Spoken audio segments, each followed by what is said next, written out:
13 black sources enough?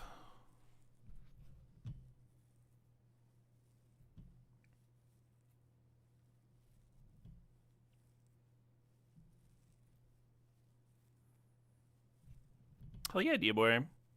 Not much. I don't have much planned. I know I was talking last night about testing out Obsessive Pursuit in this Joined Weapons deck.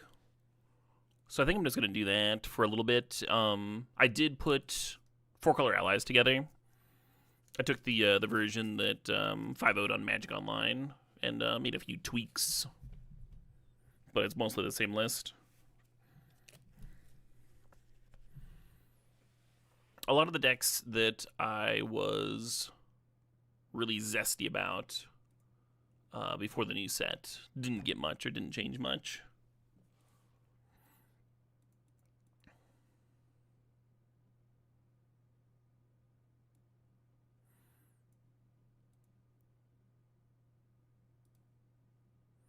He's up, gets dash. Hey, Triflin.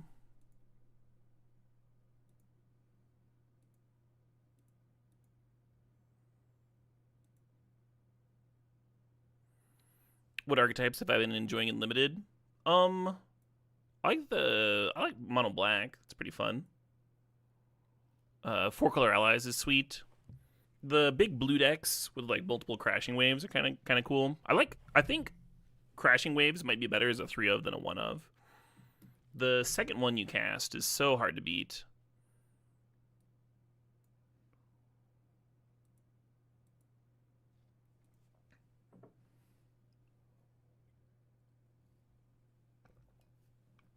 Any Phoenix Airship Brews?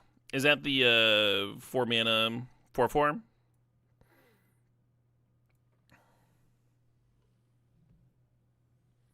Hell yeah, JRC. Have people been brewing with that in Standard?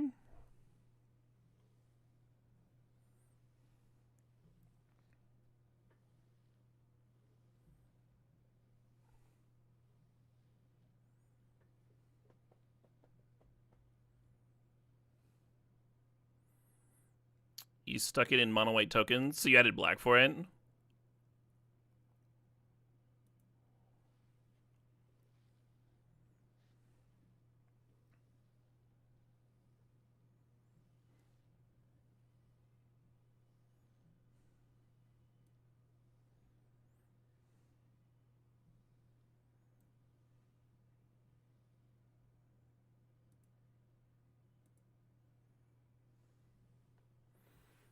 You've been casting it with treasure? Gotcha.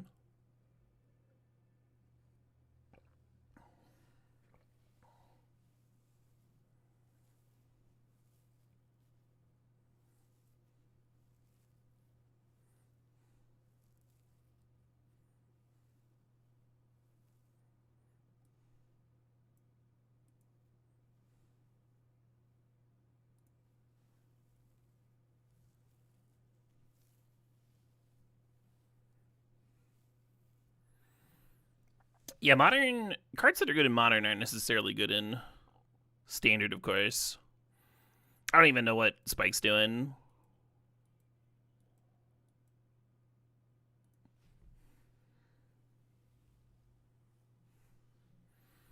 Whether it's like food stuff or cat stuff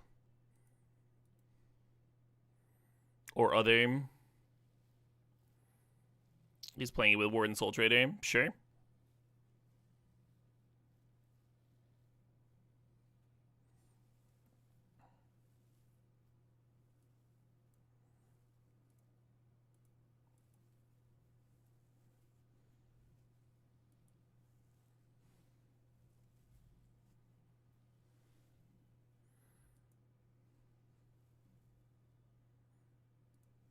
Okay, so turn 1 Ghoul, turn 2 sack to tower, have 4 mana, play it turn 2, get a copy turn 2.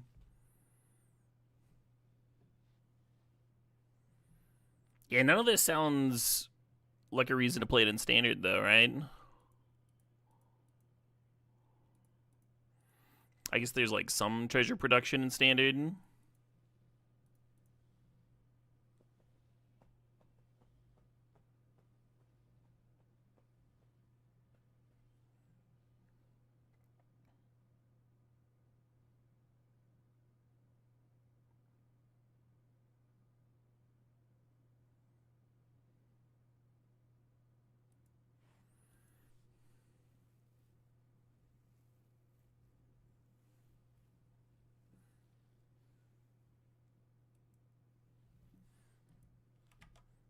I think my volume is off. Much better. I was listening to stuff on Bandcamp earlier, and Bandcamp just straight up does not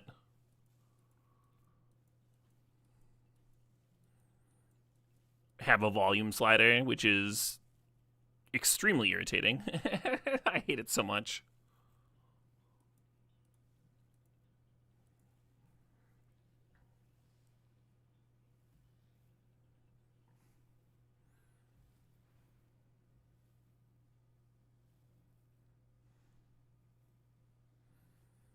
Badger Mole Cub is so silly. Yeah, I should probably be doing some kind of Badger Mole Cub stuff today. I've seen a few different lists.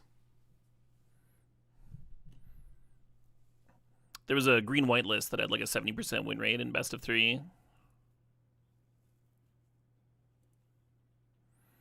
Instead, if I eat Voice of Victory, I'm taking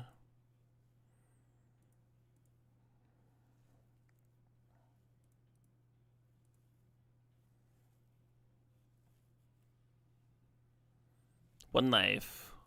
Perfect. They play out a Hired Claw.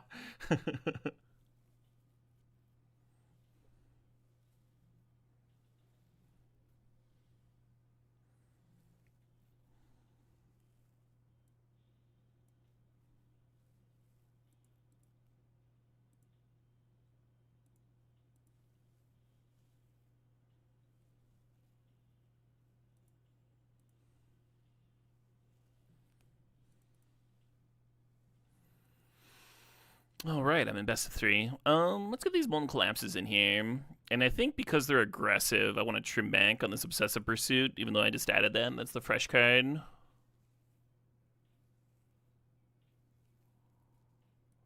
I think I want my Onslaughts. I think Onslaught plus Viper is how we win. I don't think they have a bunch of removal or anything. I still want some Obsessive Pursuits. I still want to like draw it and be able to test with it. I was gonna Melded Moxite.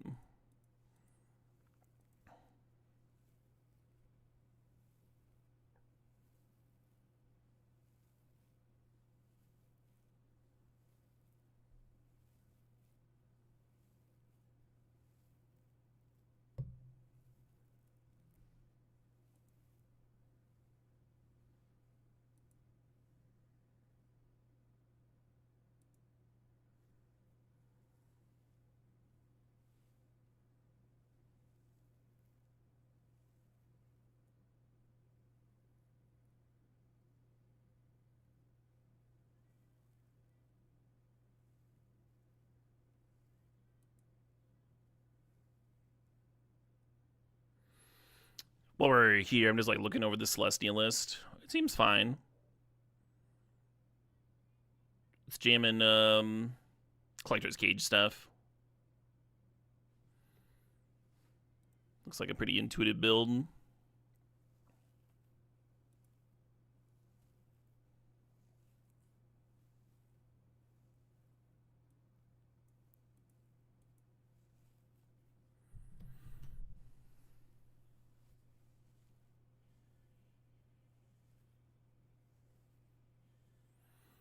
So they actually have a ton of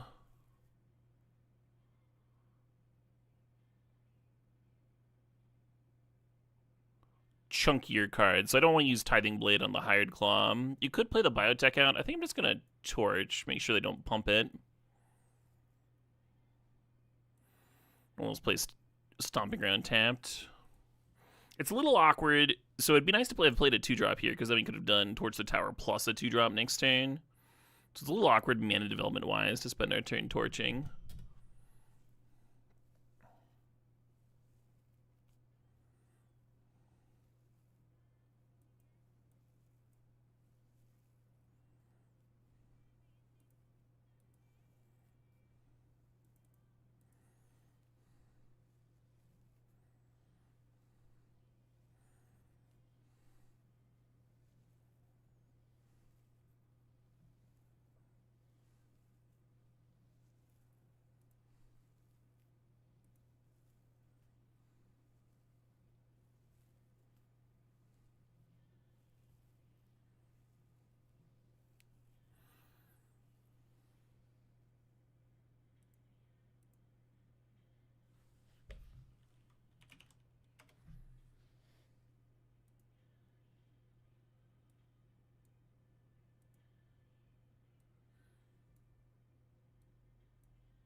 just exiled my fucking Lava Spur boots. Well, me.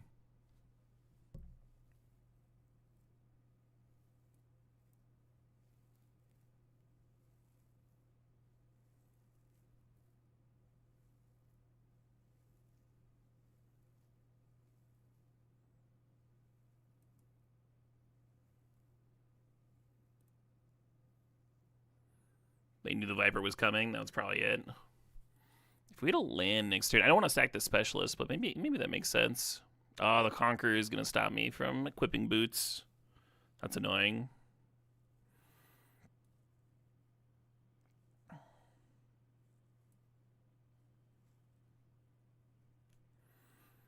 I guess I just play this then.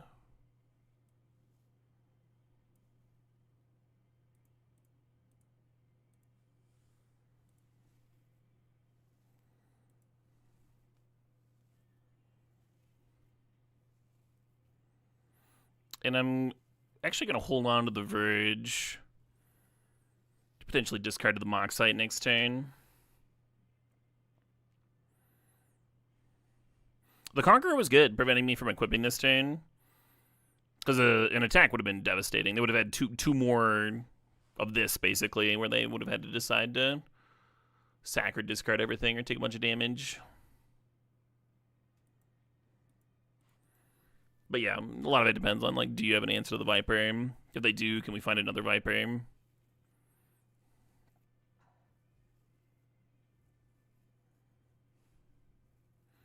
Junness is fantastic. You're not wrong. You're not wrong.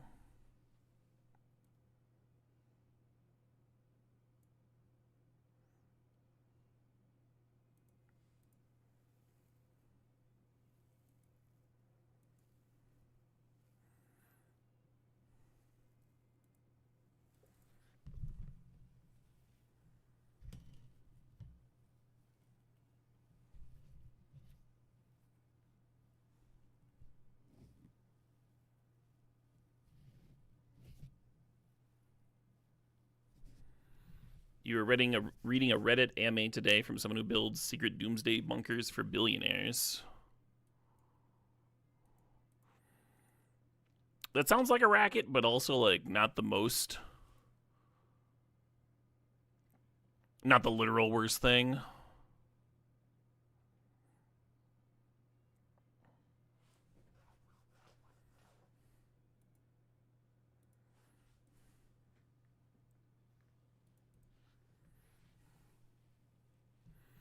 Yeah, this is too much, right? And they'd have to sack all 4 creatures. Yeah, it's just, yeah.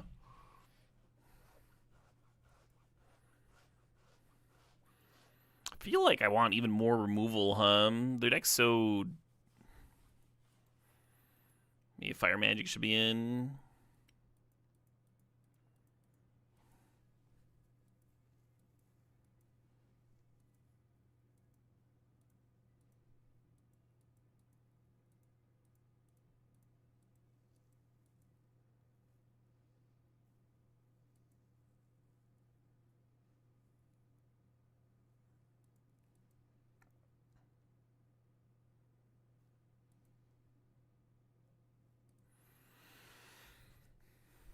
When you've got these linear engine decks, sideboarding can be really brutal because you really don't want to, like, disable your deck. You have to be real careful.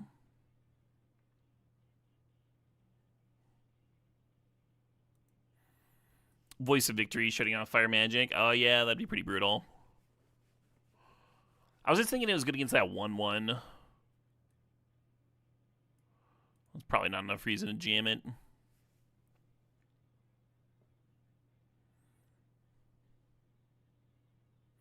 Yeah, right, Chad Shuby. If Peacepill spent a little bit more time working on fixing the planet that we have,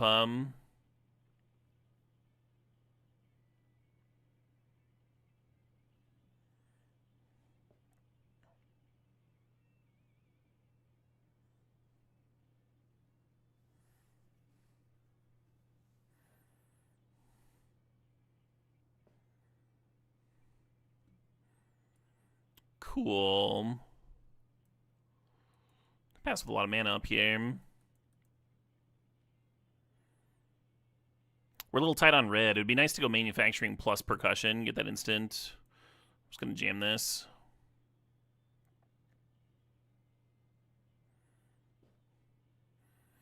Artifacts and creatures entering don't cause abilities to trigger. Well, that's my whole deck, so.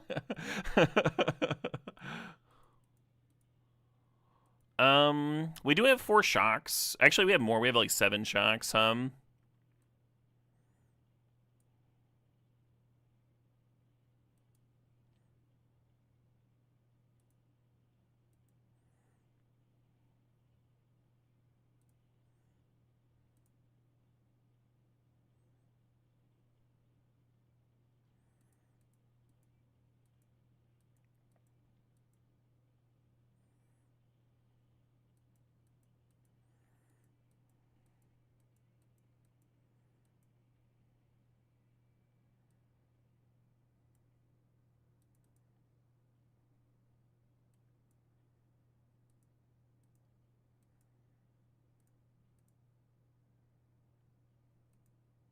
Possibly I should have played the other percussionist first. So this stops entering triggers. It doesn't stop attack triggers, is why I thought the Viper was still worth getting down, of course.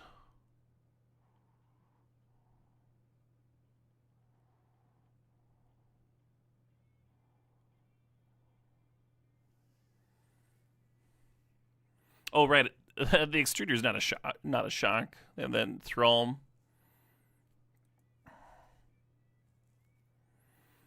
Am I just dead if all I do is play another Viper? X is the number of creatures you control with power 2 or less. So this is going to be 2 damage. 3, 4, 5, 6, 7. They would just need to play 2 more creatures. Oh, but a Viper could block if I just play Viper. Oh, but I'd have to sack the other Viper to it. I don't really want to do that. The issue with Onslaught is you're just like face planting into a removal spell, which they're actually repping. It's kind of a big deal. I just don't think I can quite play around it. I could like serve in and then play Percussionist and Viper and sack the other Viper and get a pseudo vigilance.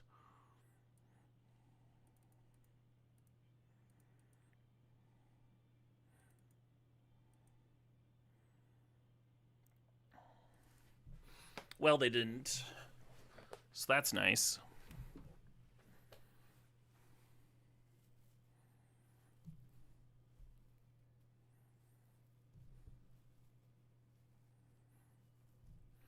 And then this is 18 coming in, so they do have to chump. Which leaves them at 3.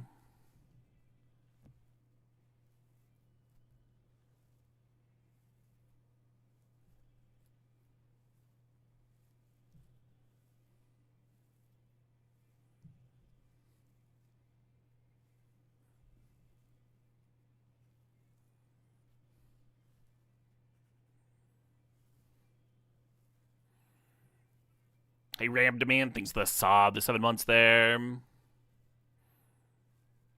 That's a decent attack for turn 5. It's pretty good. It's pretty reasonable. The cool thing about the attacks in this deck is they kind of come out of nowhere. It can be hard to know if you should be leaving things back or holding up removal and stuff.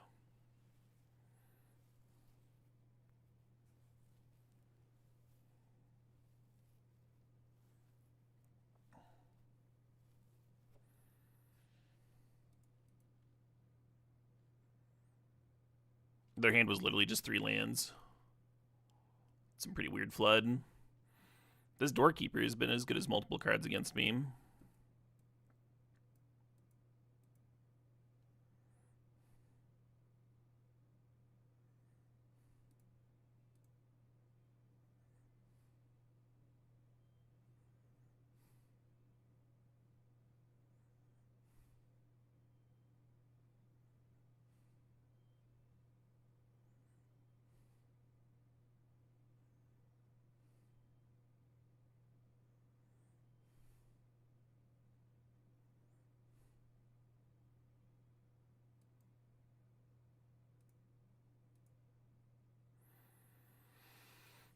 A lot of ways to get the kill there, right? You can also play manufacturing, Legion Extruder, get a trigger, shock them, sacrifice the manufacturing token, rank up.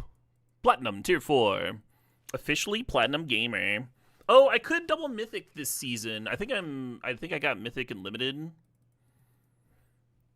What's the date? The 21st? It'd be nice just to have this stupid achievement. I've double Mythic before, obviously, but it's been a while. That was before they added the achievements.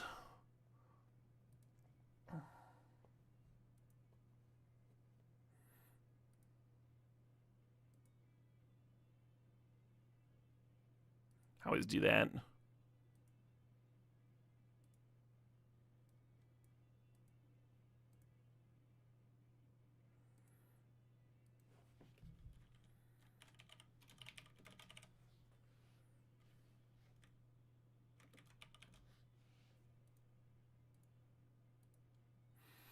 This is just like a pure net deck. I like a lot of what's going on. I'm not huge on the removal suite. The double sheltered by ghosts. The artifact tutораbles are just there for the Gear Hulk to grab, which is fine. Little 1-mana removal spell thingies.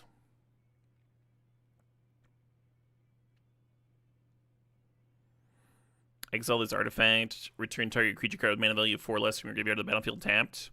Oh, that's cute, huh? I'll just rebuy the Gear Hulk. What I like about this deck is the Overlords and the Elspeth. And then it actually uses the Badger Mole, of course, in like an intuitive way. I think this is like a fine cubby starter place.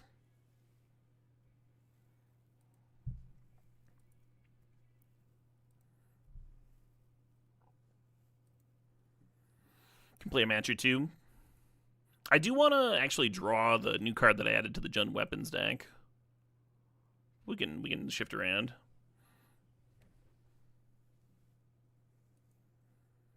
Grooven One says, that was me, just Viper. Didn't realize it was you until the second game. Hey, well met, Grooven One. The that 2-drop flash creature that shut off my comes into play abilities was brutal. I was staring at a hand of like weapons and the 2-mana shock artifact. I'm just like, it's pretty good.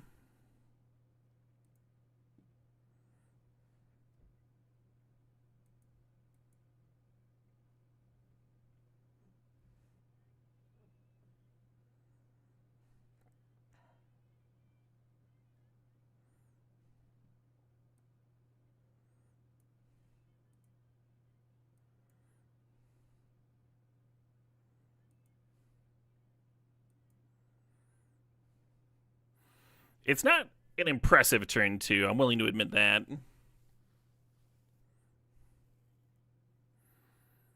And now they're just going to have a counter for my sweet Overlord.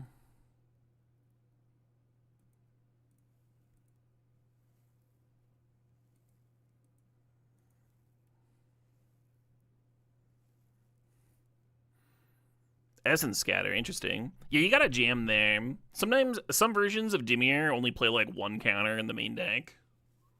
I mean, like one of, too. I don't mean like 1-4 of.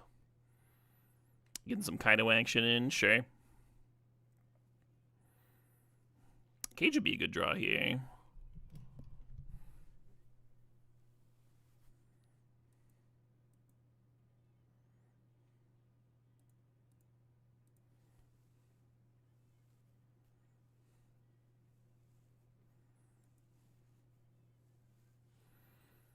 You're curious why I go to Marble Skull on Arena? When I first made an Arena account, I was unsure if I'd be streaming on it. When I made my Magic Online account, I was very sure. Is the difference there? Marble Skull is more of a account name that I use for like a variety of games.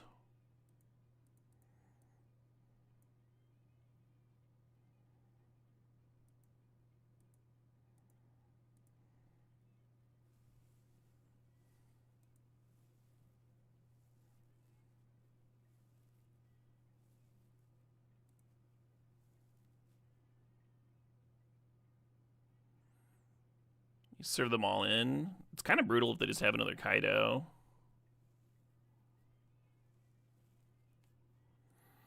Yeah, I'm gonna let them fucking block off if they want to.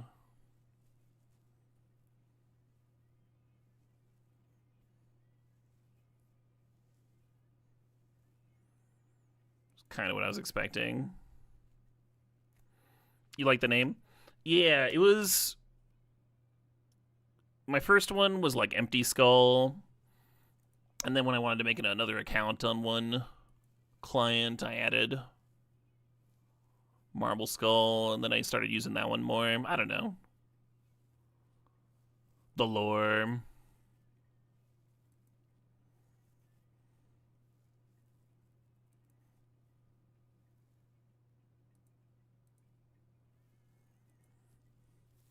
Not loving my spot here. All I have to do is dig up my Pixie, and then I draw in 2 extra per turn. Gives me a very narrow window to rip something awesome.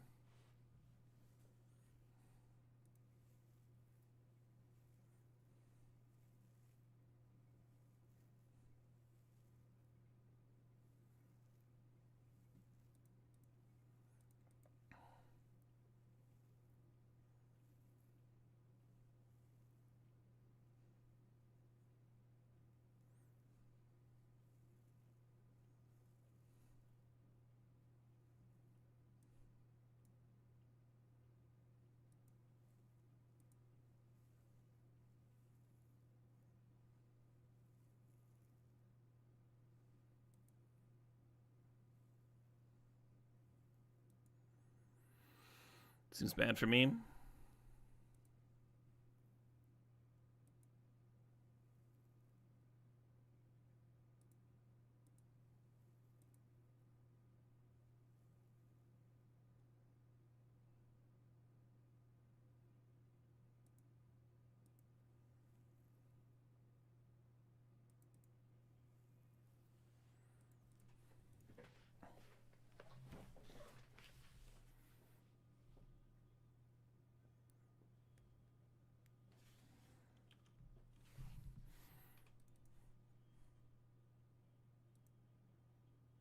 Oh man, I got some good ones here.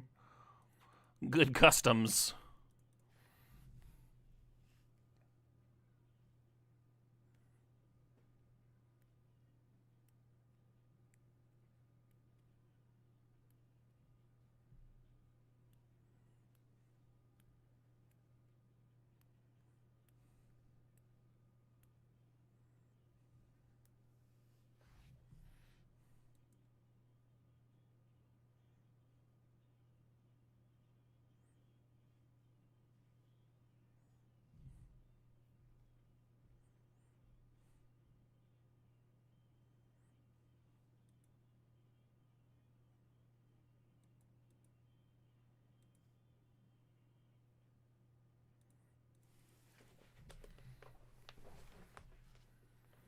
Rude, very rude.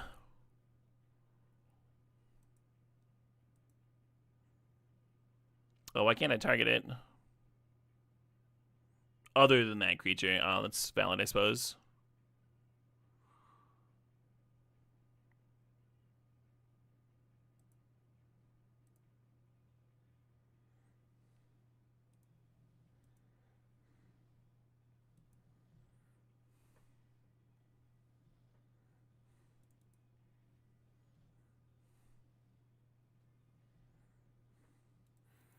Not feeling especially alive here.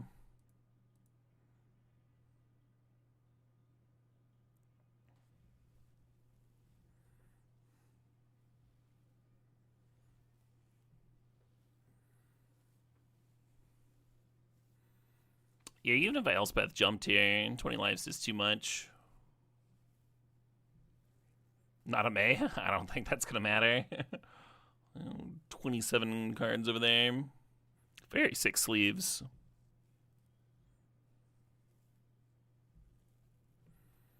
You're sorry, but bread?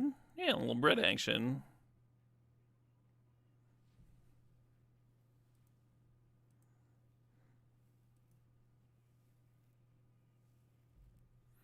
I actually like both of those a lot less than just saying bread or whole plan. What the fuck is...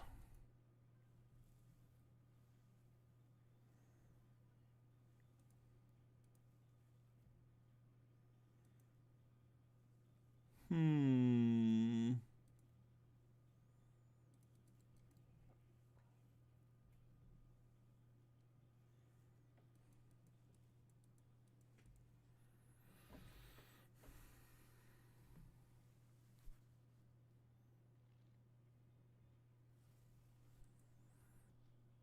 I'm gonna add some Syrox. I'm gonna cut Sheltered by Ghosts. Sheltered by Ghosts just seems a little easy to interact with.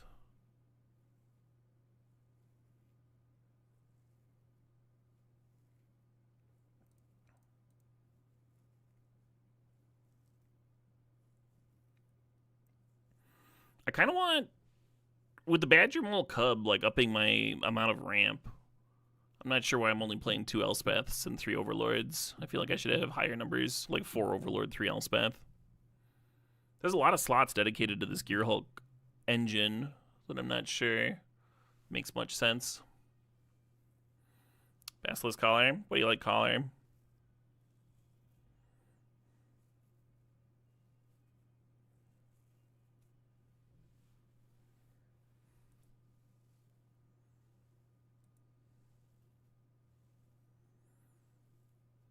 I feel like I am not getting the openers the designer of the deck intended.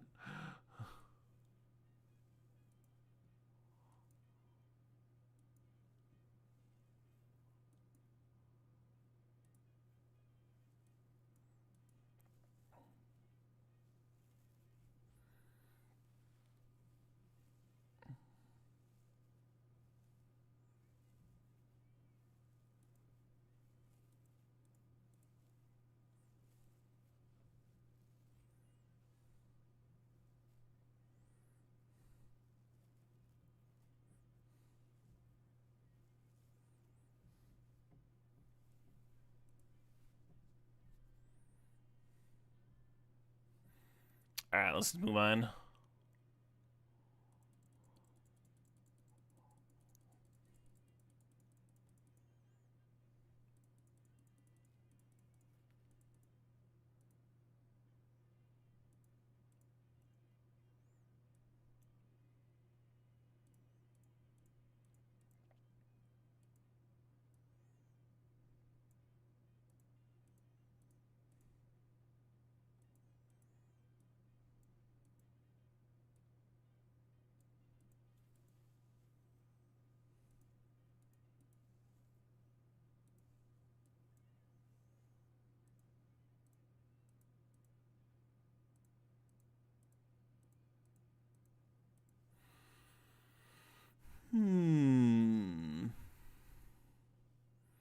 There's some other mid-range card I wanted to throw in here.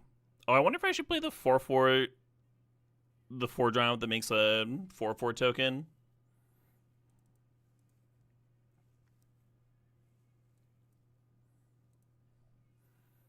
It's a new ass card. Let's refine this search a little bit.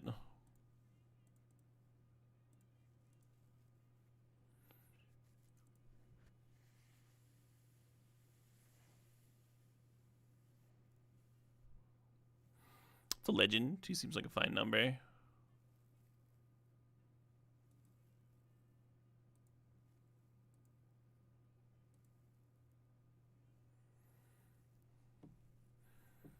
The Allies deck is playing this Appa card.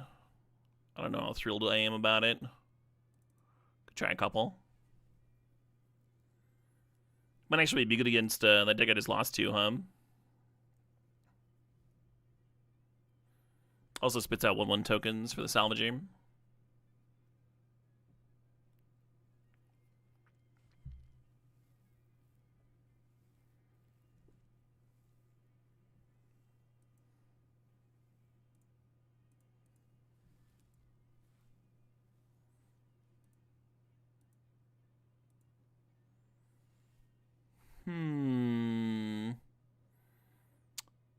Oh, the one white enchantment creature. That's what I want.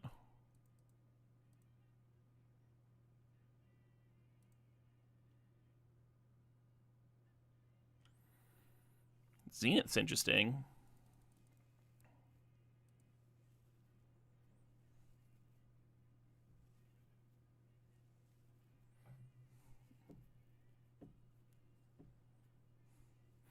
I guess the issue with Zenith is you just like dump your hand too quickly, and then you're not double spelling. The 4-drop package that I cut would have helped you double spell real easy.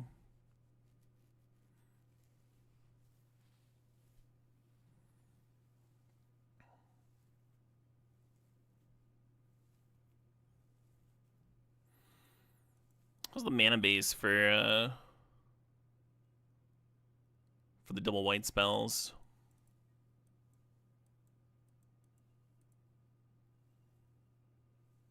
18-ish. You're double counting passages, but I feel like 18's pretty good.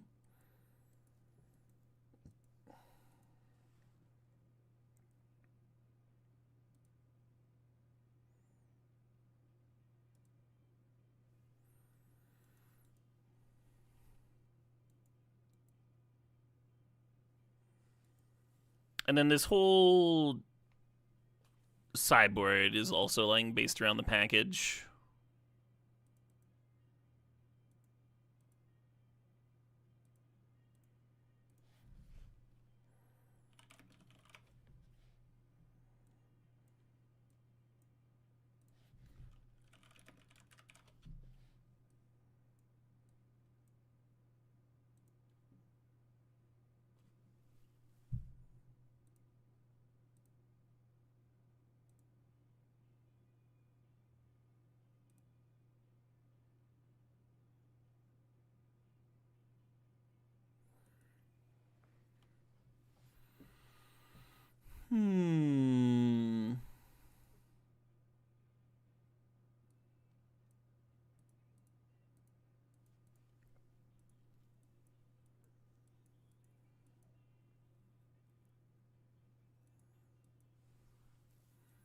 Yeah, this is alright.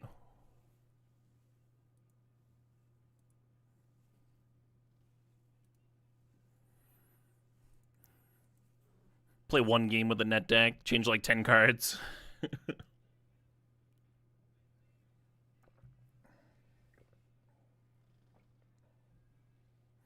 I hate running out of gas. I feel like there's no reason. There's so many good draw engines in Standard. Are we calling this deck Kagermole? No, I titled it Badger Cage.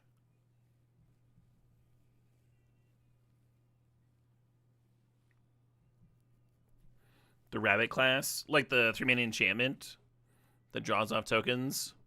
I don't know. Kind of sick of mulling to Oblivion. Do you just go to 5? Or do you keep this?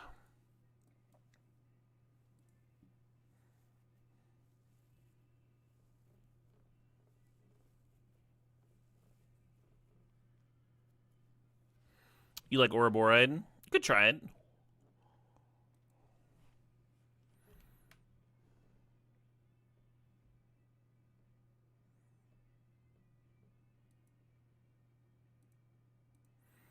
Yeah, just doing nothing on turn 1 and 2 feels a real bad.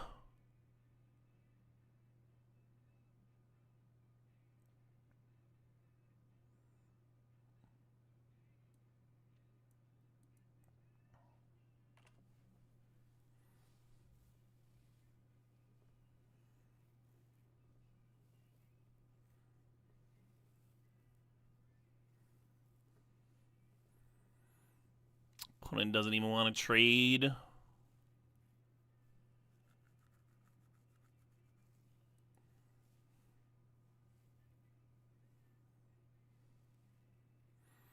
Get that the Earth King still triggers Enduring Innocence.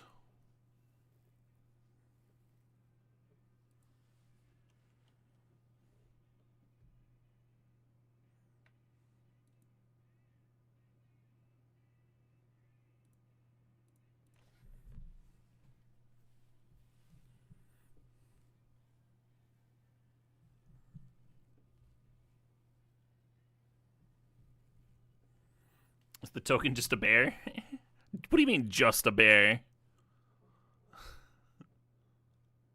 How many bears could you beat in one-on-one combat?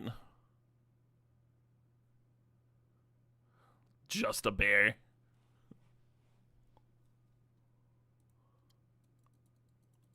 Look at that absolute unit.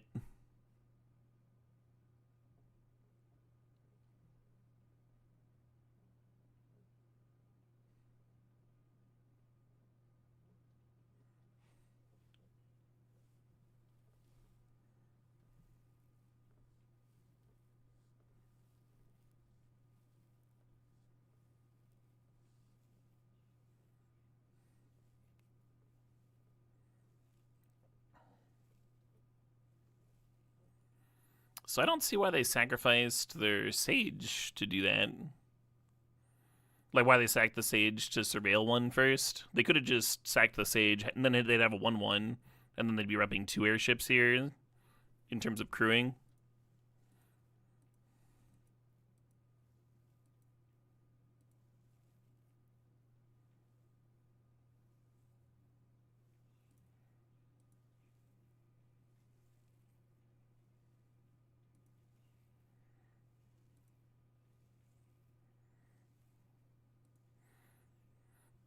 Just eating it, huh?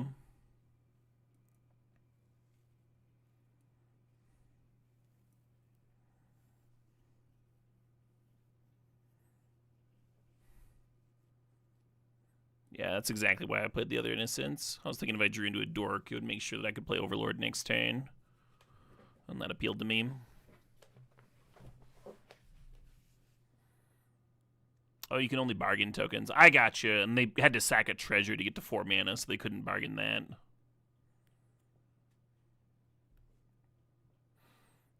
I'll let you all know when I'm impressed with this airship.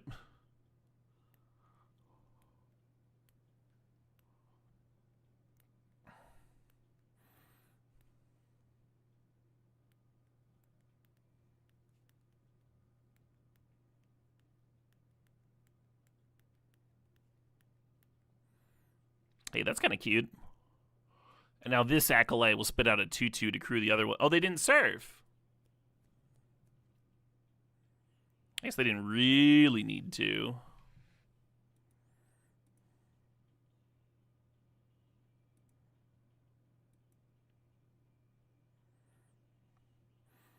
I almost want to double salvagers instead of overlording.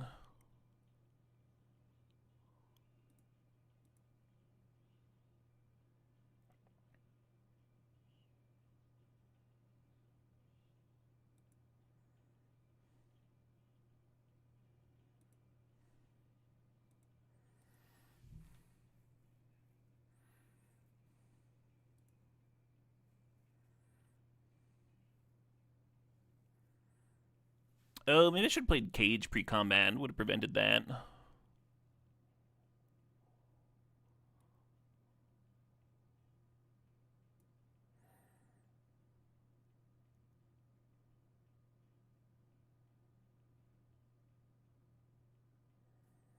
Not ideal.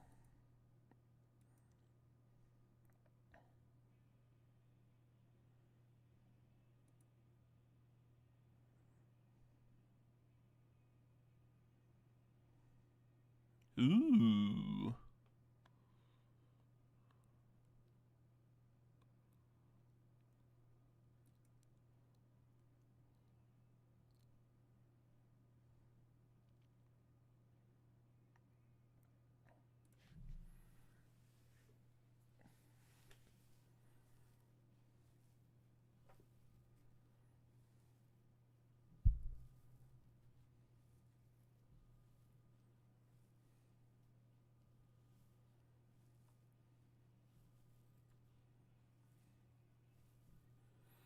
Salvager.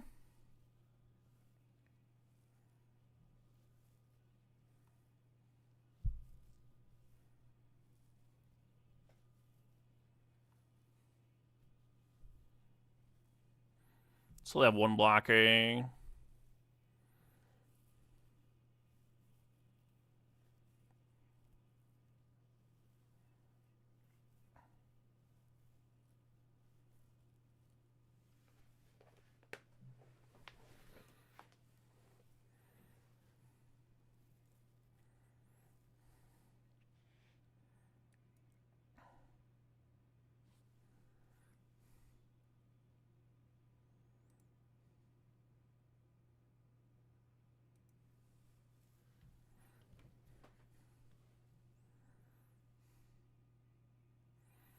They're done? Okay.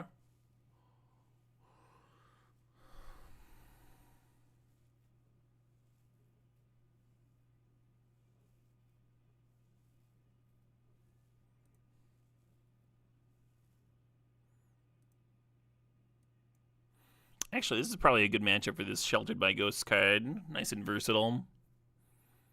Earth King was sweet. I dug it. I don't think Appa makes much sense against their 4/4 flyers.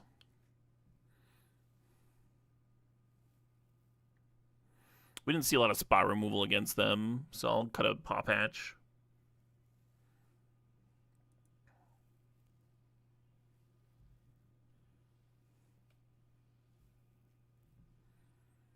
You like the idea of interrupting Beseech? Yeah, we're on the draw, though. I'm not sure how consistent that would line up.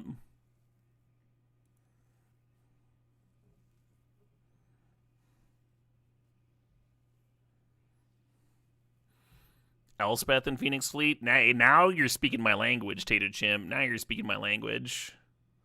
That could get you to 8 ships real fast.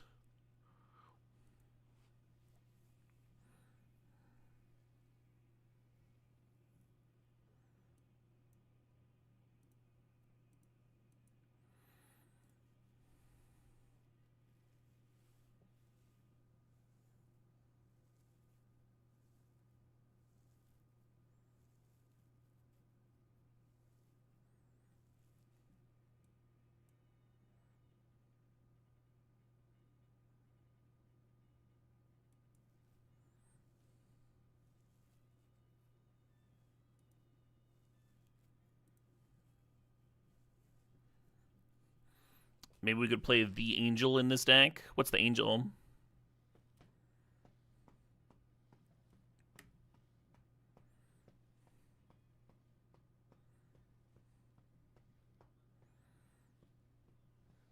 Token Doubler Angel?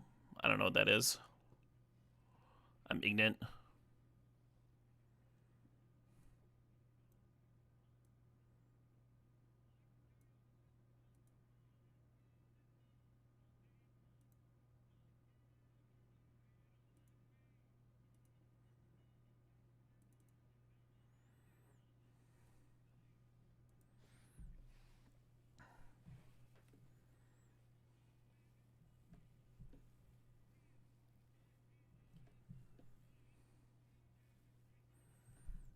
I'm seeing double.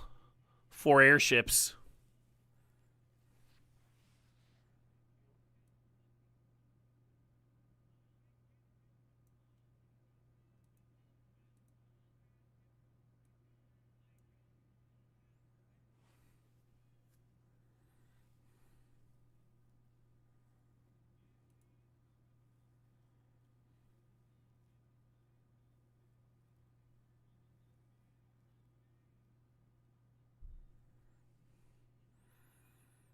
So offering the trade here is a little awkward because they get their Sephiroth back. So I might not, even though I get a land out of it.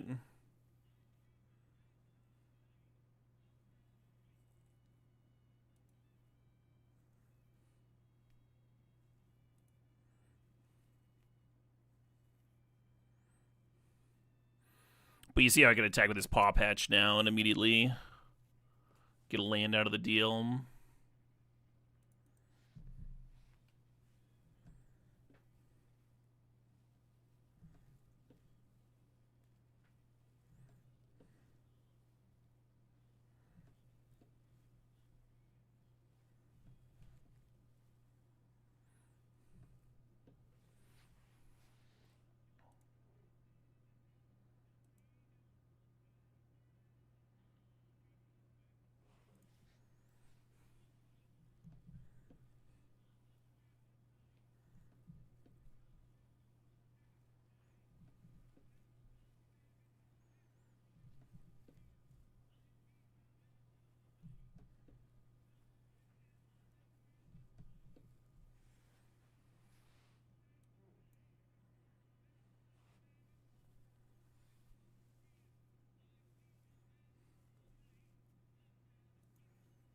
Hot diggity.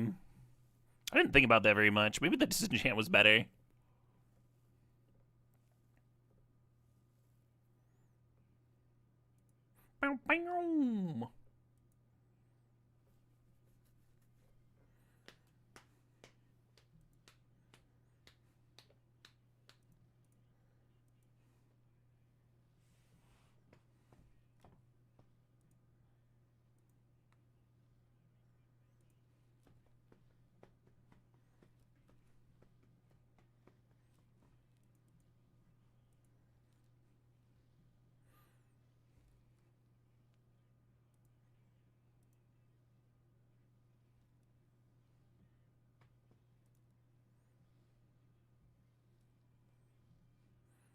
Yeah, not sure about that block, huh? They needed to double block whichever one they were going to do.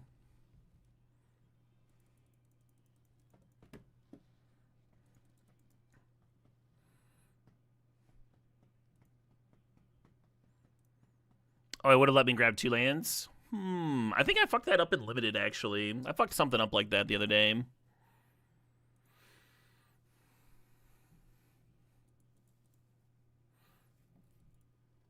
Yeah, I literally attacked thinking I was going to get 2 lands, and then the land grabber came up, and I was like, oh, I guess it's just one for whatever reason. Clicked 1, clicked OK. This is huge brain fight. The Green Shrine, yeah. Those are cards that, like, if I was playing in paper, there would just be no chance that I would fuck it up.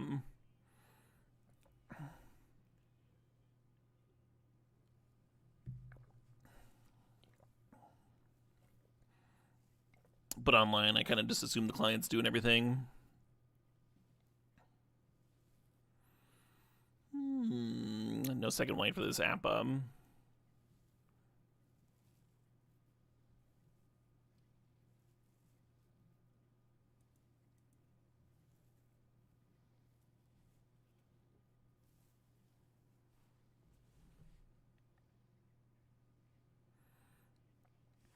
So people think this Badger Mole Cub's real good.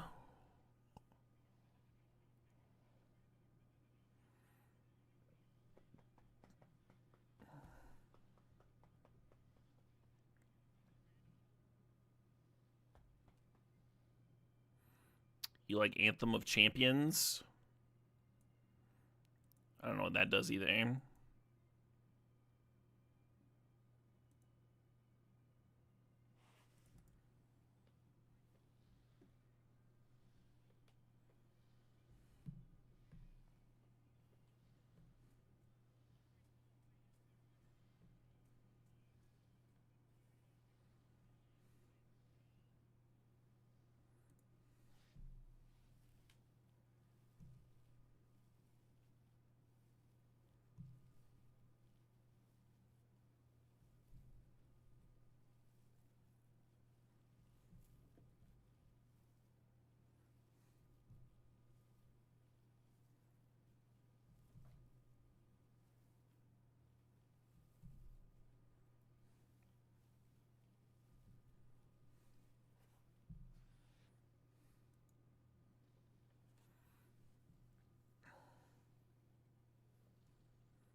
Okay, it looks like they're playing the blue-red. I assume the Dragon Blink deck, or I'm sorry, not Dragon, but Riddler Blink. Very similar to the blue-red Blink deck I was mucking around with, but heavier spell, more prowess based. Yeah, Splash Portal, Blinks Trainer, also blinks the Riddler. One thing I don't understand about this blue-red deck is they're basically playing red for Torch the Tower. I don't really get why that's better than playing blue-black for black's removal. But that's just me. Hey, out with the knee. Thanks for the sub. Crushing 365. Thanks for the YouTube videos. You're welcome, out with the knee. You're very welcome.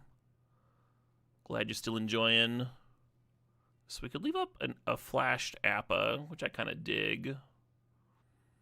I think I'm going to do Salvager plus Llanowar Elves. I think I'll do that other thing.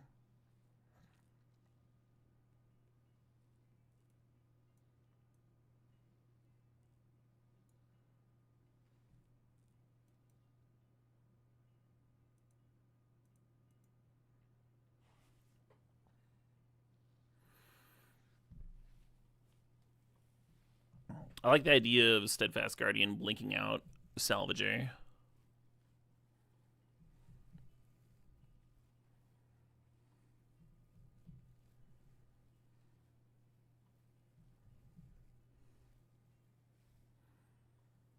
What card is that, Mega Tank?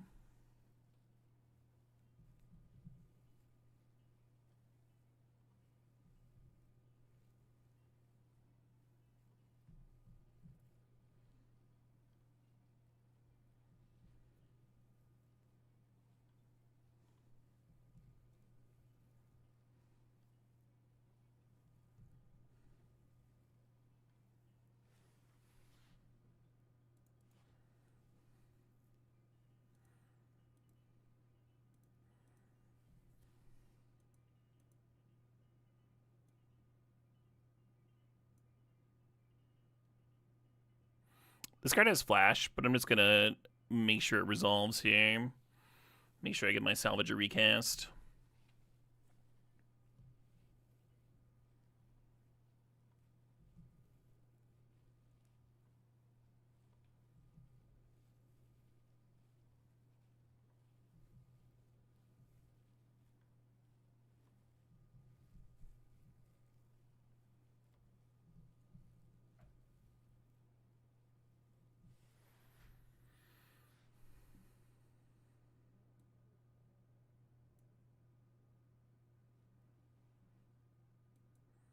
So many shocks.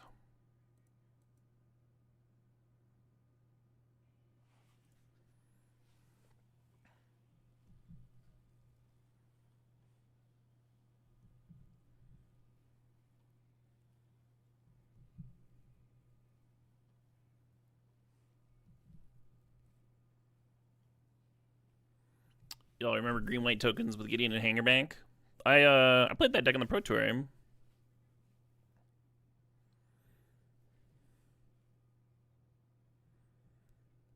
I did not day 2. It ended up winning that Pro Tour though.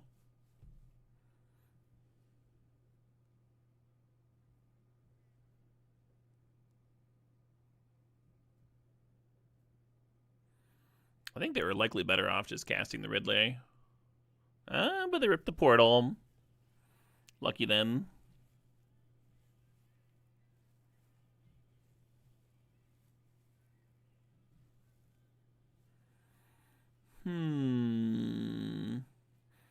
Yeah, I was hoping to just double activate Salvager here.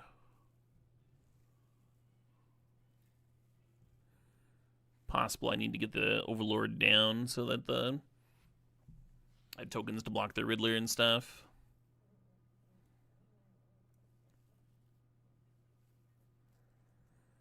You can like almost attack. The issue is that if they see the block with just like Riddler plus Trainer on a Golem, then they get to eat the Golem for a Trainer.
Yeah. Bit of an issue. I think they play 8 bounce spells, actually.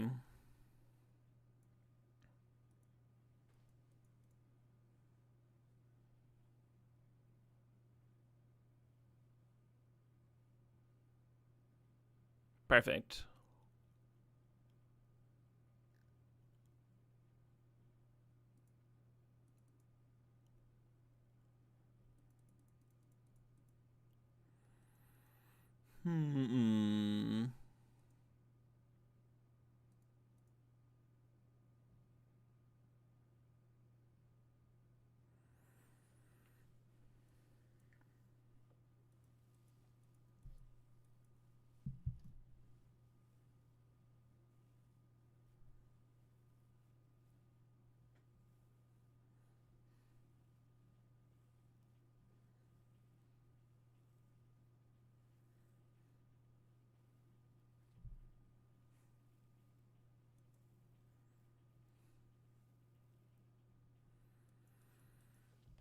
Is that Destroy a Flyer disenchant that people used to play still in Standard? It might be better than Heritage Reclamation now.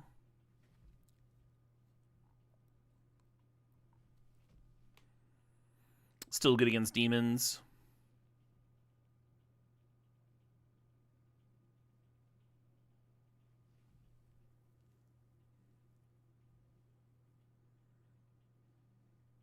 I think I'd board in a couple copies here if I had it.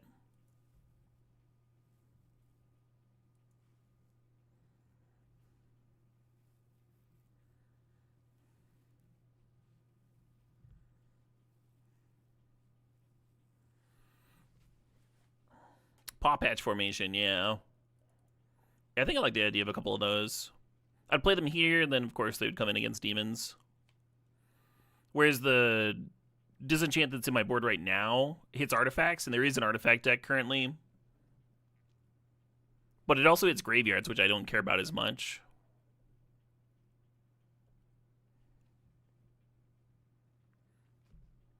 Now that Vivi is no longer the deck to beat.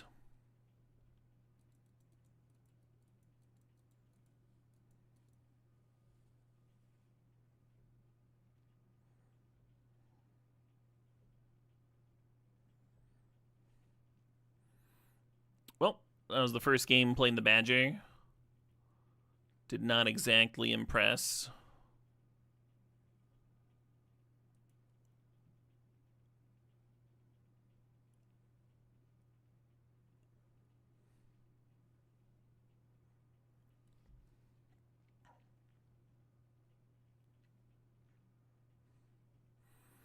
It'd be a good draw with this hand, though. Because I'd be able to go turn 2 Badger into Cage. And set up turn 3, whatever.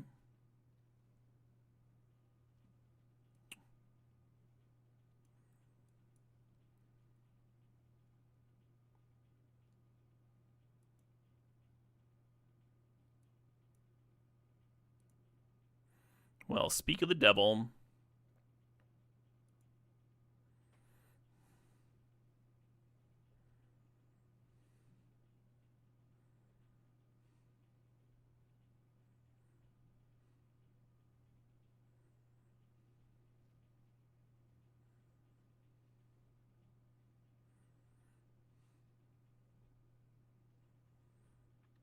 I think Gene Pollinator's a sick card.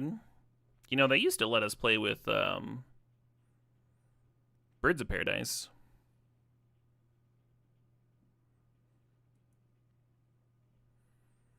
Not a bad little Pyroclasm.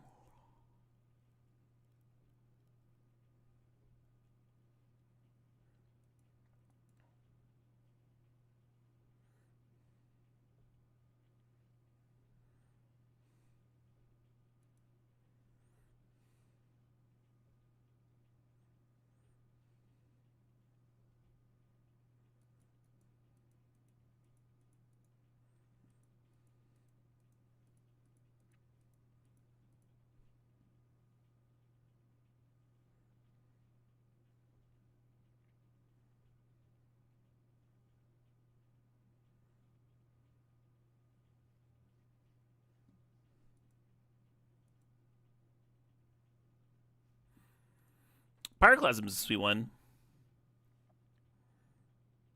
Solid card to have access to. Hey, Fawcett, thanks for the 80 months there. Appreciate it.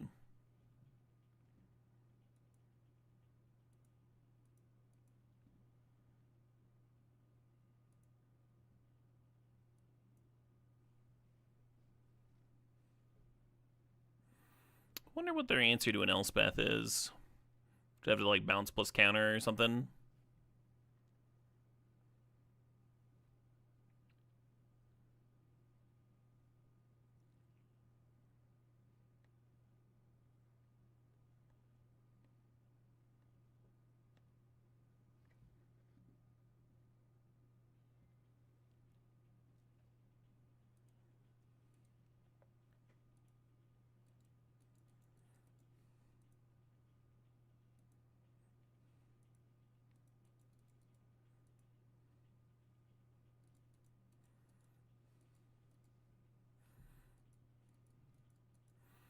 The RC that I won with Splash Portal, my otters hit really well the whole time. RCQ, rather, sorry.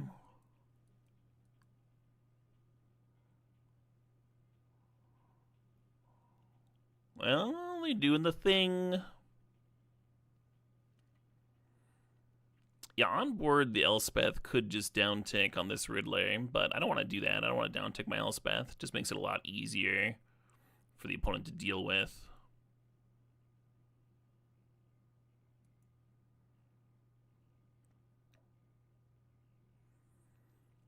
Kind of just like jumping. Let's just jump in.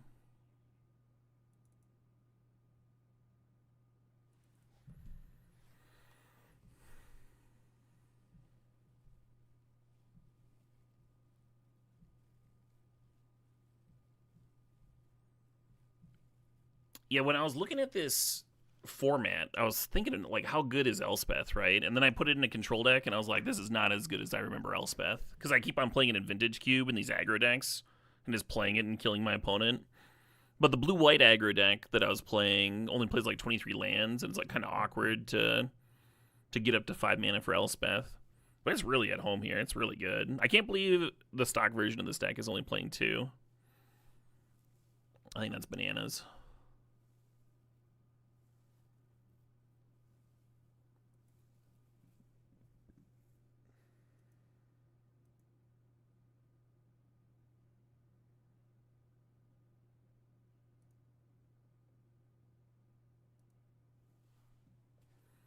I am well, thanks, Sizzy Man. Ooh, a mulligan.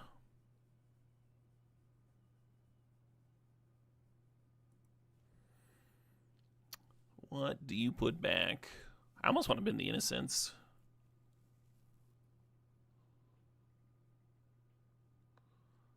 When they kill the Lana Worlds, though, it might be like my turn 3 play here. Alright.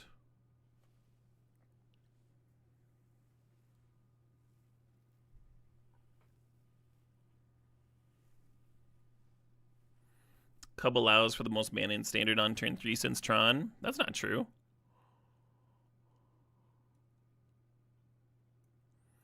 There's literally infinite mana in Standard right now, right?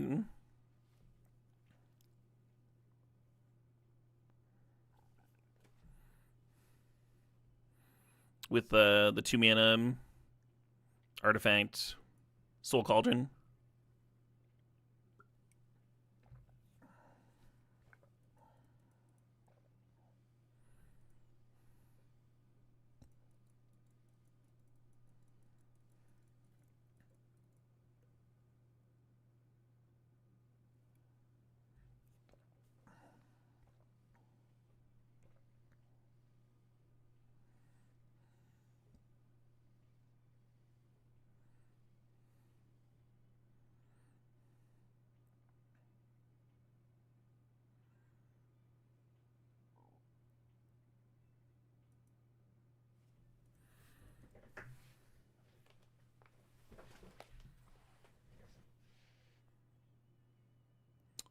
Kind of playing the game that they want here, where they actually have some pressure.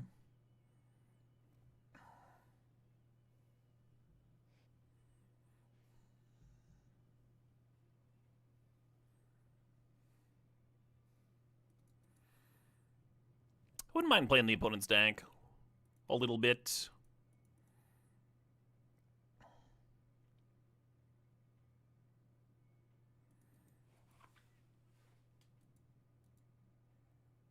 Oh shit, what up? Hey, they call me Keegs. Thanks for the sub, the 16 months there.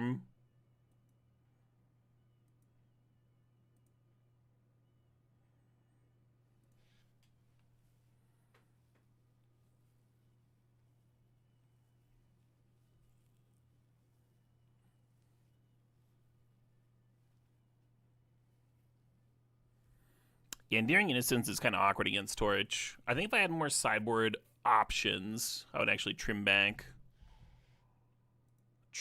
on Innocence. This is such an efficient answer. Not feeling good about this game. The deck's just like stuffed to the brim with 1 mana cantrips and stuff as well.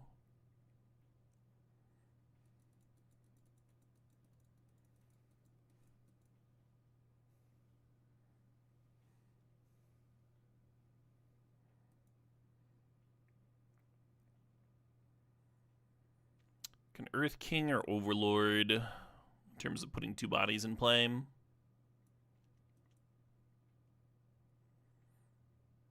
Don't love either of them here.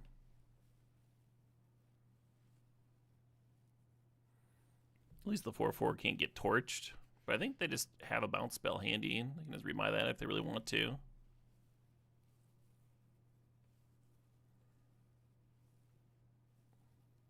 You don't think the infinite mana combo can assemble everything turn 3? Turn 1, Llanowar Elves. Turn 2, Soul Cauldron plus the 1 mana fairy. Turn 3, just fucking bin the untapper. Go nuts, right? Oh no, because the fairy in play takes more to untap, that's right.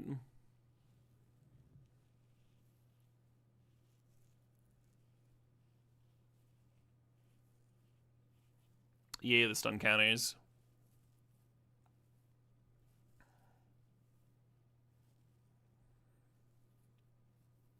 Can you 1 mana bin it? Yeah, I mean you could 1 mana bin it off a Surveil land. So turn 1 Llanowar Elves, turn 2 Soul Cauldron, bin fairies, put fairy underneath it. Turn 3, bin the other one, get the other one under it.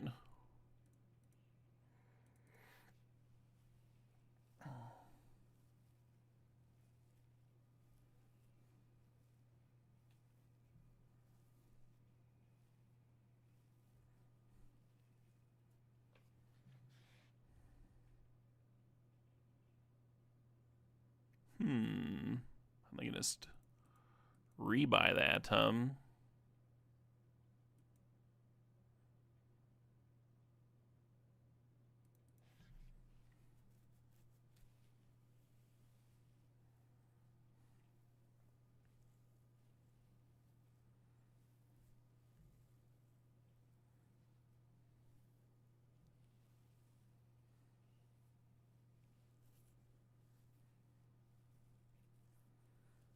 Not as realistic. That wasn't really what we were talking about. We were talking about most mana possible. And it's pretty hard to beat infinite.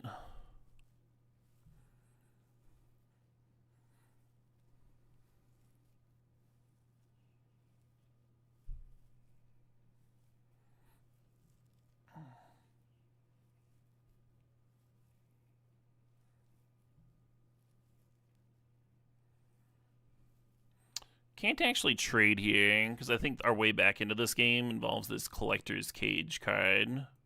So we're going to 4, which feels terrible.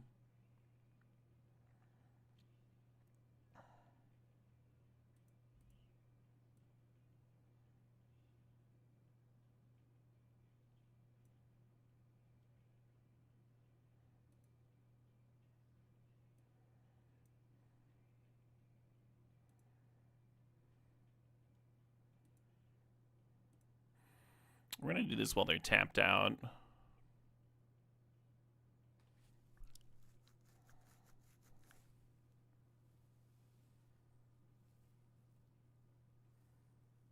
Oh, I think I'm just dead on board.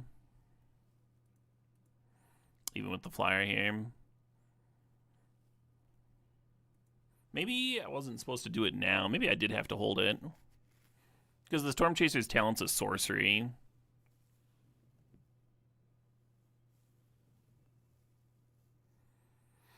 Or maybe I was supposed to just chump and just assume that I would draw a creature that I could play into the cage. Llanowar Elves would work too, right? Chump with the Salvager. And then you're not dead to a single Riddler a hit. I was kind of hoping the cage would answer the Riddler a bit more directly, like.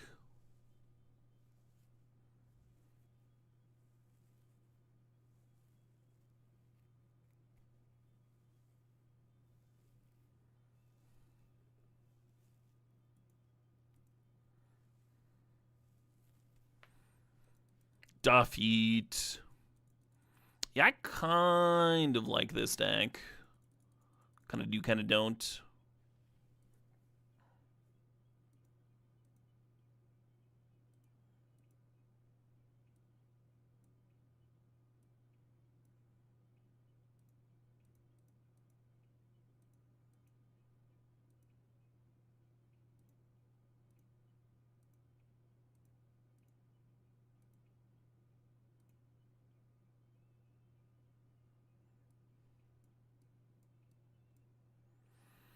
Yeah, it's board like 2 of those. Oh, third get lost.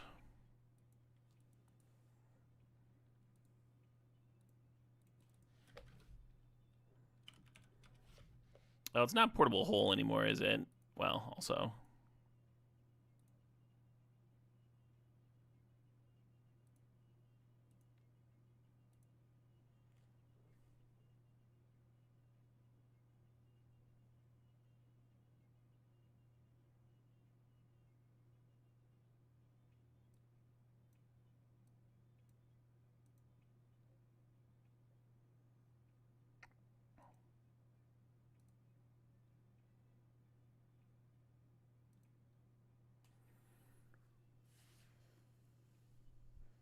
Cool.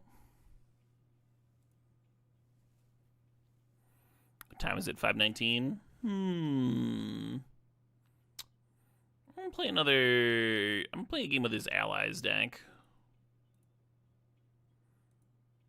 This isn't the exact list that 5-0'd. I made a couple of tweaks. I added Grand, so I'd have one more 1-drop, and I ordered a single copy of Katara because someone curving Katara into Aang was really brutal in one of my limited games.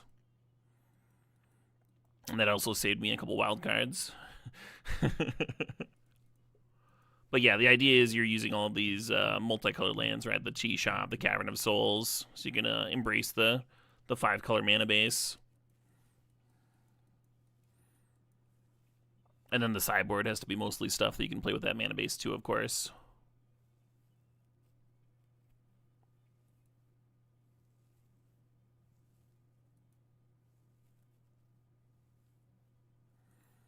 Is there a deck so far I really recommend? No. We're like 2 days into a new limited format. That would be wild if someone was like, it's got to be this deck. This is the deck to beat. Have I done any brewing with the Airship Cloner? No, I don't think it's good in Standard. It'd be cool if I was wrong, but the things that I like about it in regards to like limited don't really hold up in Standard. It seems very slow and clunky, which is not really what I'm looking for in a Standard card.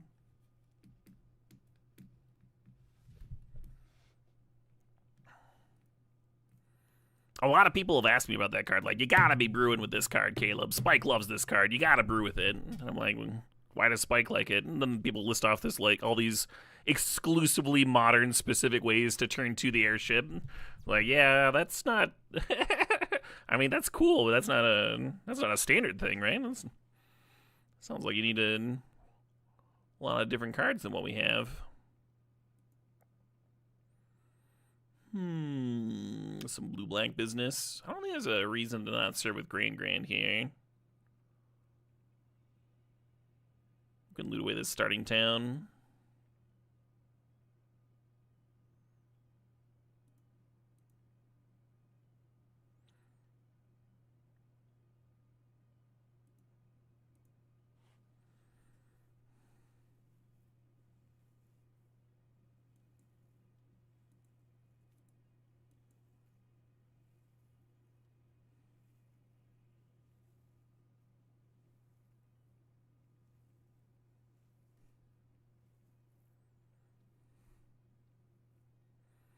Fairy Mastermind. Mastermind and Drowner are both 2/1s. And then if they played the Looter, that would also be a 2/1. There's just no reason not to serve.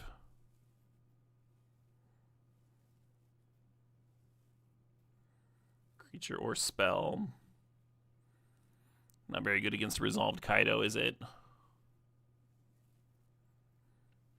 Mastermind rotated. It super doesn't matter. It didn't matter with what I said. It doesn't matter if it rotated. It doesn't matter if it didn't rotate.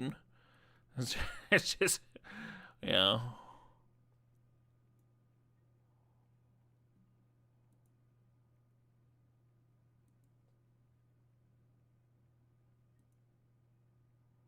The cards. The cards.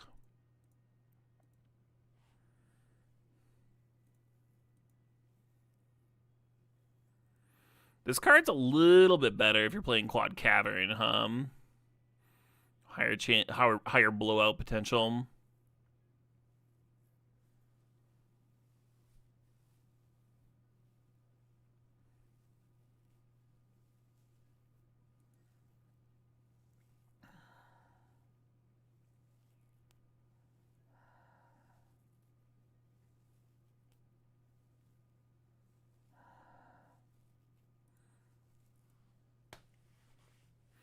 Yeah, I don't care, Redfit.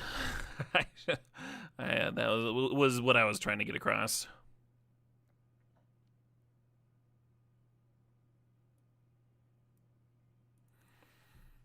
I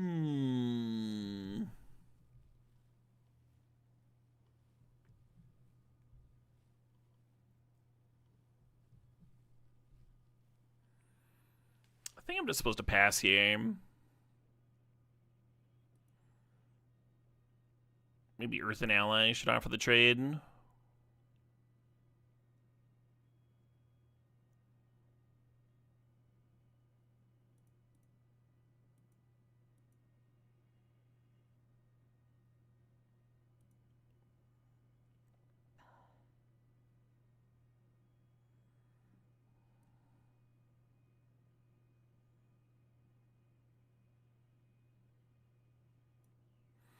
I could Savior plus Protectors.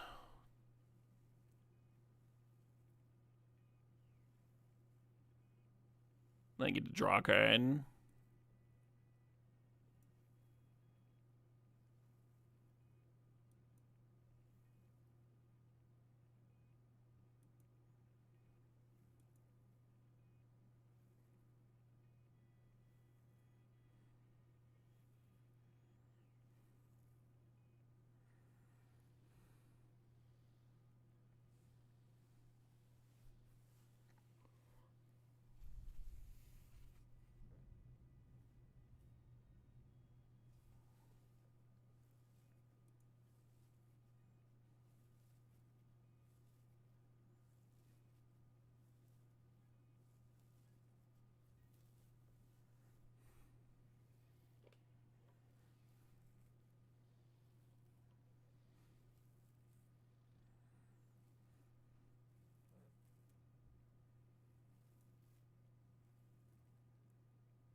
Voyager's been kind of impressive, huh? Gaining a bit of life, drawing some cards, only 2 mana.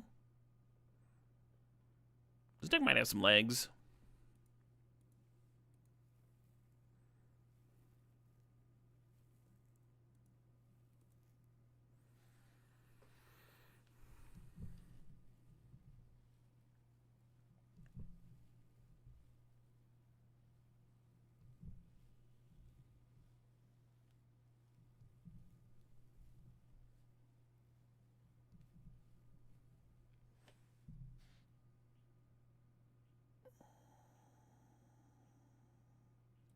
I almost like jumping there.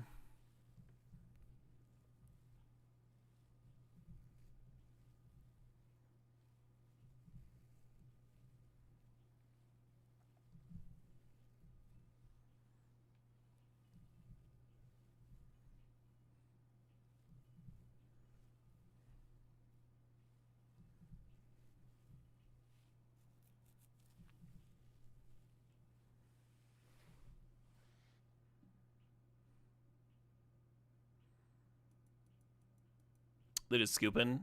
I guess they realized they didn't have an answer to my Appa.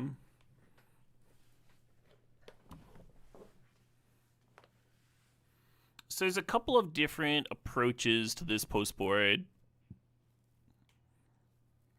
Scornful Striker seems kind of good if they're trying to like play spell-based interaction. The thing is, they don't play that many spells.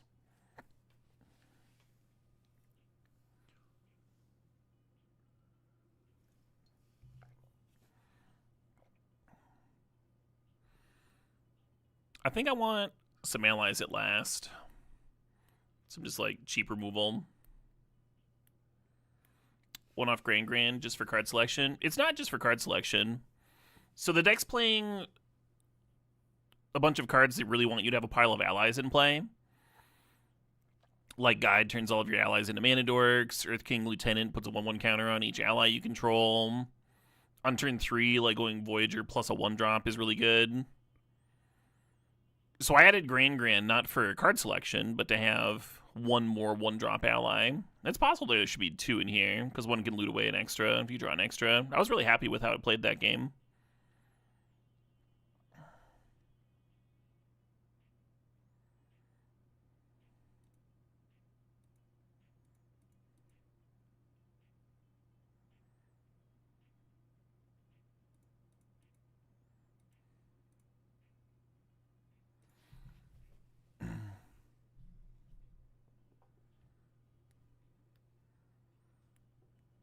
But yeah, she's a legend, so you're not playing more than 1 or 2, I don't think.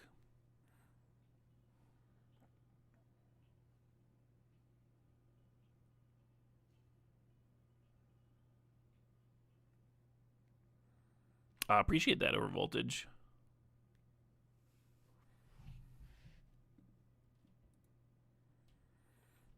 No 1-drop, no Cavern of Souls.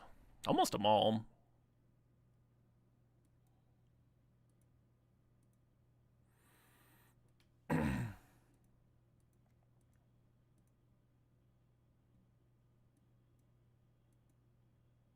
I should have played Starting Town here.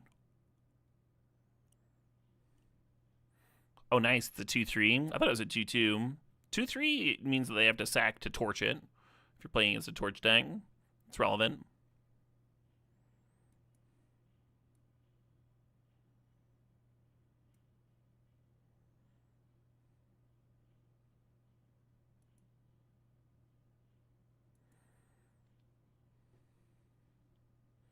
Oh, nice. Got to draw a card? Hell yeah.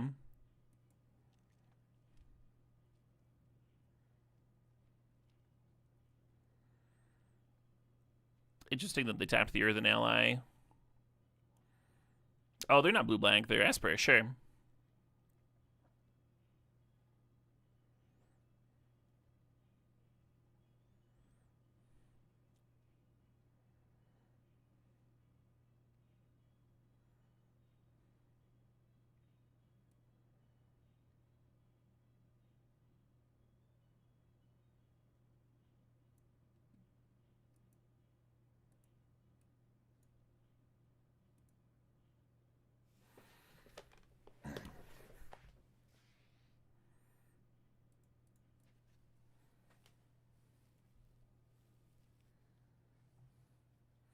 This does let them flip Cecil, if that's a thing they want to do.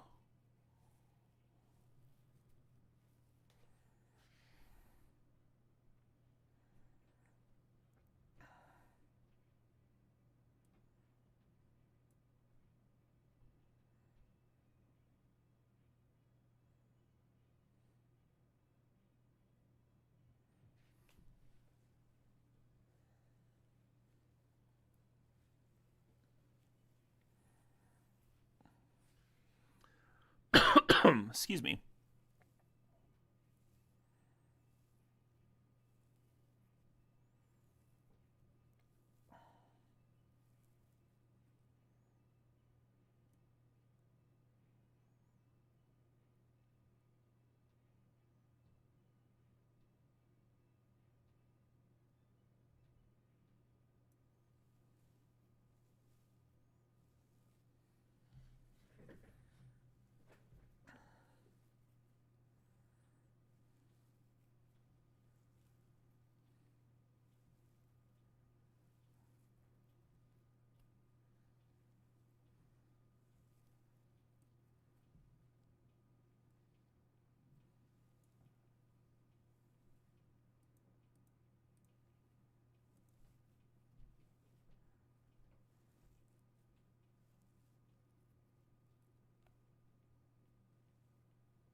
Well, shit.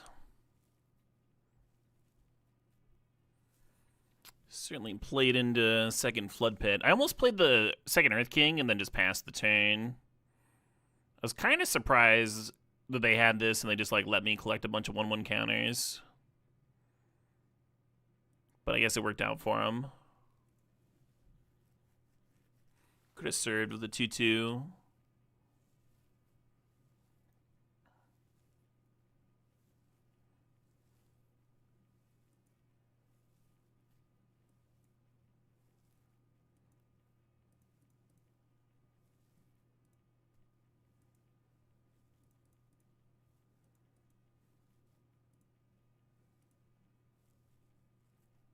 Oh, why'd I fucking do that? Mistakes were made.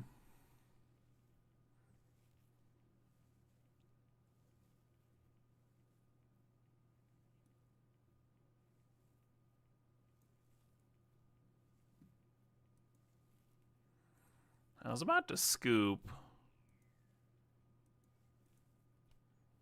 And then I drew Aang, and I'm like, well.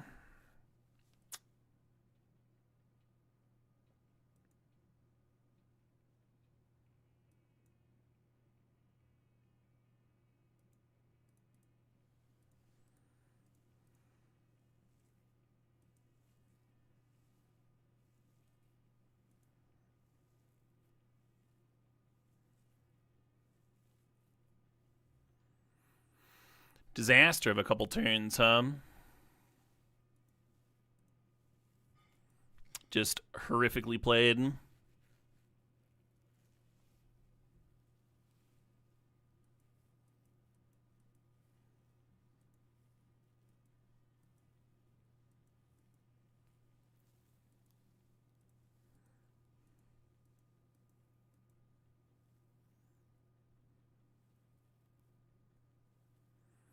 Hmm.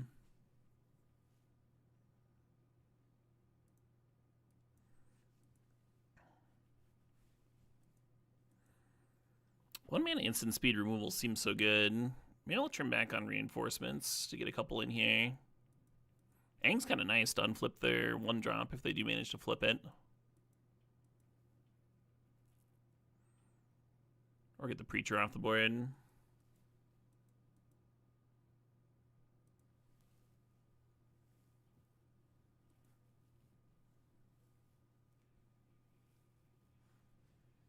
Deck looks sick, just need some reps. Yeah, getting in reps can, like, help you if you ever play against the deck later, too. Usually when I'm trying to learn a new format, that's what I'm investing my time into, is, like, playing, like, enough rounds with each new deck to, like, get a feel for how they all operate. I like this playmat a lot. There's a lot going on, but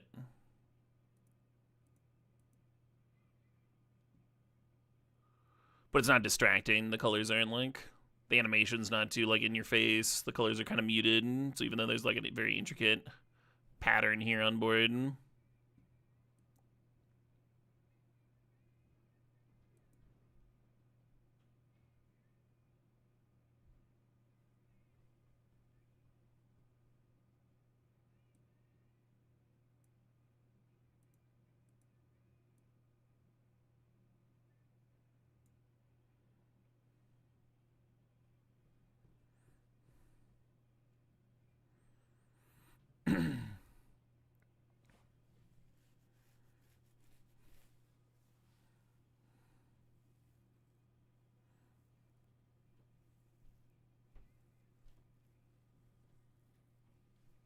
You're digging the new minimalist overlay.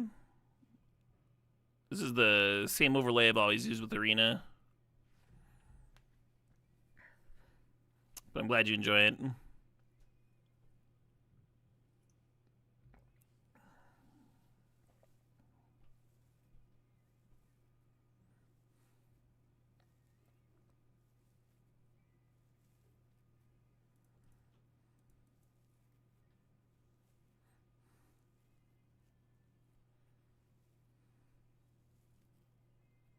Gross.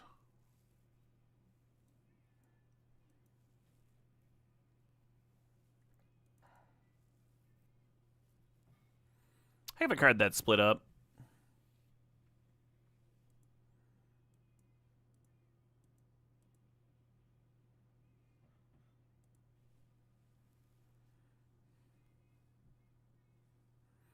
Nice.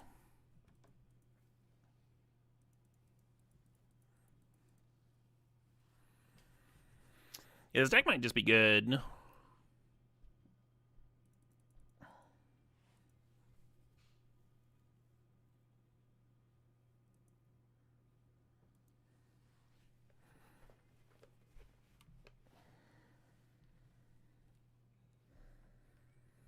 I've got an alarm set for some sealed tournament on Magic Online that I might be switching over to. We'll see how we do. Our allies playable. I mean, at 5-0'd on Magic Online.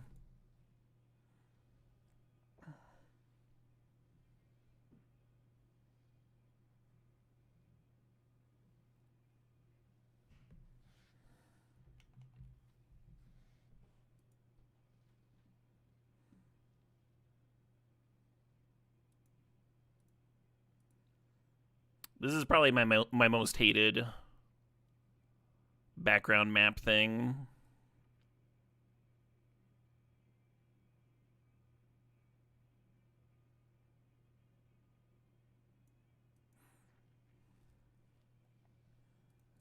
The fact that it's got like these two blaring, like blinding lights that you have to remember to turn off every time.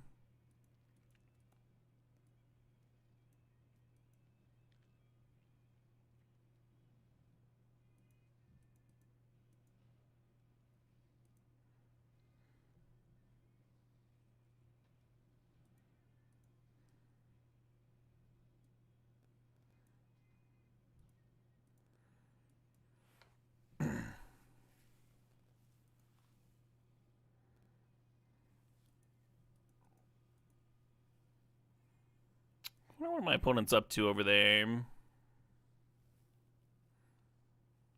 hate the Bloomborough audio? Oh, sure. That's something I dodge entirely. But just not.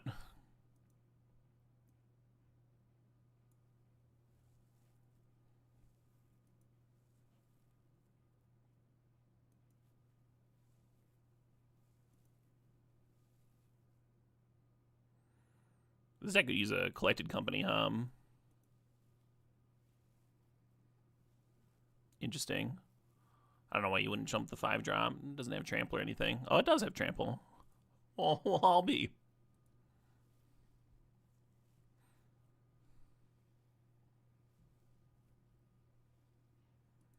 Put in after that cake.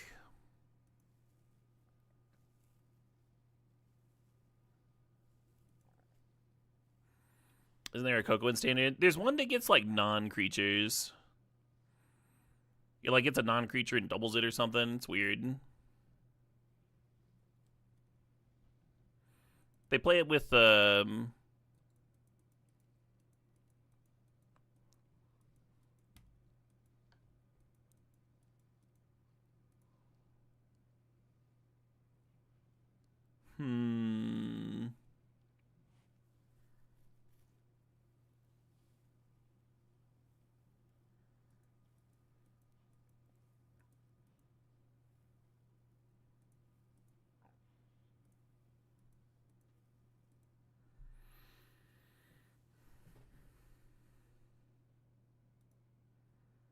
awkward thing about Earth Kingdom Jailers, it could make some of their sweepers a little better. But I do like how it lines up against a lot of their cards, a lot of their 3-mana enchantments.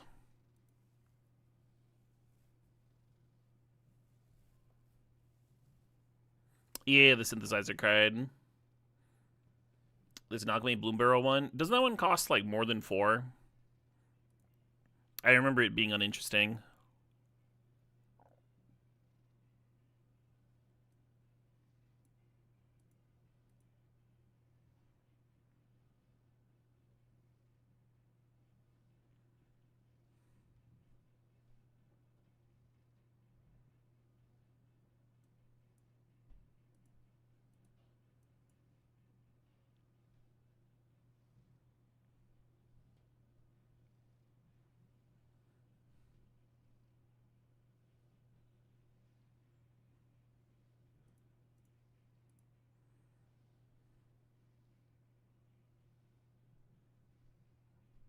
Sure.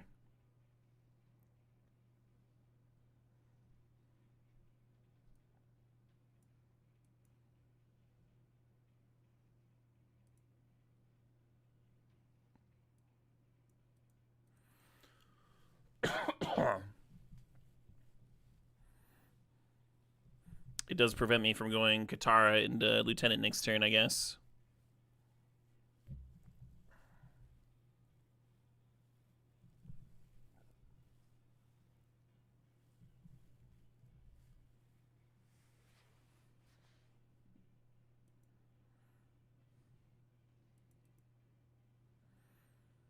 They left on top. Has me a little bit worried about a sweeper. Not really sure what to do about it.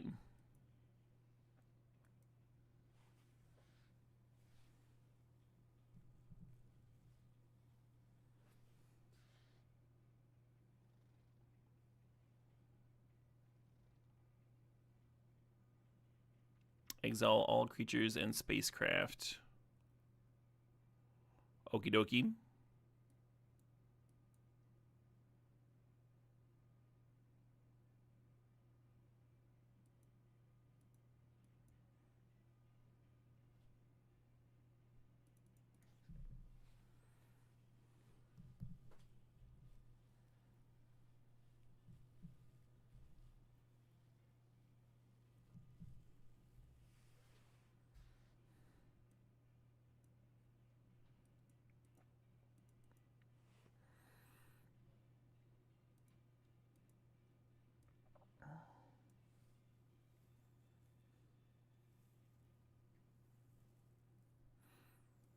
We might be activating Jasmine Tree Shop at some point this game.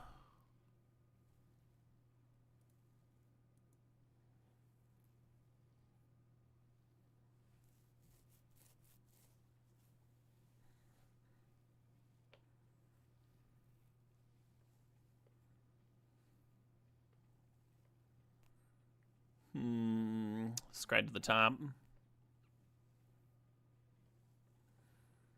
Hell yeah, Dernick.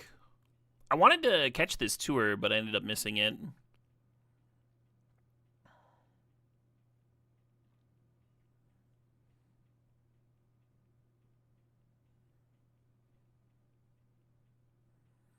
A removal spell would have been so good here.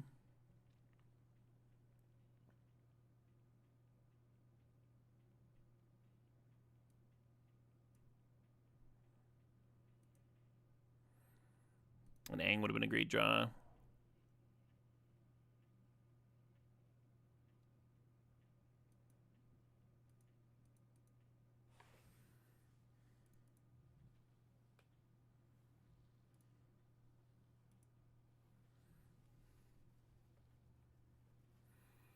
Yeah, I was like, if they want a double block Lieutenant, that's actually totally fine. They'd take 10, go to 7.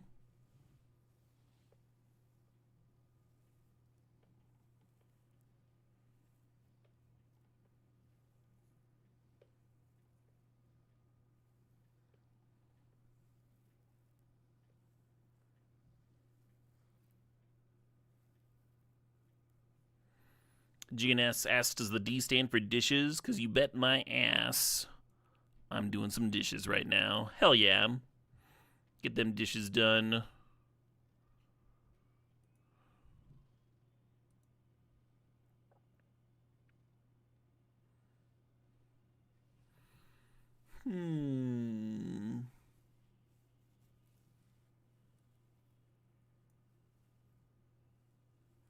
Yeah, Enforcement's just having flash. I was saying that, like, Aang would be really good against my opponent's High Noon. Just like an actual Time Walk plus. Like, can you imagine if we Aanged the Breza there and then just, like, pass with their 1-1? This would have been GG.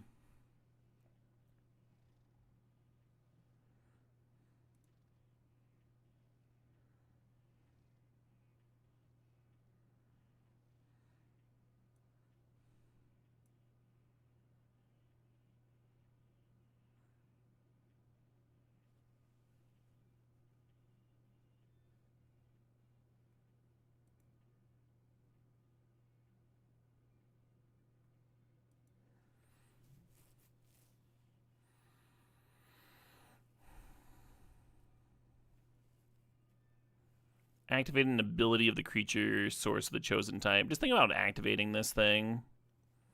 This could also activate an ally. Yeah, if we had one more mana, we could Earthbend 5 here.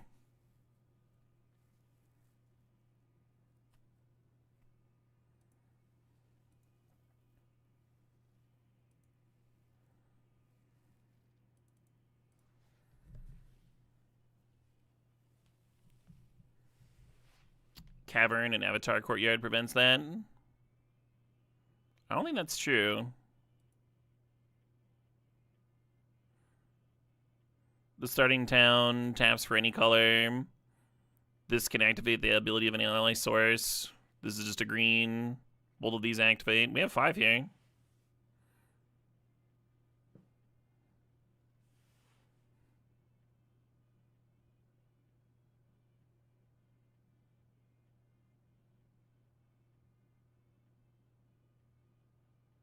Oh, the selected courtyards on Avatar. I don't know how that happened. Fair enough. Must have been misclicked.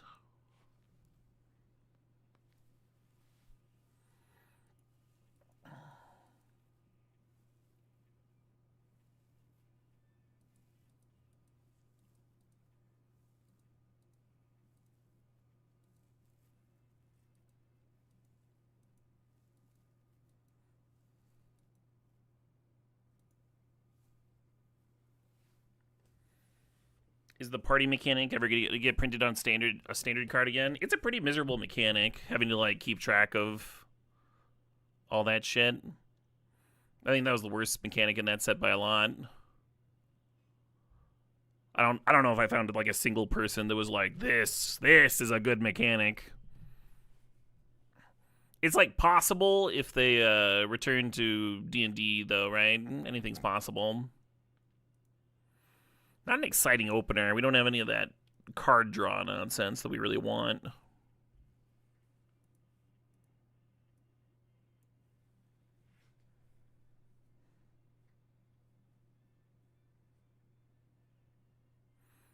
You've played a lot of Ultimatums, so you got good at counting heavy pip requirements. Yeah. I mean, I literally just did not know that I misnamed Avatar with one of my lands, friend. It was not a miscount on colored sources on my part. We're operating with different information.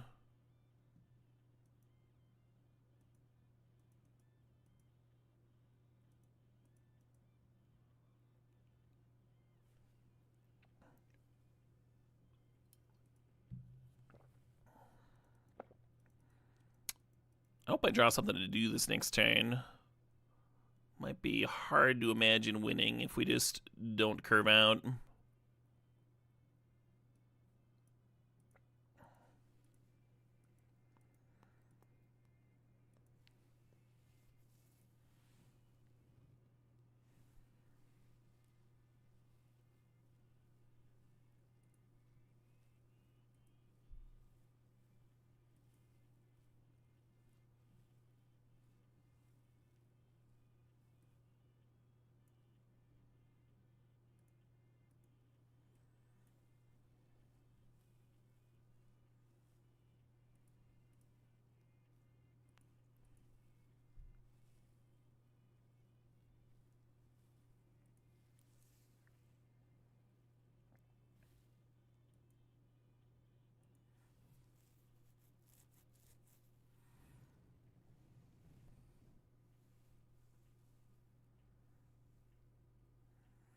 If I sack the protectors, they won't get 2/1/1s, but then I don't have a protectors in play.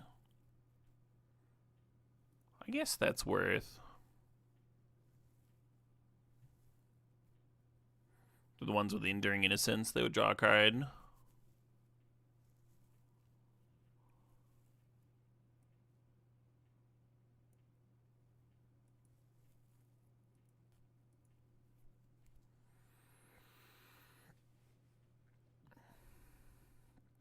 Could have launched in with Appa there. Would have gotten haste from the protesters.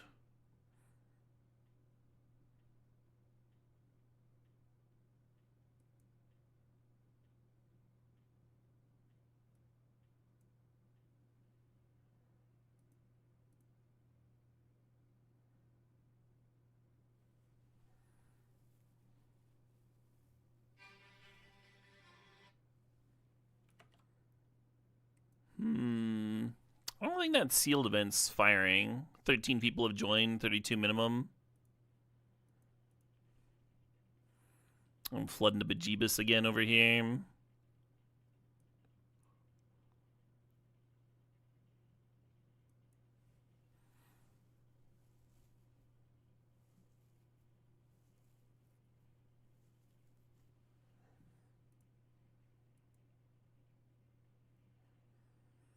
Now we're once again very vulnerable to a sweeper. That's not a sweeper though. That's a carrot cake.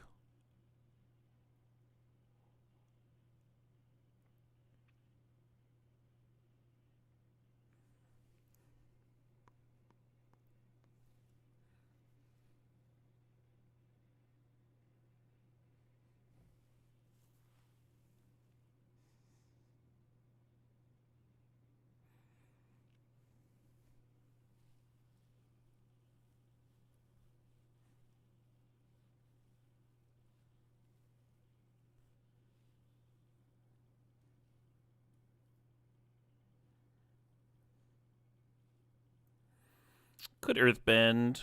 Katara lets me attack with the Katara herself as a 5/5. I think Earthbending's a little bit better.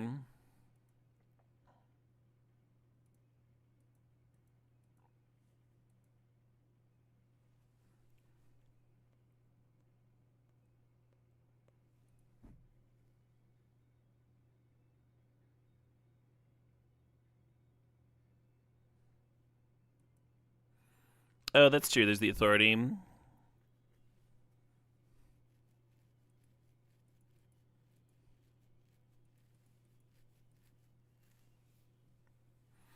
Yeah, for this matchup, I think we just like need a much stronger curve than what I got here in this game 3.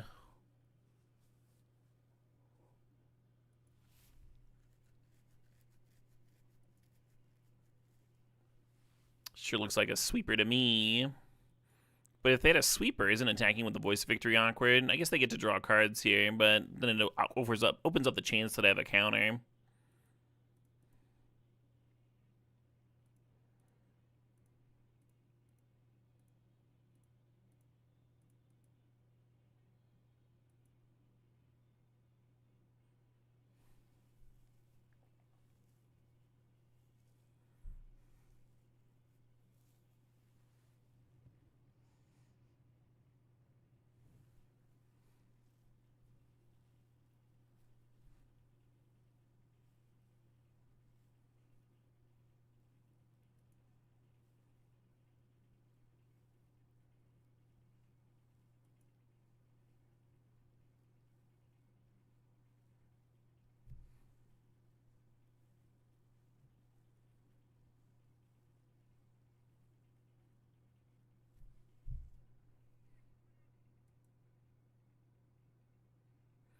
Oh shit, what up? Hey, look at the Hun. Thanks for the sub. Thanks for 58 months.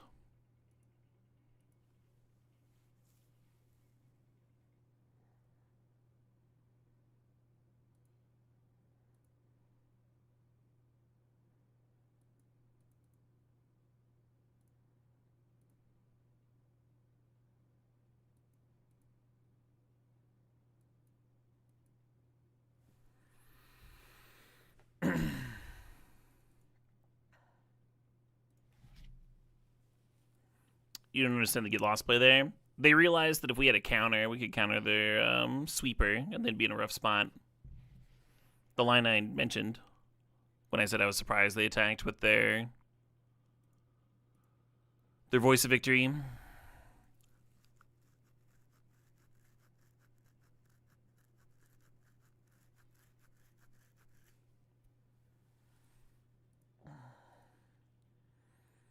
Just gonna get ground down by the enchantments now.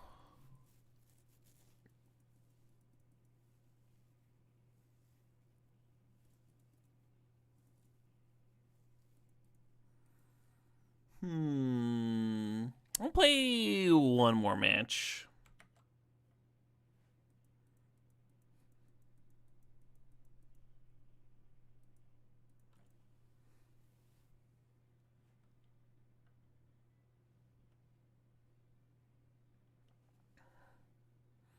Is standard fun again?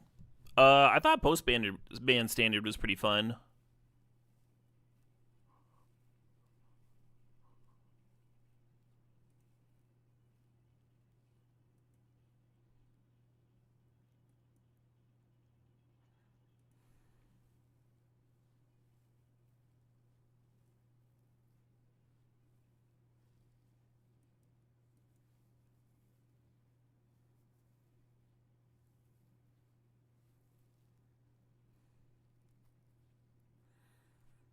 Any standout cards? No.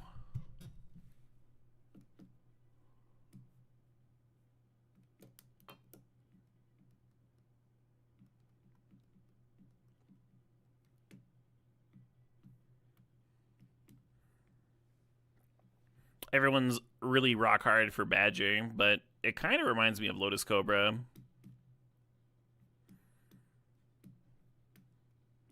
Shitty little body, situational burst of mana.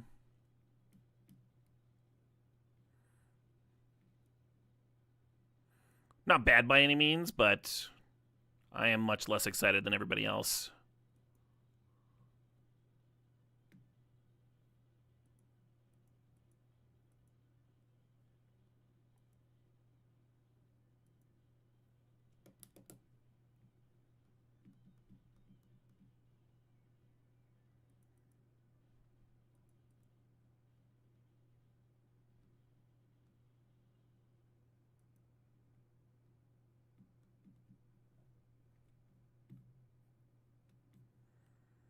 Kind of looks like they've got a -2/-2 card in there, figuring out which creature to kill.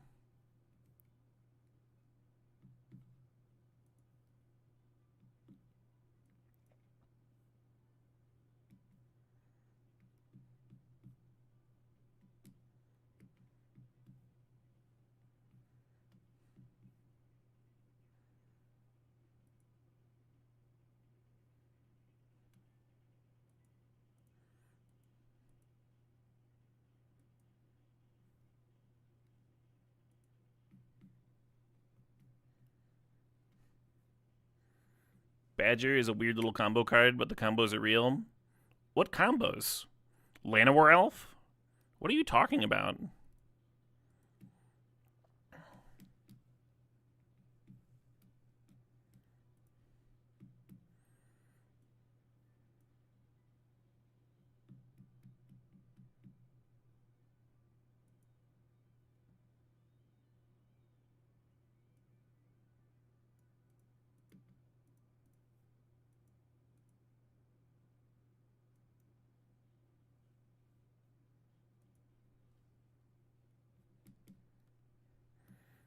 The real value comes with creature lands. Like getting the attack trigger on a creature land without having to animate it. That's kind of sweet.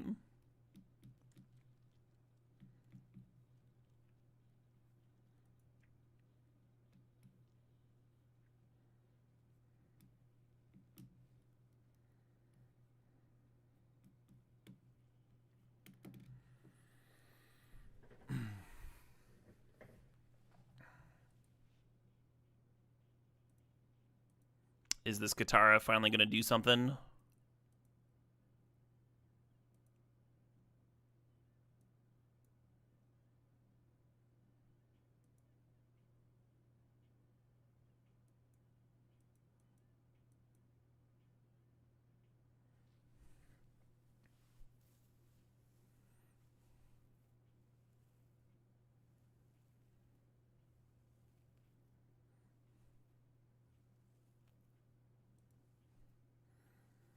Airship and Snake? Oh, no, absolutely not. The Jund Snake deck?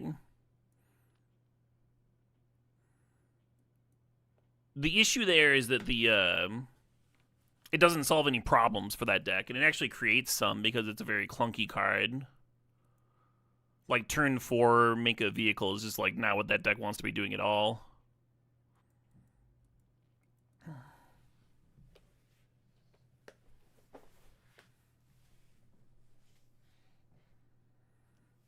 You lost to Badger yesterday when it made a surprise haste attacker for their natural order into Hoofline in Legacy. That's cute.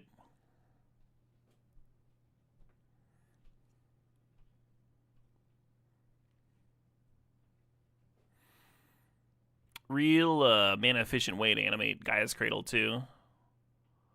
If you wanted to untap it.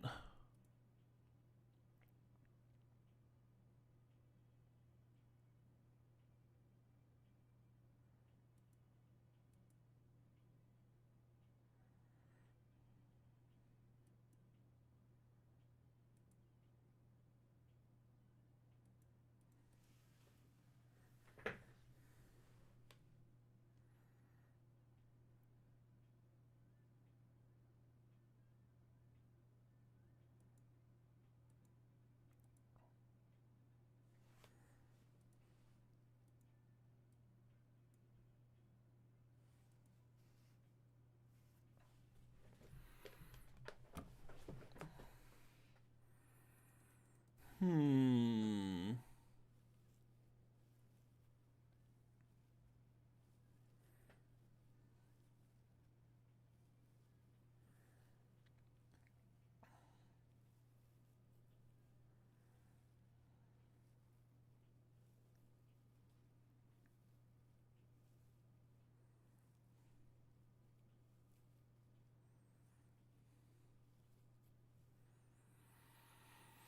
Hmm. I'm gonna try a couple allies again. I feel like Aang should be in just to like have a flyer. I feel like they operate at instant speed better than me though, even if I do have flash things.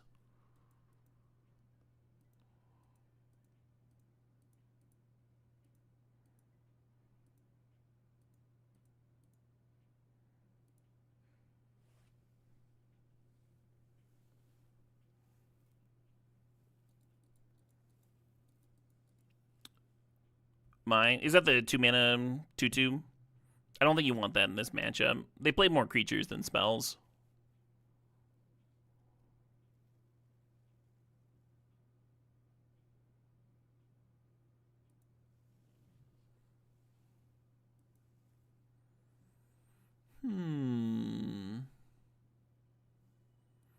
I guess.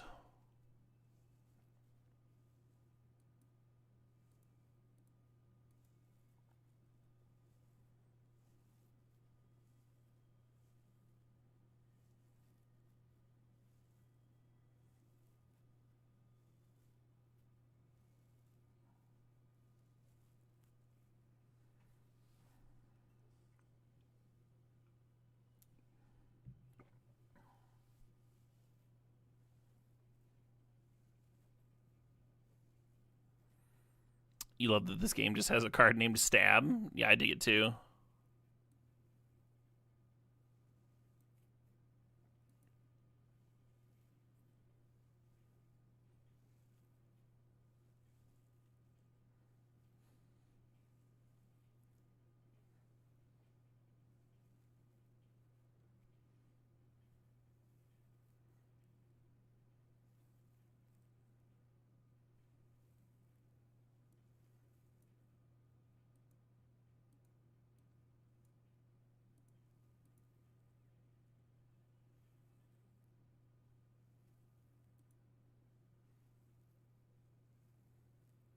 Well, I guess Starting Town could have done that. I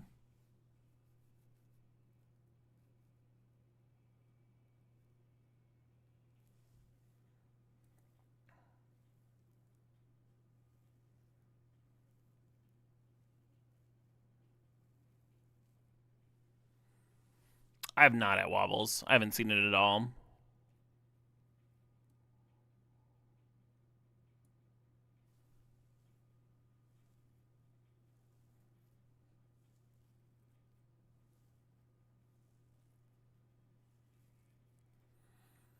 Kind of just been a sea of blue black.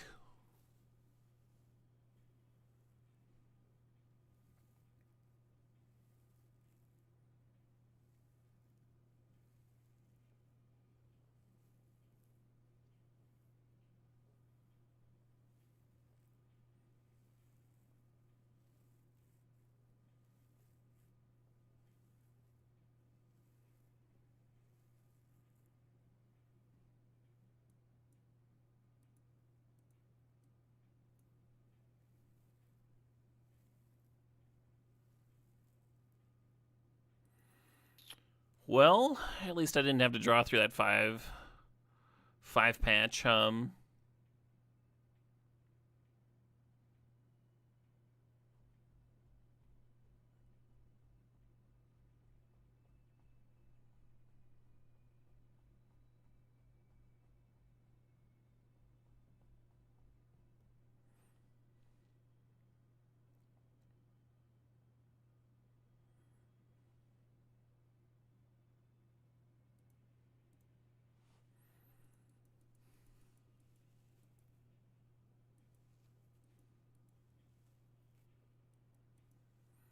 Hmm.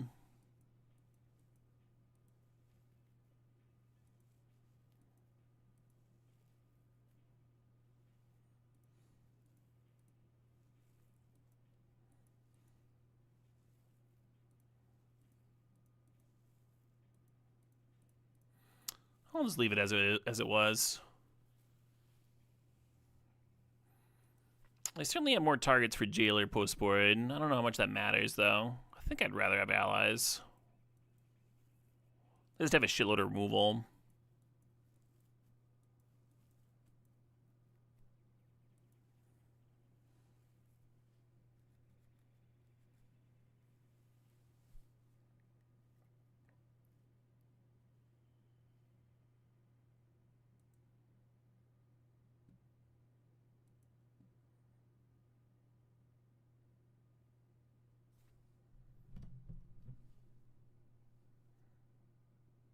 I think I'm going to shock myself for green. Player with an ally turn 1.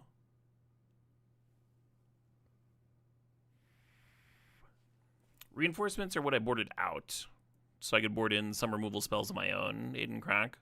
I don't think 1/1s are very good when your opponent's playing like 1 mana 2/3s and 3 mana 2/4s.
I just want to slam this.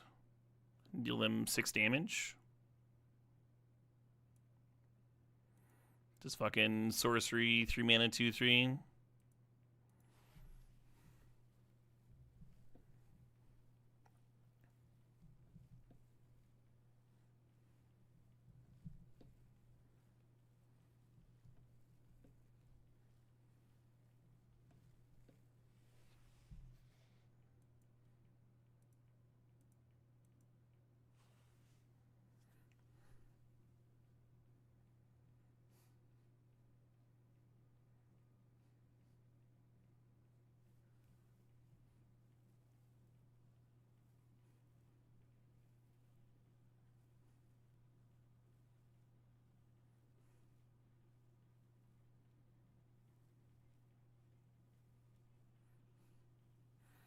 I assume they're going to at least kill my protesters.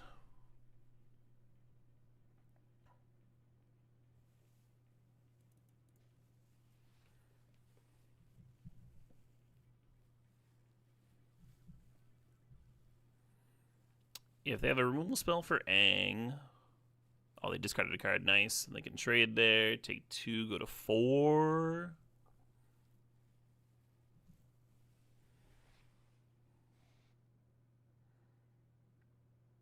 Sanctuaries become a 3/3.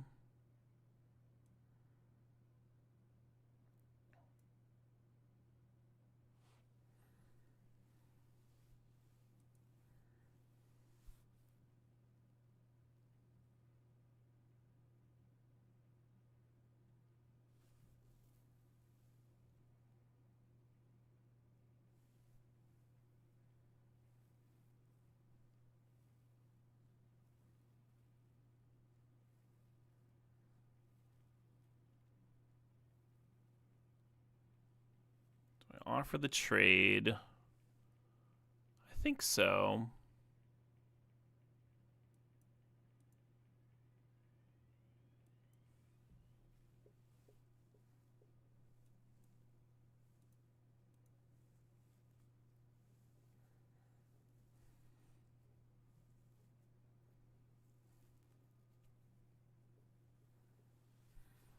This deck looks like Modern Humans. We don't have the critical mass of Anthem effects, but yeah, built pretty similarly, huh?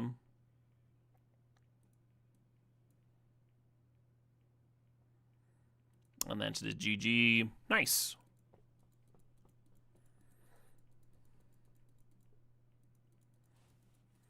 Yeah, I dig this deck. It's sweet.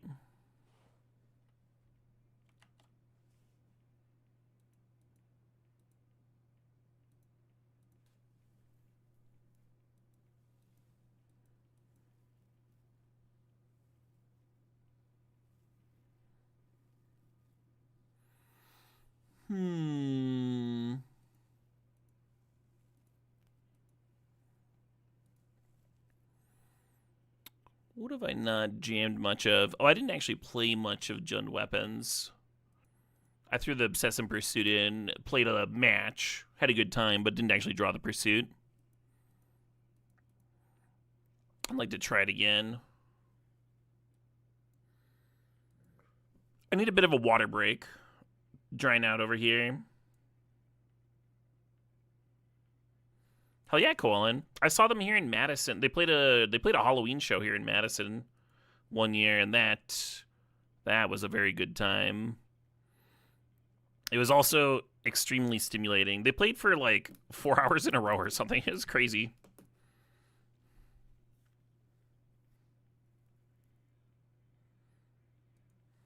Airship, I do not think looks perfect for this. I don't think it looks playable. We've got like 2 shitty little creatures for crewing Airship. We can't crack Airship the turn that we play it. It solves no problems for the deck. It's just an uncastable card for no reason.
Where?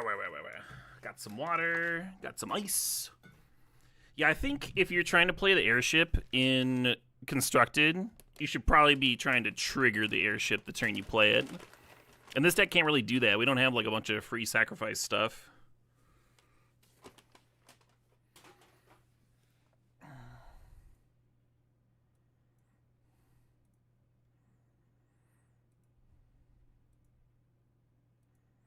We played against somebody else trying to play airship in standard, and they had like a mono black deck with a bunch of sacrifice stuff, and like they had ways of making treasure, so they could potentially play the airship on turn 3. And they got it. They got it rolling a couple times, and it didn't look very good. They like did the thing, and it's like, okay, you now have 2 of this. I'm just gonna attack you.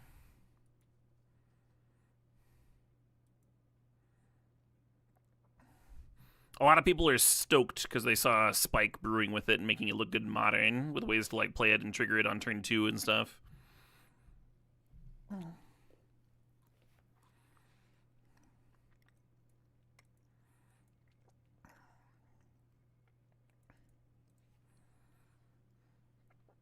But I can't currently think of a shell that would excite me to play it in standard.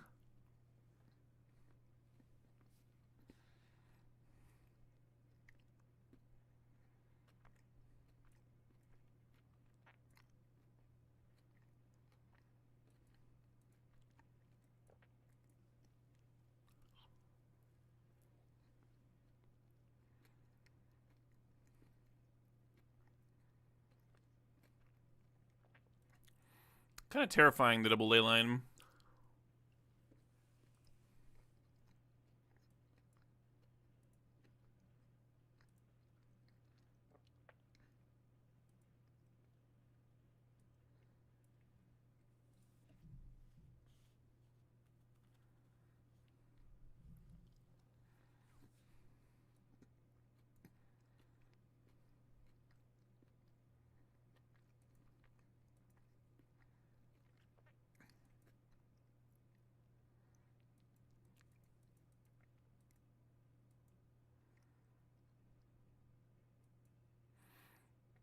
We have this issue with Torch the Tower where, like, do we try to kill the Slick Shot and then get blown out by a pump spell, or do we just kill the Headliner right now and prevent that shenanigans from happening? I don't know.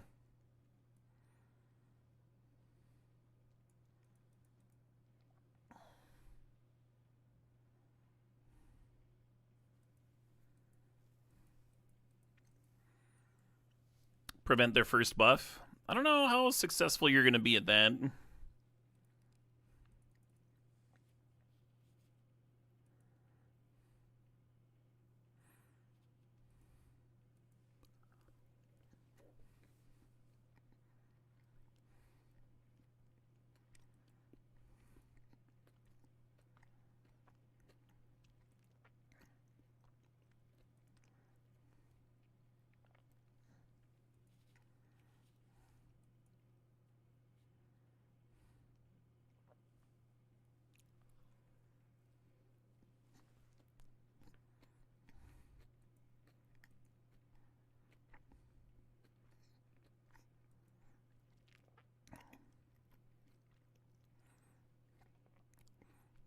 Kind of seems like I need to kill the 10-1.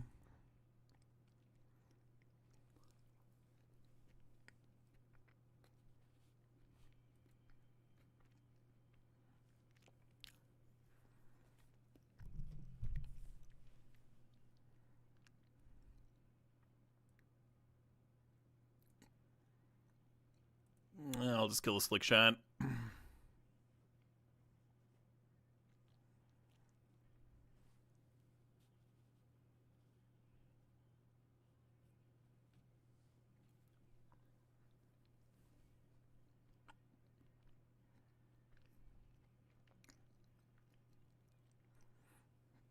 The old triple Manifest Dread.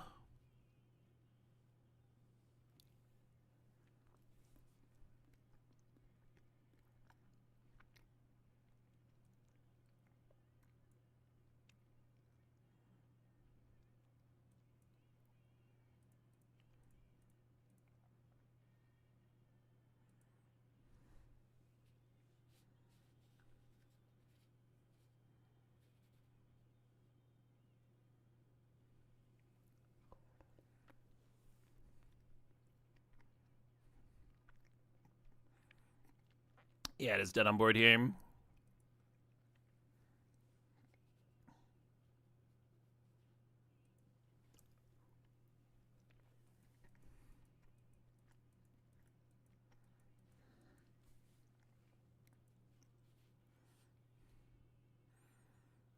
Or Fire Magic's interesting. I keep playing against these super aggressive decks where I don't actually want to play Obsessive Pursuit.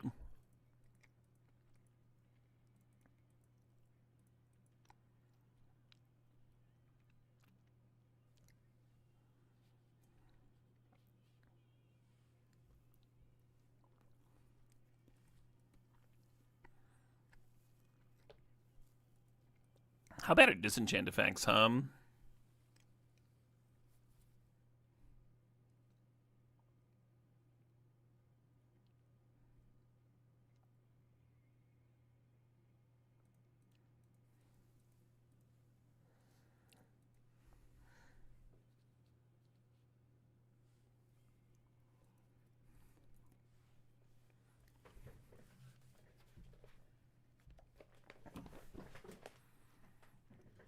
I think if we'd had an airship, we would have won that game.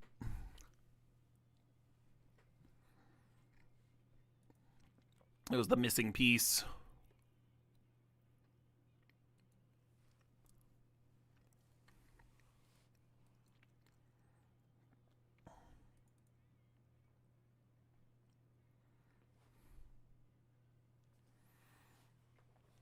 Oh, I did see someone.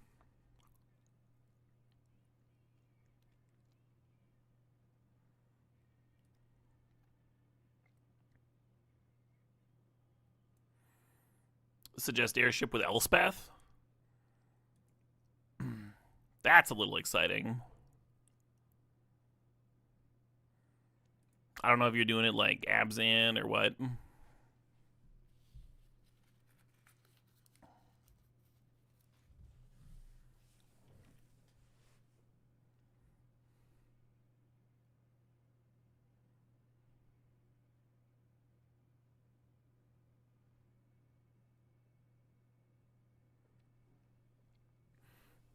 I would just check eBay, Riot Society. Or I'm sorry, not eBay. YouTube. Let's go on YouTube. Type in "Learning Magic: The Gathering." You'll get there.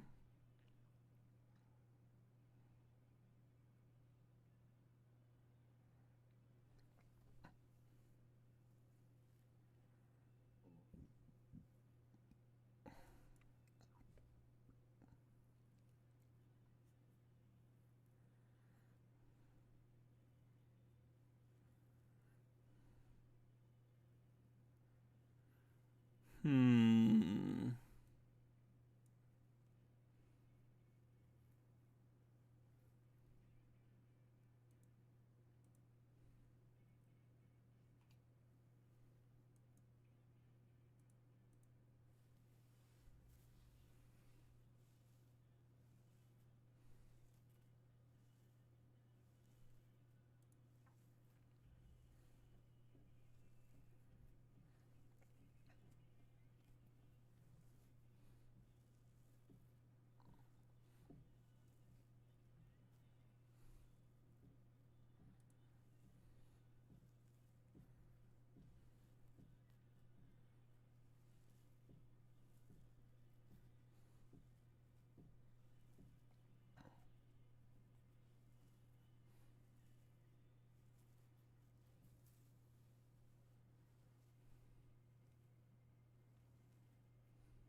If I wanted to sack the Lava Spur boots, I could Devastating and then have a 6/6 back to block.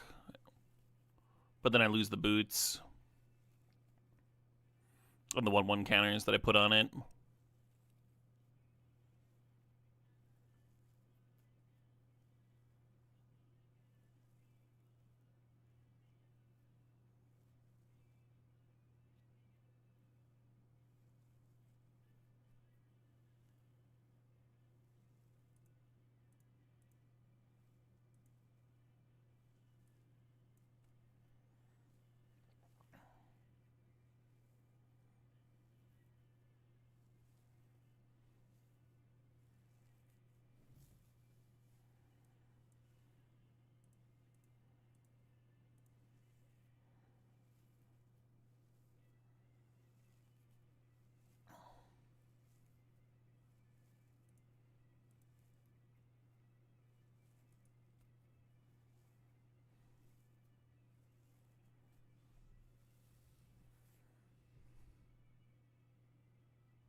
to get to gain 11 life.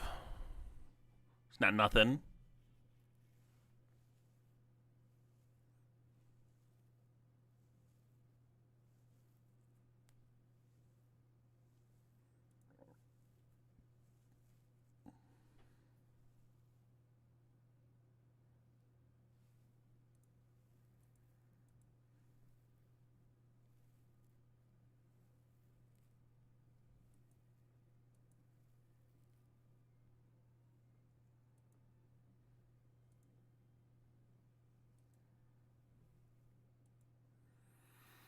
Yeah, Ranma's powerful as shit. I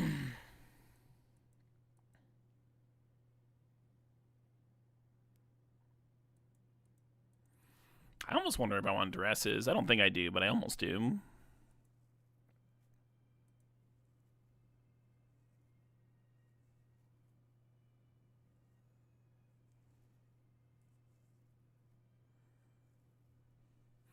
Nice seeing the obsession do something, huh? This is a bit iffy as a one-lander, but it does have like some nice interaction.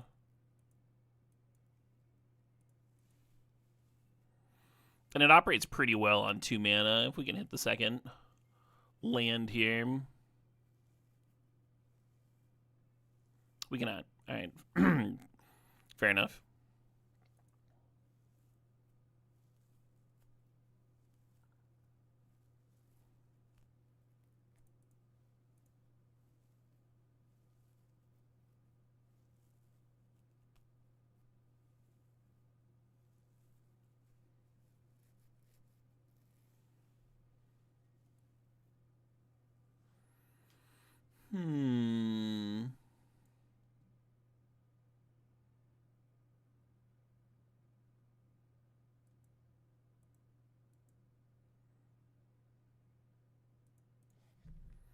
Oh, hey, that resolved, huh?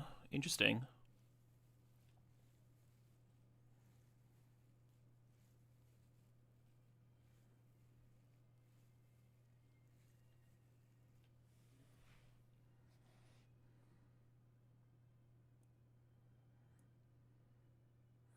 I think the opponent's extremely flooded right now.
Yeah, we have plenty of gas. We're not winning this turn, but next turn, maybe.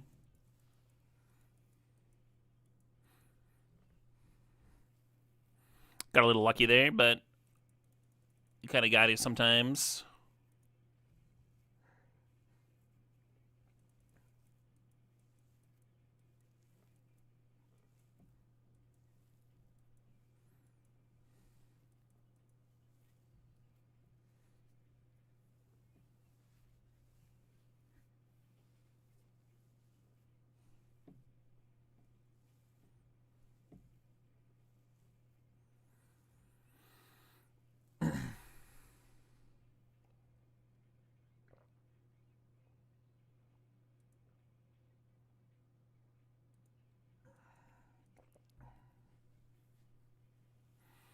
I've seen better openers.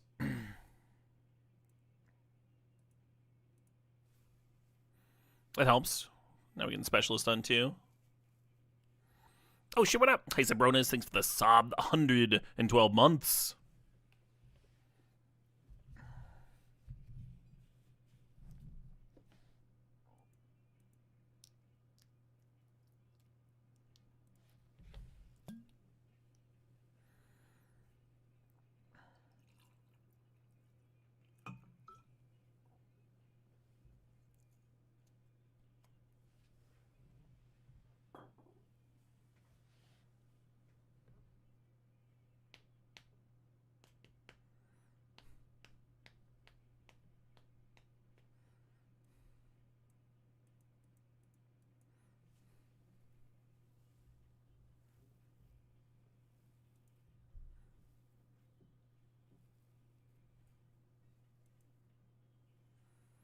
Okay.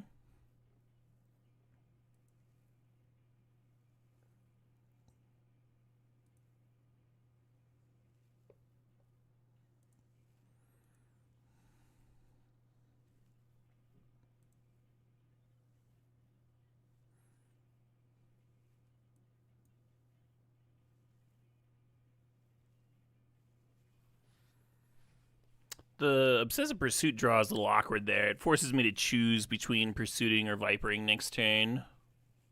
Probably gonna Pursuit. Could use some Crads. We'll see what our draw is.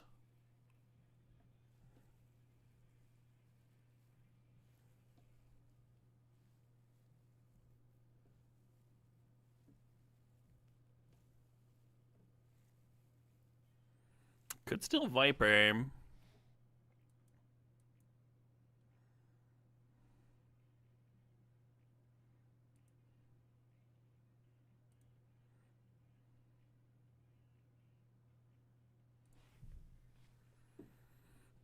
Hello from the subway train stuck in station. Hello indeed.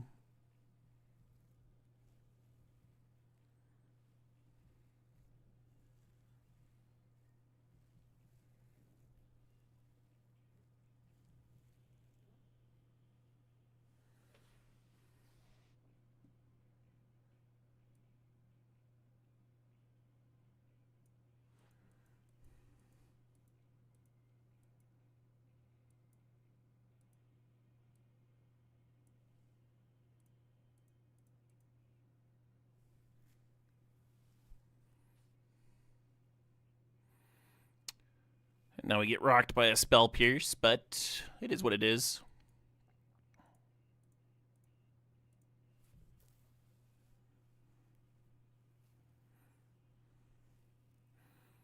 One more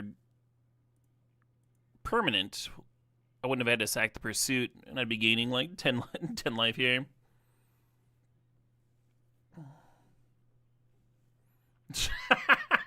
There's like, I'll take the damage, I'll take it. Yeah, I can jump, I don't care. Take it, get me out of this. Fire Magic seems kind of good against them. Why'd I say it like that? Fire Magic? Fire Magic! Why am I still saying it like that? Do you want 3 of these things?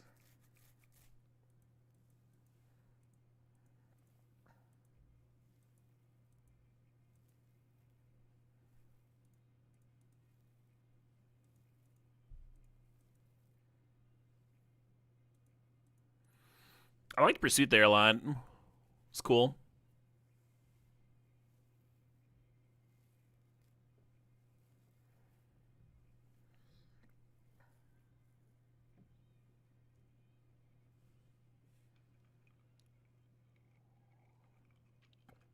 You've been seeing a ton of blue black in the standard? Yeah, big same. Yeah, there's been a shitload of it on the ladder today. I was playing a couple of decks earlier that felt like they had a bad blue black matchup, and it greatly decreased my desire to play them on the ladder.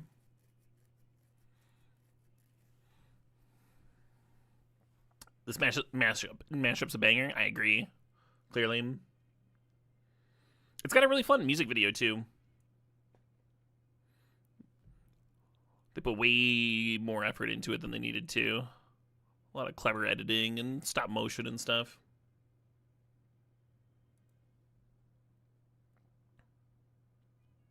Sure.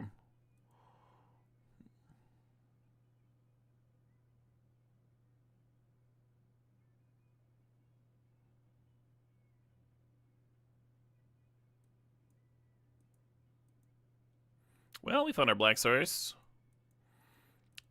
Got some interaction. Just need some Gasola, huh?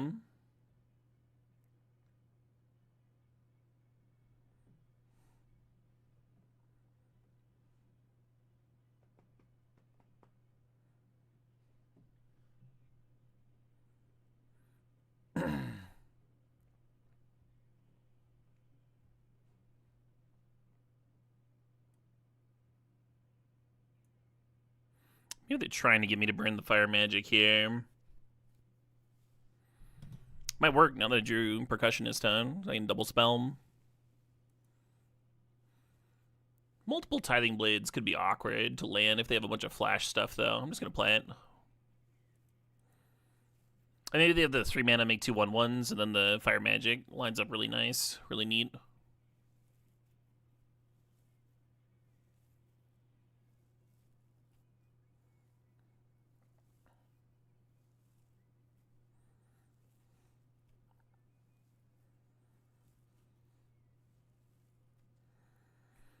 You think Deep Cavern Bat's your least favorite card on Arena? Interesting.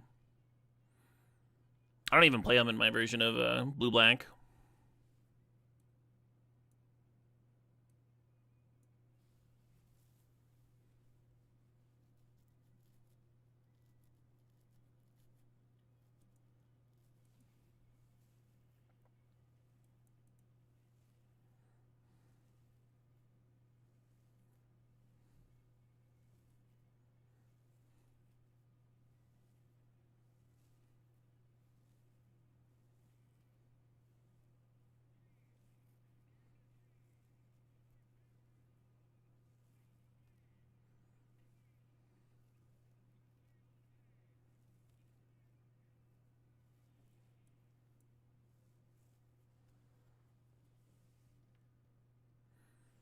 Oh, each creature.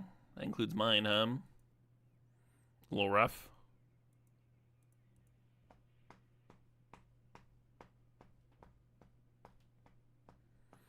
You think this is one of our harder matchups? Really? I beat it earlier.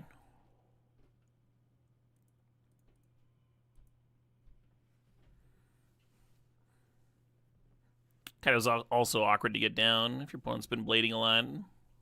But seems good here.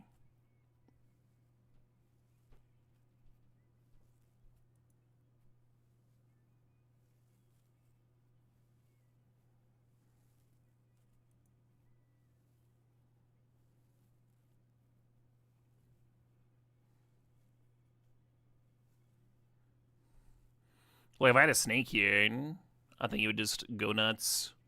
Obsessive would have been really good this game, too. Actually, I might just fucking play this, even though it kills my Percussionist.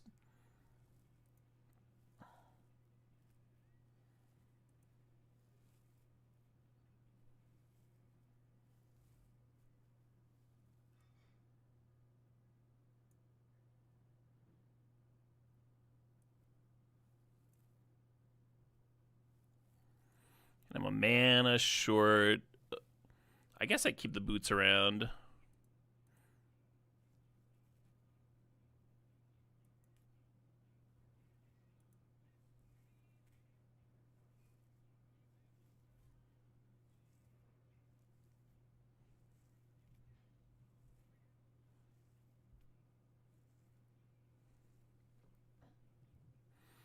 And then the Kaido can just tap down the Viper.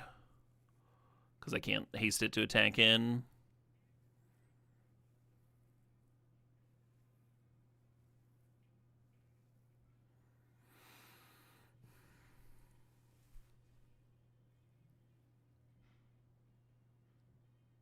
They can second map. Amazing. Sure.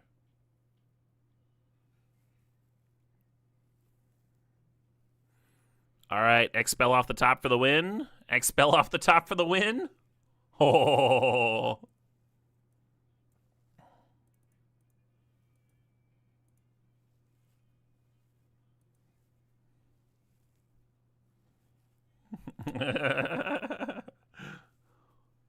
They have so much like life gain shit up. They've got like a 5/5 life link, a 3/3 death touch life link, and they just look very dead. And that's all.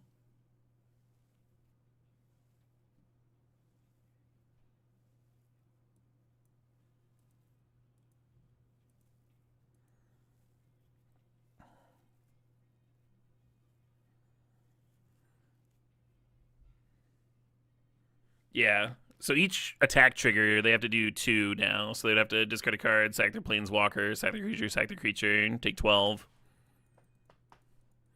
That was a good draw. That was good. You remember when we were just looking very dead and then we just ripped perfect? I remember that shit. That was some good shit.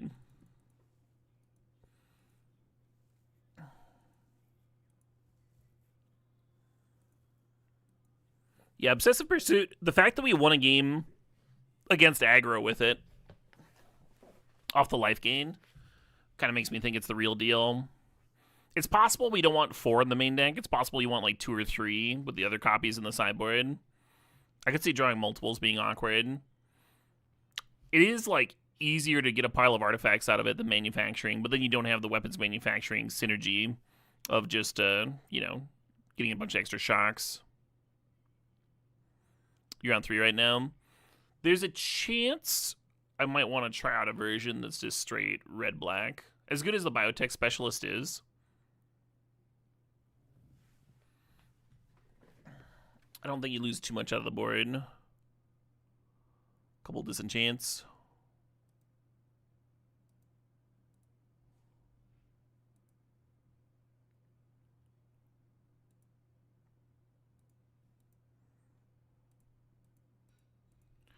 Do do do do do do ba do ba do boo.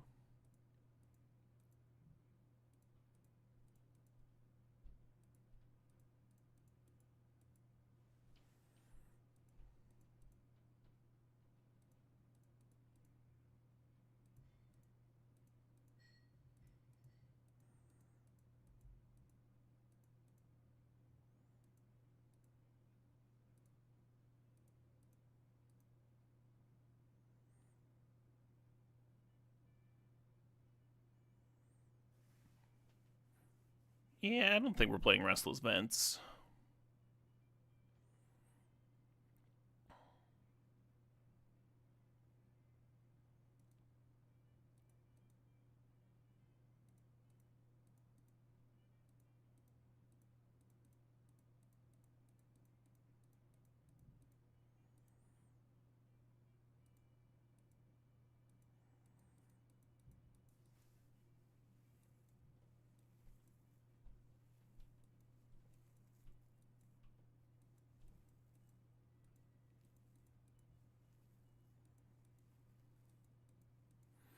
I almost want like one more thing to do turn 1. Oh, you've been off surveillance in general. Interesting.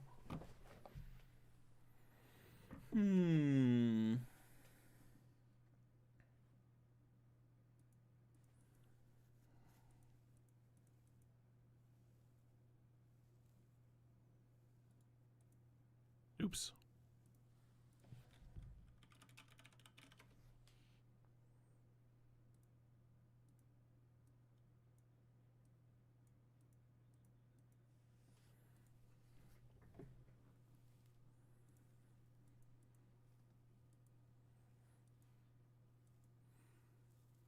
I kind of wish the Black Menace critter was an artifact.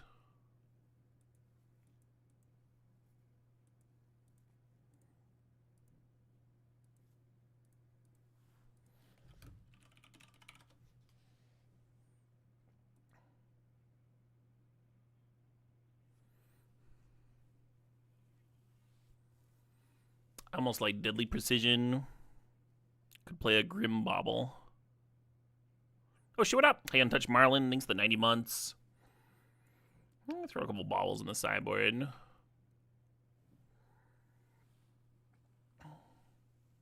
Black Mage's Rod is 2 permanents. Kind of interesting.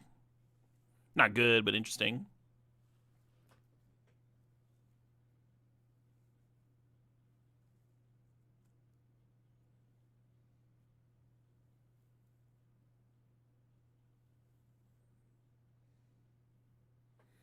Virus Beetle, now we're cooking. Now we're cooking.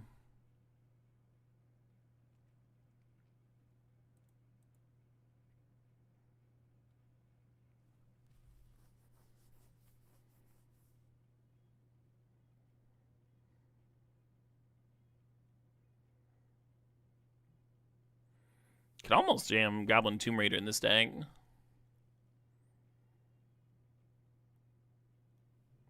Rust Harvester is almost interesting. Almost. Chainsaw is almost interesting.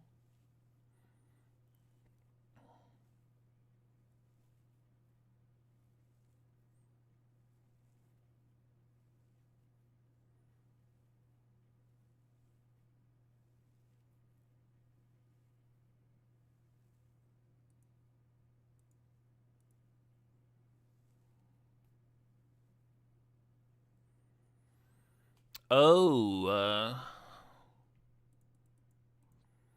gonna try out some candy. And I'm gonna cut the theaters.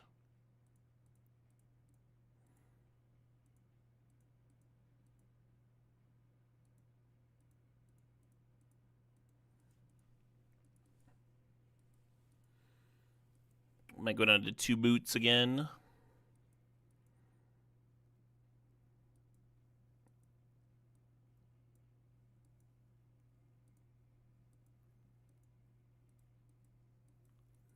Yeah, Candy Trail really appeals to me.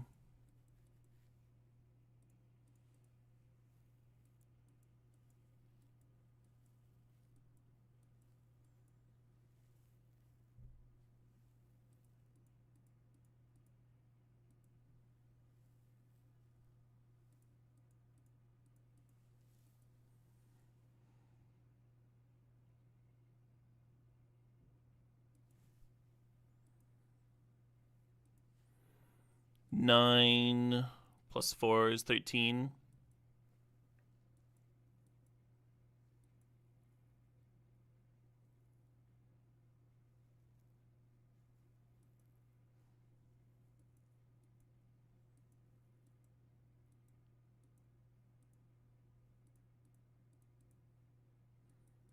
Possible there should be a 1 of starting town, even though we're only a 2-color deck.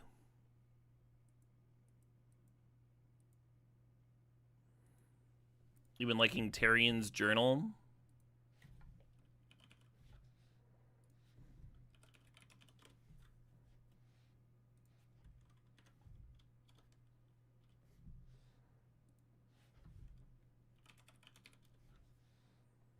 You know about Tarian's Soul Cleaver?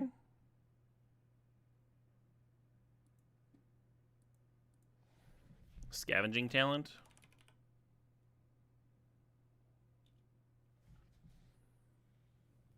Whenever more creatures you control die. There's not very many creatures in here. There's like just Percussionist and Viper.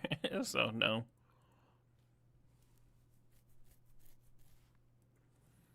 I think Callous Inspector is good with what the deck has going on. The issue with Callous Inspector is that it's not an artifact, so you're not triggering your manufacturing. You can't sack it to Legion Extruder. There's just not enough. Literally just sacks to Viper.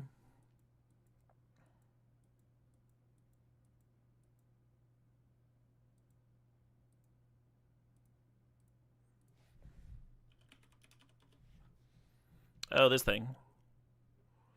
Sack another artifact or creature, draw a card, activate only as a sorcery. Transforms into, you can cast a creature spell from your graveyard this turn. I mean, that's sick. The flip side's sick.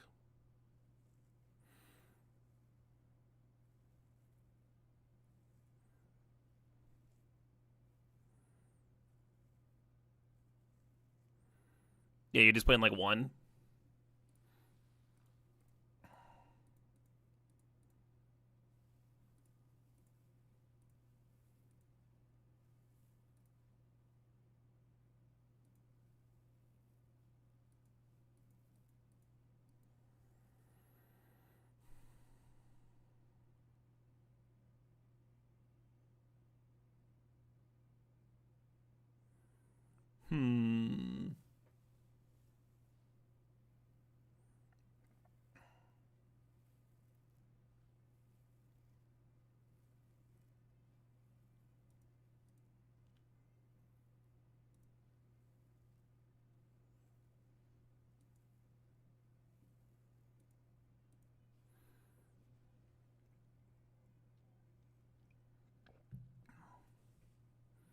You like Nutrient Block over Candy Trail. I like the immediate smoothing of Candy Trail, right? It should let me keep more hands.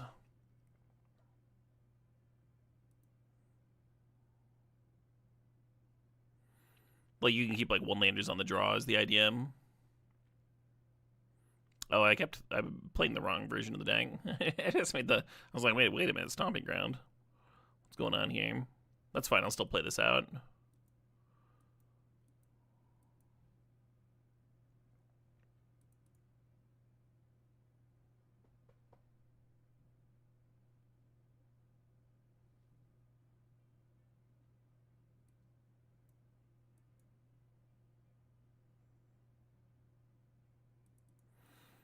Yeah, the fact that Pursuit gives you a clue and then another turn, next turn another clue, so you like already have 3 things to sacrifice.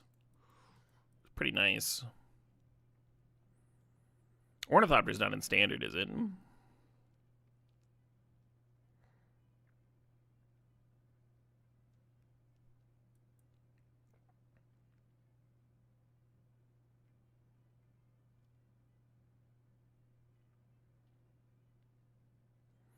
Boots for Snake are not actually that important. Like here, I can't like do the thing. Maybe I'll wait a turn on it. Just play out my things. Have a nice turn for him.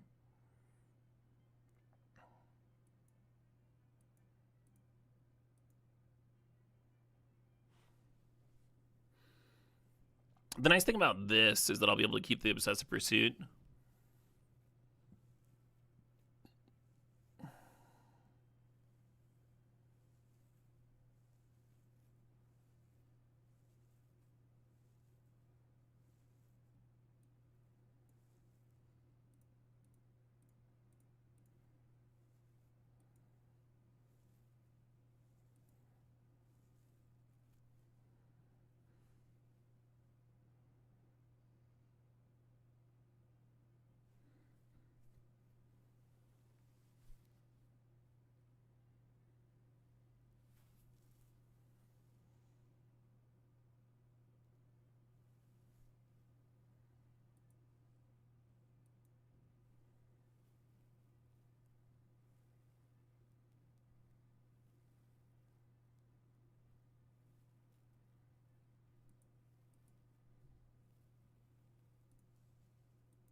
Mox Jasper.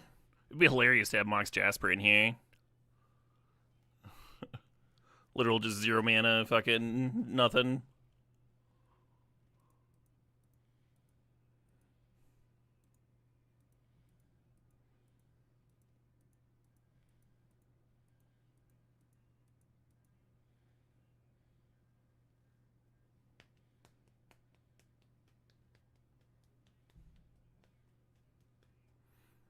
Put it to the tank over there.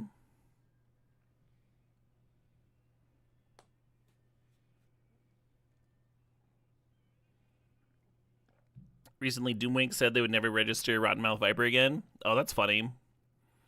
Doom was watching the stream the other day, and I asked him if he was gonna, if he was gonna Rottenmouth Viper, and he sounded stoked about it. He's like, hell yeah. I imagine that didn't go that well. Oh, they're just taking it. Shame.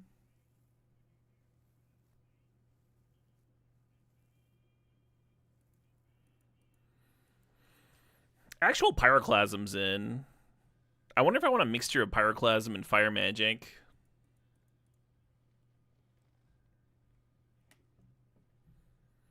Because Fire Magic to kill the stupid Badger thing, it costs 3 mana on the draw. That's too much. It's too much mana.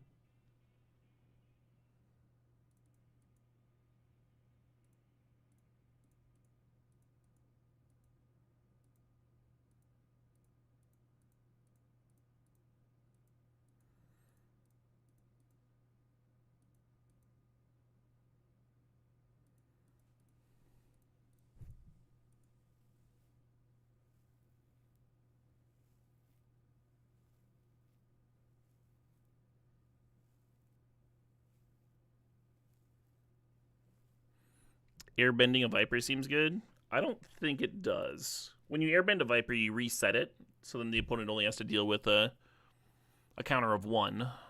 If you give the Viper haste an attack, now they've got a trigger of 2. It'd be like two regular triggers that you're talking about with blinking it, or airbending or whatever.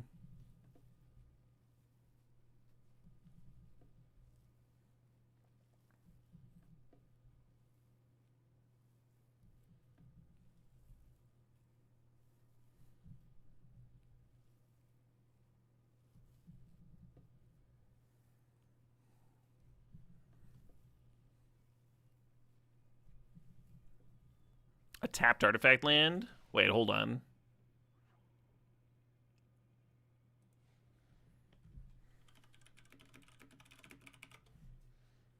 That's kind of exciting.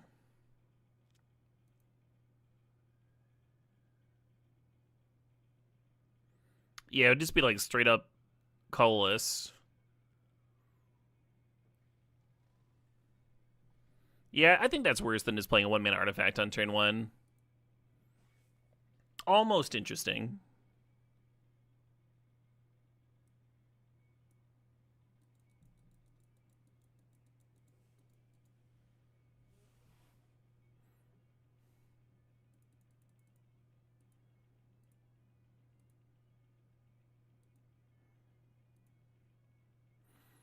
Alright, let's try a version that's just straight red-black here. I'm not sure how much better the mana base actually is.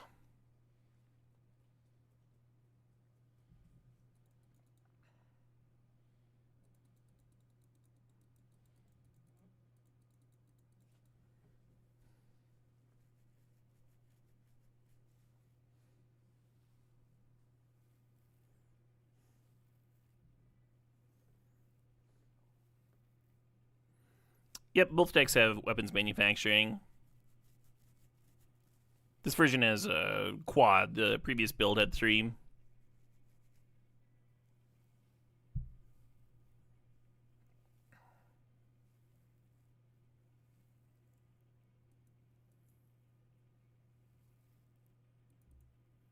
One Clockwork Pippin.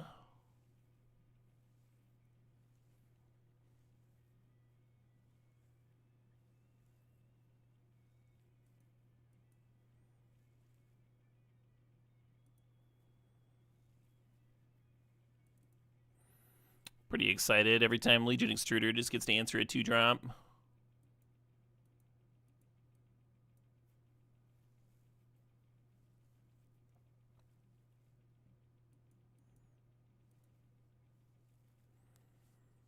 Keeping the Percussionist on top actually made a lot of sense.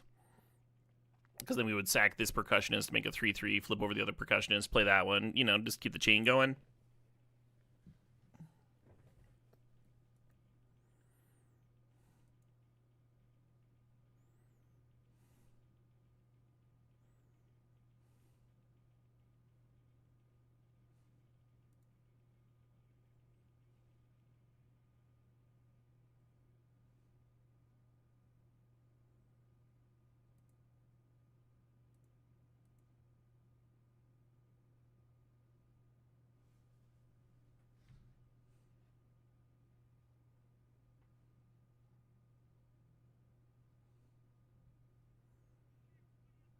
Hey, Mixin G, thanks for the sub. You can't believe your 66th month is on my birthday this year. It lined up!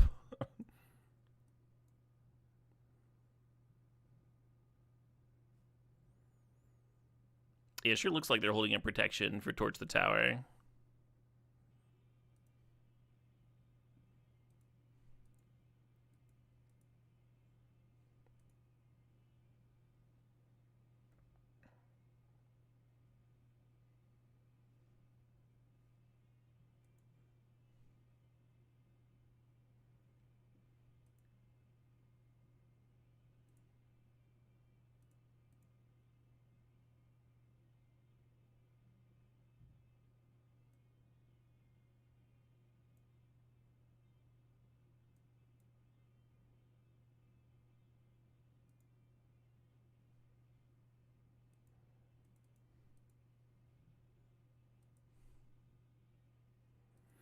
Then we can sack one extruder to another.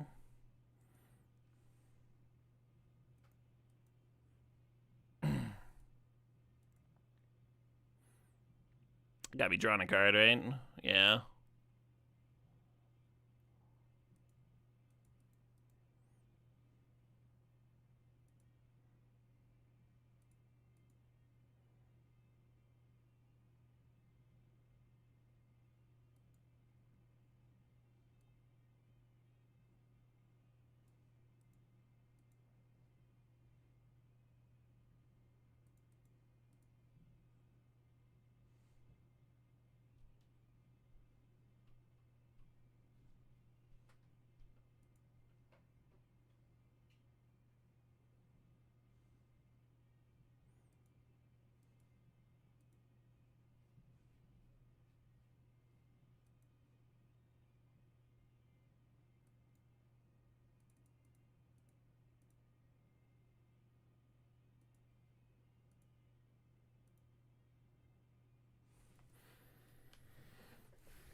I think the edicts are really good.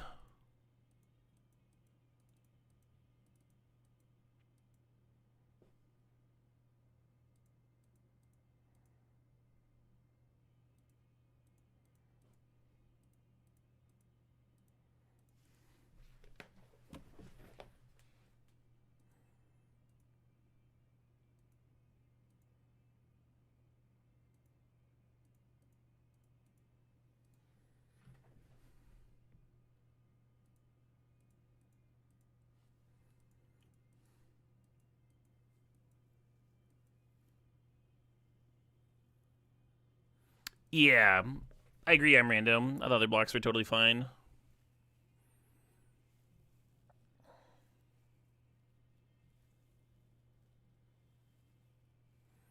Stop pegging Mayor.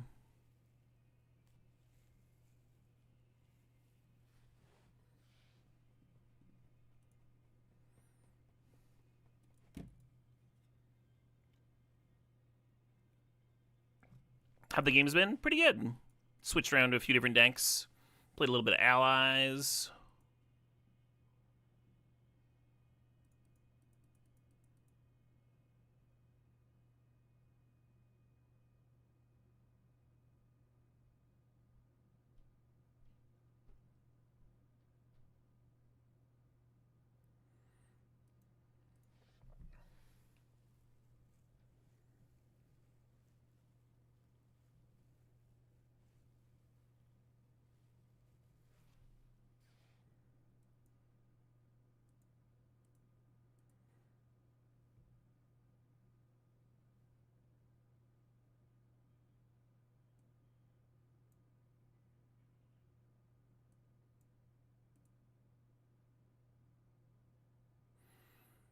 They like double mold on the play or something. Am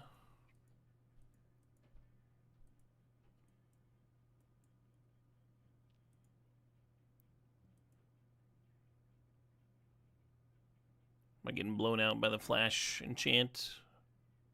Could have kicked this. Yeah, I'm getting blown out a little bit.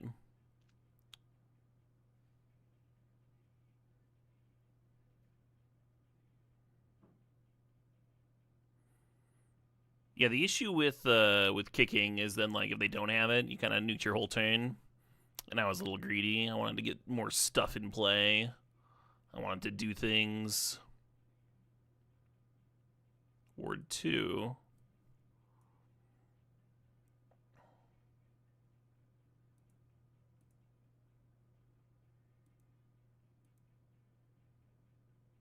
They have another one. They have another one.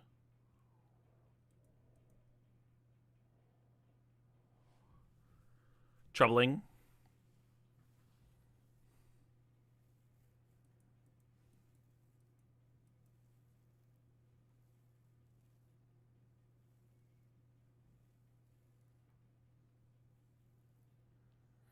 Could play weapons manufacturing into Moxite and go looting for some edict action. I could also play Viper. I feel like playing Viper isn't quite good here.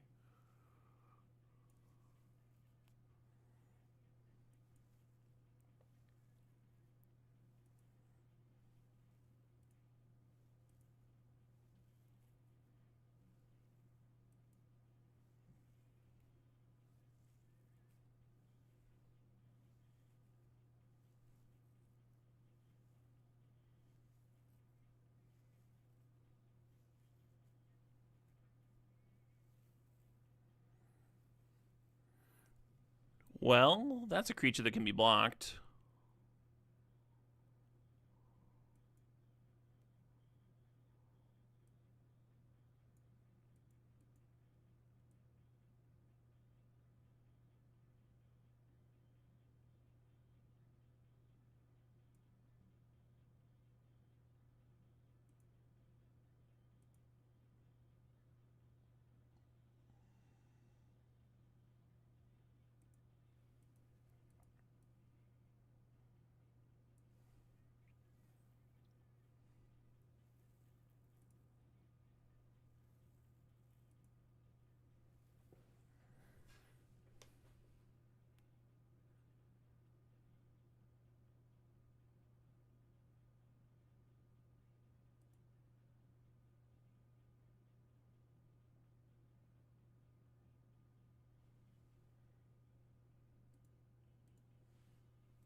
And the idea here is that the Legion Extruder can produce a blocker.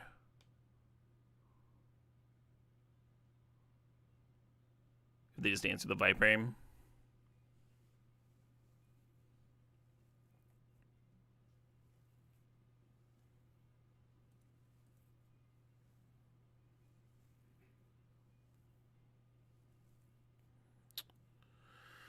Well, I was kind of hoping I would draw an artifact. That's bad. Bad that I did not. Perfect. Fuck.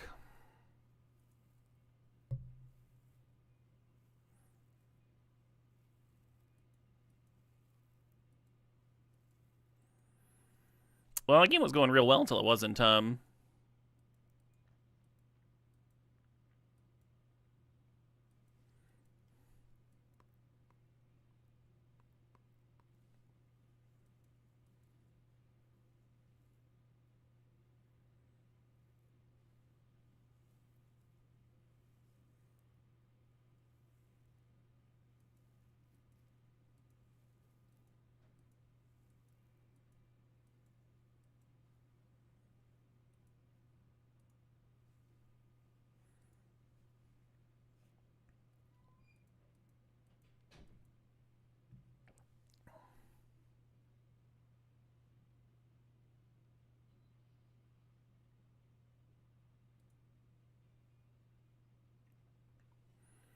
Kind of gross.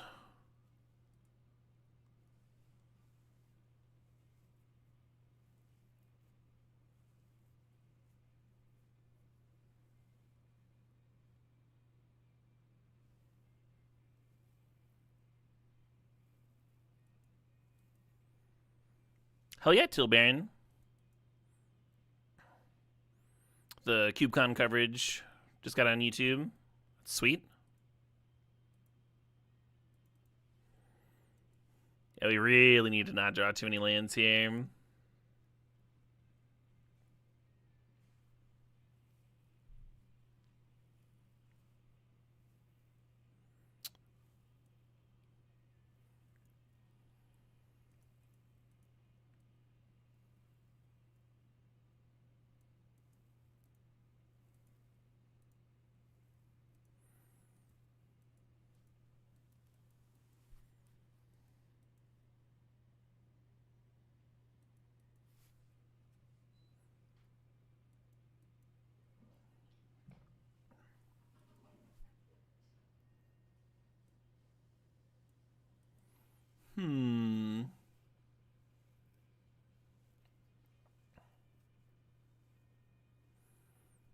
Wow.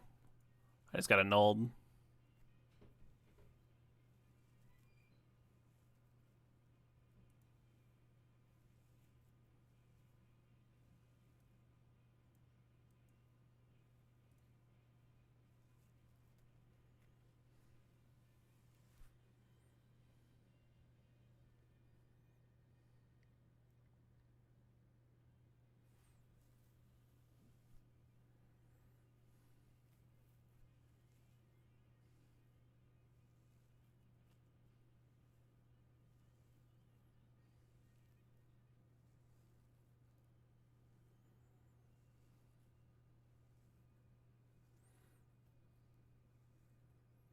I like how they saved up flash and untapped creatures and stuff. Play around edicts.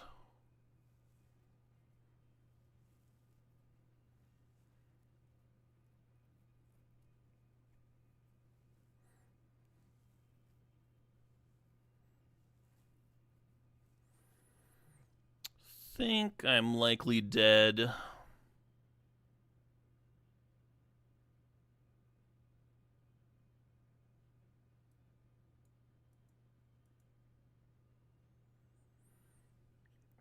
Loose Keep gets punished. More news at 11. Probably going to take more than 3 spells to win a game of Standard these days.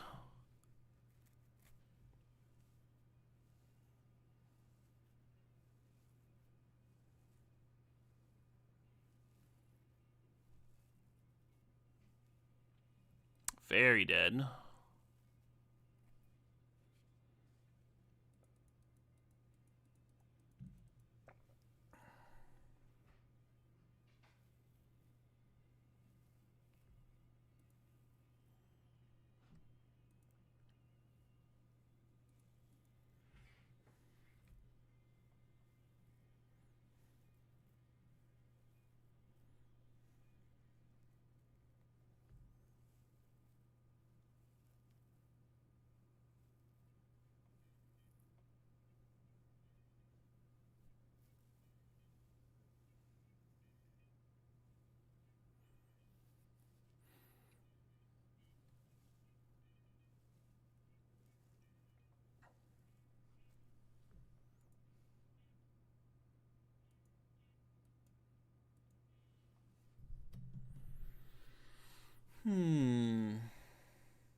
Blue-green, you say?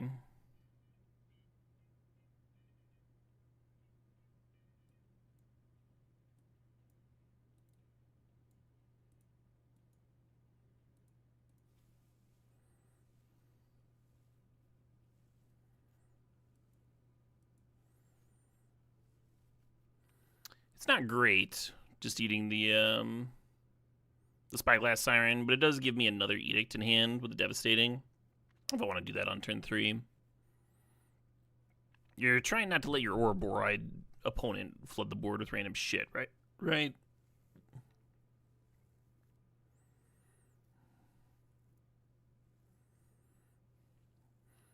Just Kraken map, sure.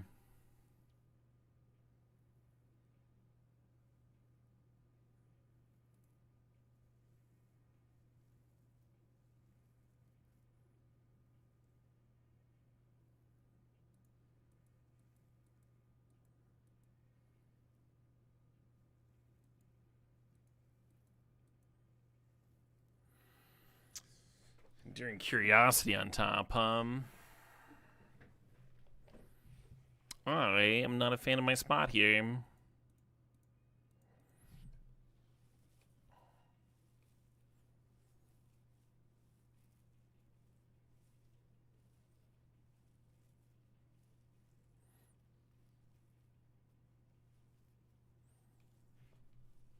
They didn't have 4 mana this turn anyway. God damn it. I'm such a fool.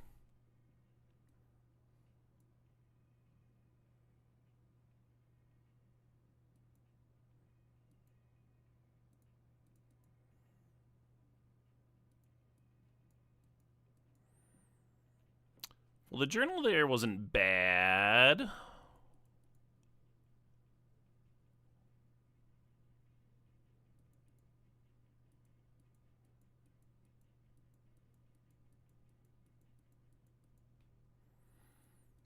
Man, I just like don't have it going.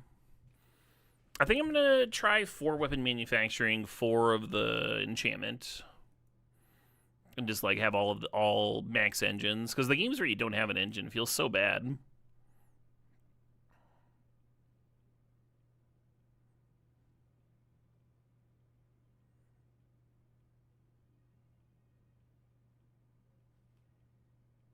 Oh yeah, I meant to add Pyroclasm to the board too for like exactly this sort of thing.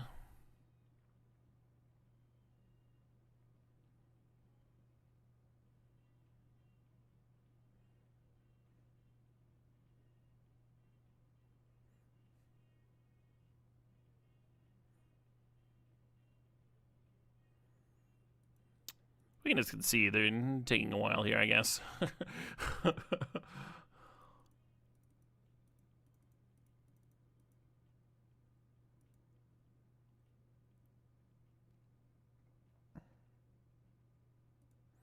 I'm actually going to shave a Tithing Blade against a creature deck. I almost never do that.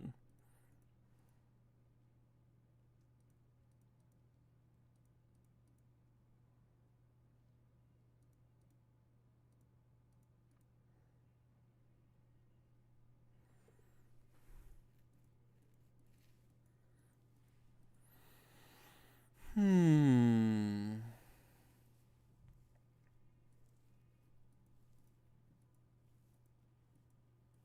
think I want all my Fire Magics on the play.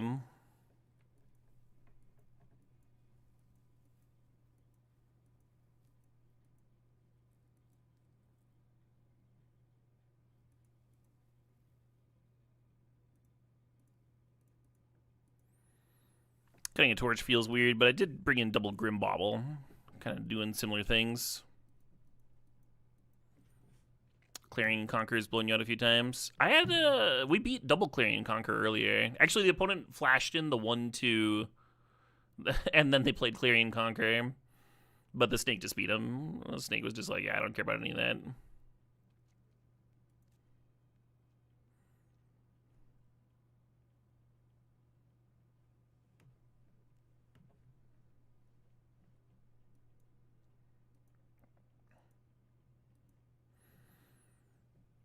Doomway wants a 5-step program to stop playing Rotten Mouth. Was he also trying the new enchantment?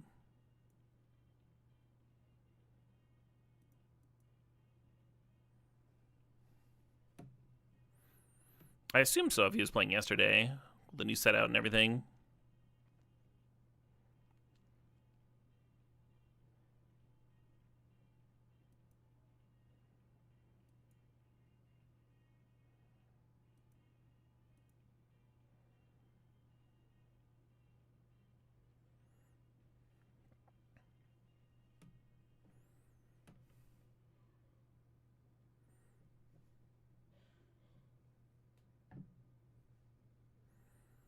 You've been playing a version with blue for the artifact birthing pod. Interesting.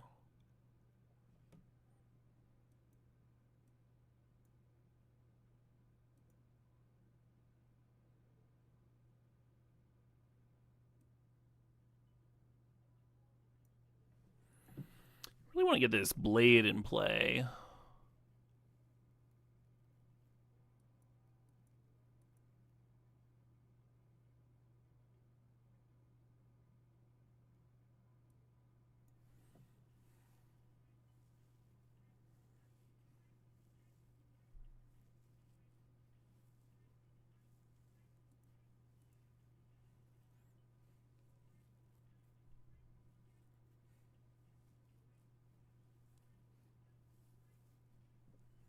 I wonder what their answer is to a big old Viper.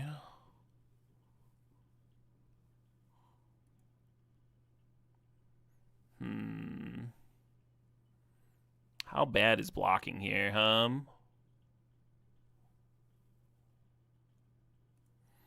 kind of want to see what happens. I'd like to know the opponent's deck better. I don't think blocking here is like strategically correct, but I want to see what their plan is. I want to know what tricks they got. Okay, well, fair enough.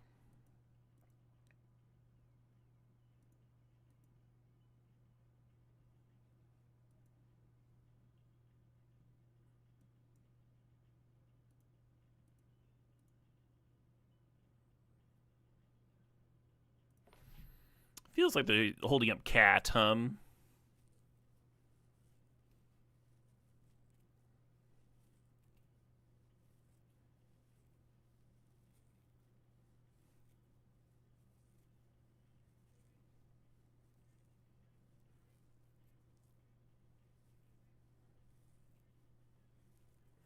Yeah.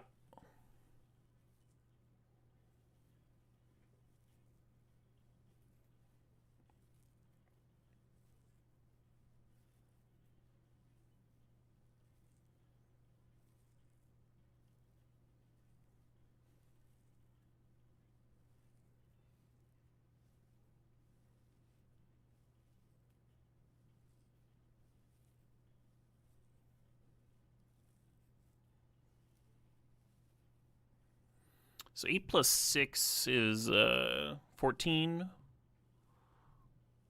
Not quite lethal here or anything.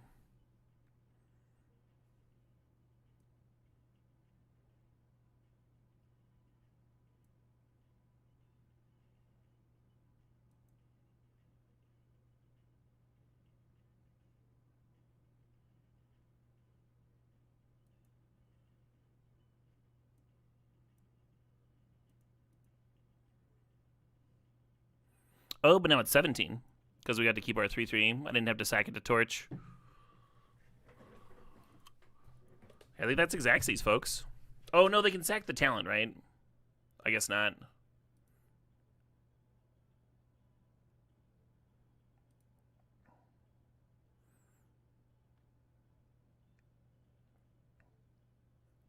Yeah, they could have sacked their talent and lived at 4. If you call that living.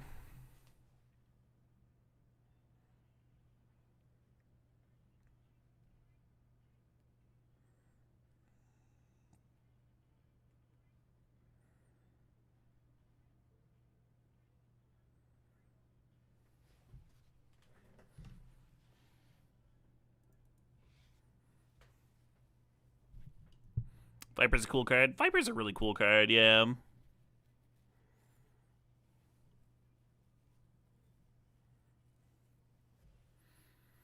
This hand would be sick if you replace any of these cards with a Swamp,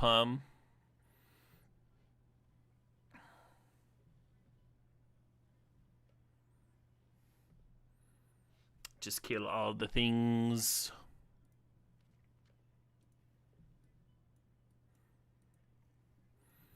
This hand's not killing anything. I think it's a bad sign.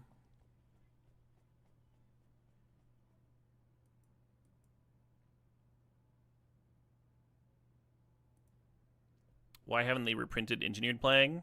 I don't know. Does it need one? I remember that card like not being stupidly expensive. It's currently like not even a sideboard card in Modern and Legacy and stuff because they printed the 2/2 creature version. I don't think that card even sees play anymore.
I think they thought it would be embarrassing if that was still the best shell gelato squid after banning Vivi. So they just wanted to put the nail in it. Nail in the old coffin. One nail per coffin, that's what I say.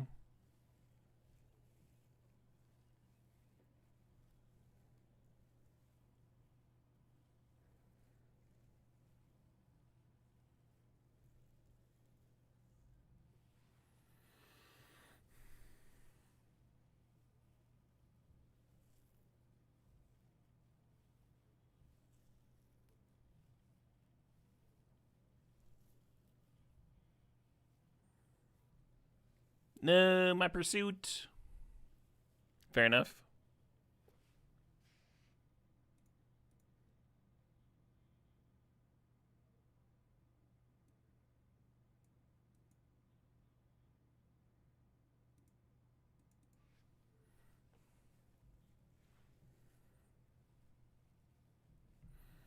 I am not doing very much.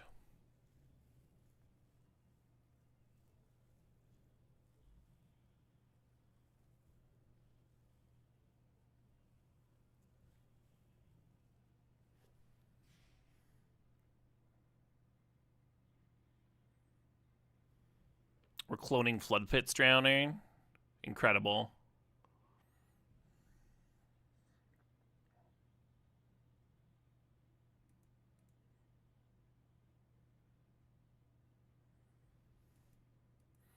Yeah, Tithing Blade is just not very good against them. It's so good in this deck that it felt like sacrilege shaving a copy, but I think I maybe should have even gone lower. Go down to like 2 blades or something.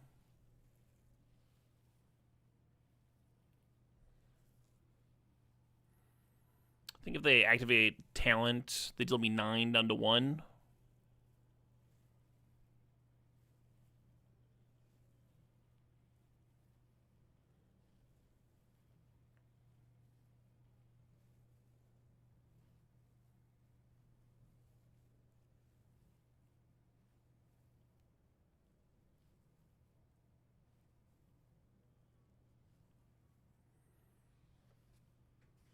Fire Magic would have been hot here.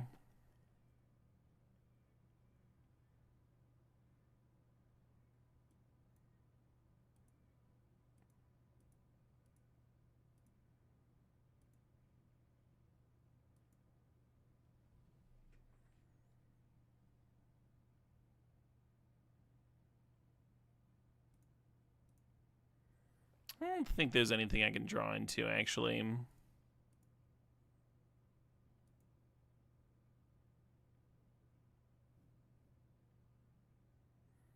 Can't think of any combination of cards that dig me out of this.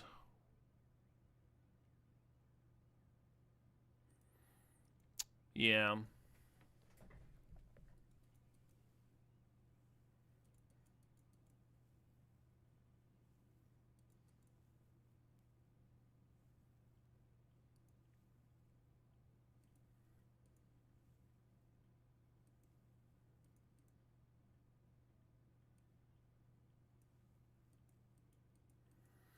Why is it I feel like I'm so much lower on gas, despite having more?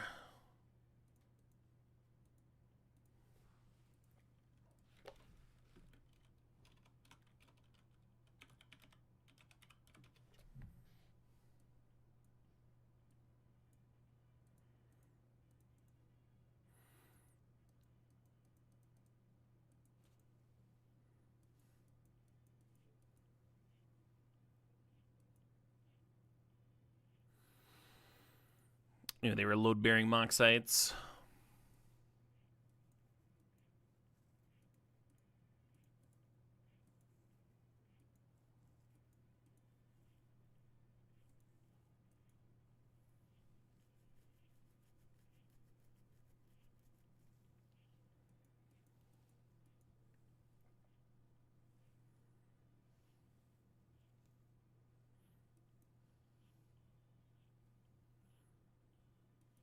Sorry, just tanking here for a second.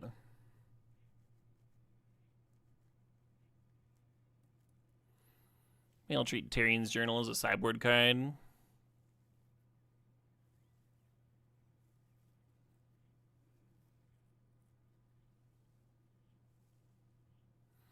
It's cute as another way to sack manufacturing tokens, though.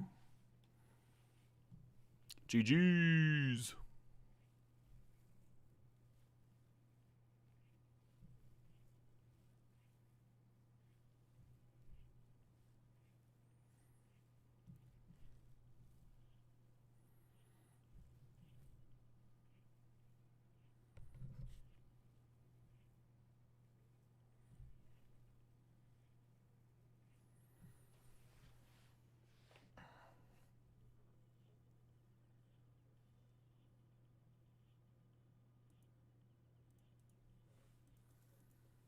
All right.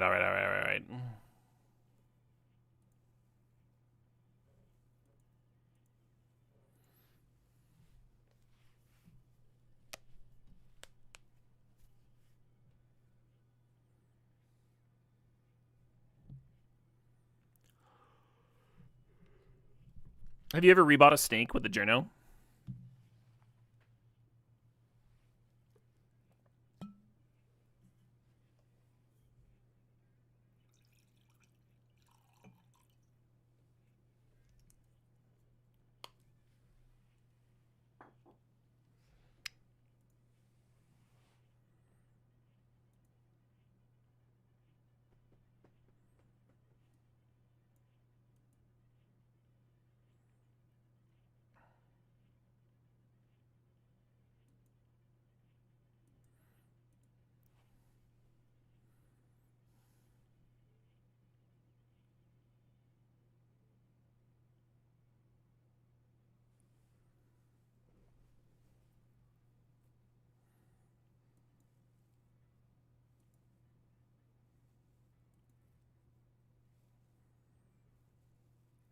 To obsessive pursuit or to weapons manufacturing, huh?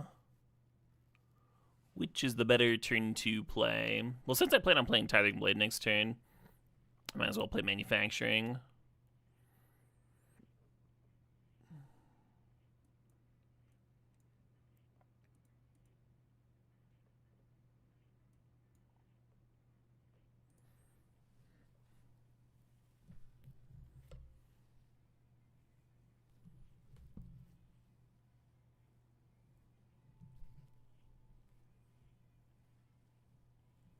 Healer's Hawk or Healer's Hawking.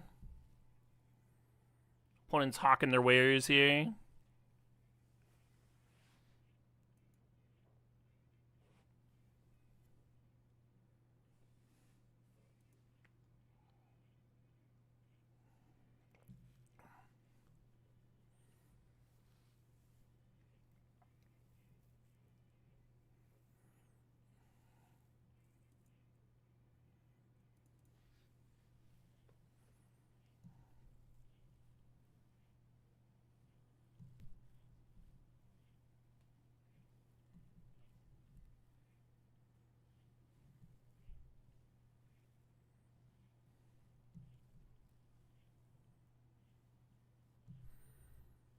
Might have to crack a Candy Trail next turn.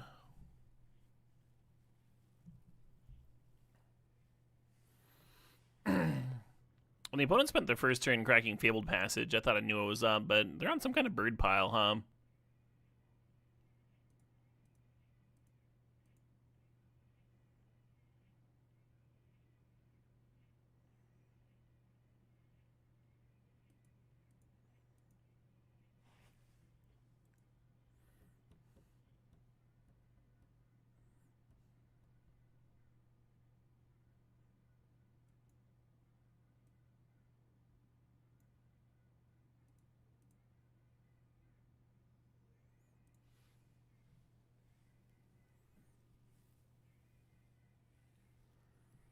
I don't know if that card's any good or not.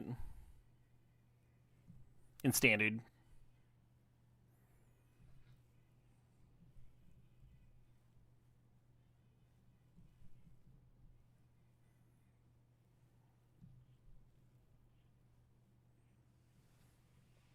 Hey, there we fucking go.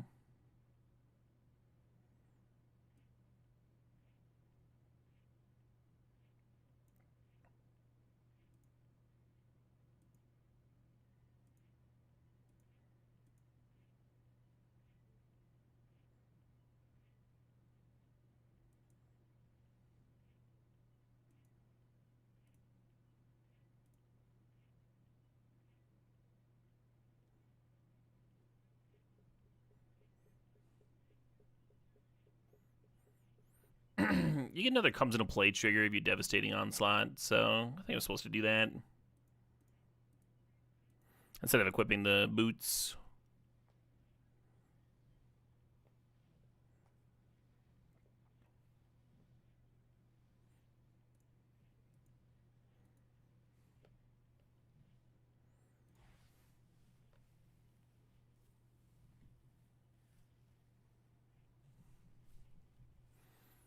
Very cool. This opponent's doing bird things.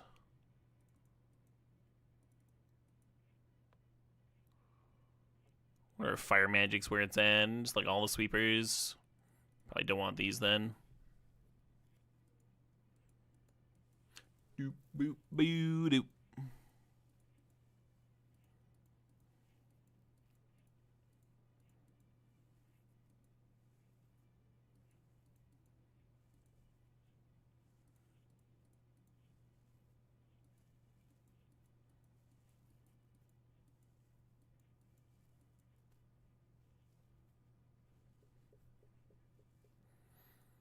Just bring in one Clasm, I guess.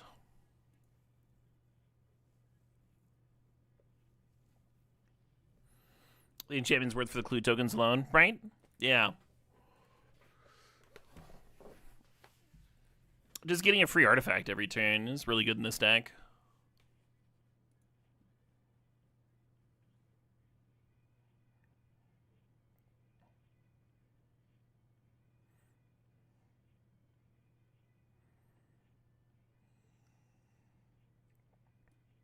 So without the Candy Trail, I wouldn't have been able to keep this hand.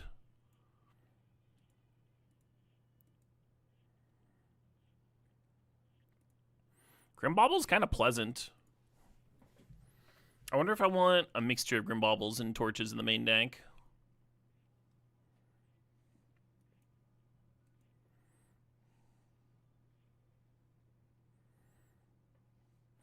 Oh, I think I was supposed to play Weapons Manufacturing there. I mean, this is better if I want to play Viper next turn.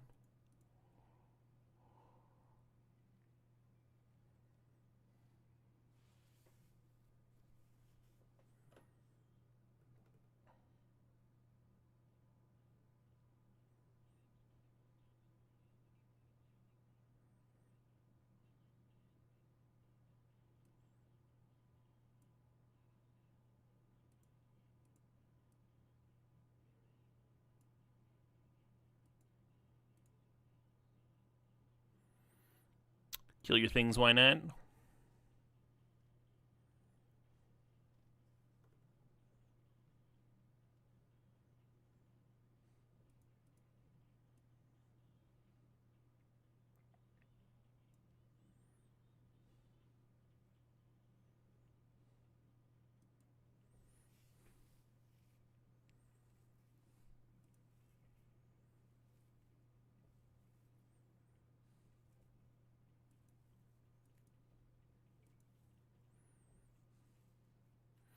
Kind of looking for another black source. I think we can double Viper next turn.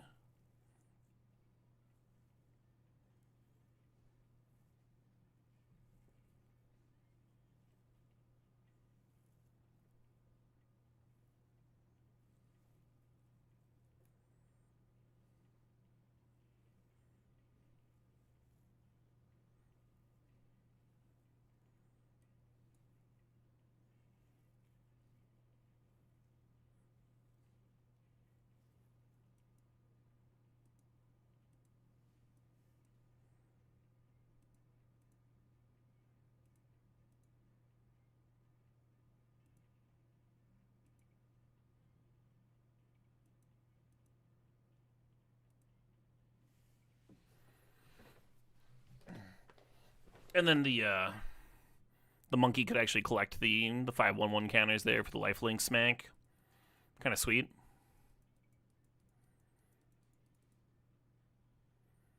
All right, should we do a little bit of a ring?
Ooh, the treasure dredger. A little treasure dredge.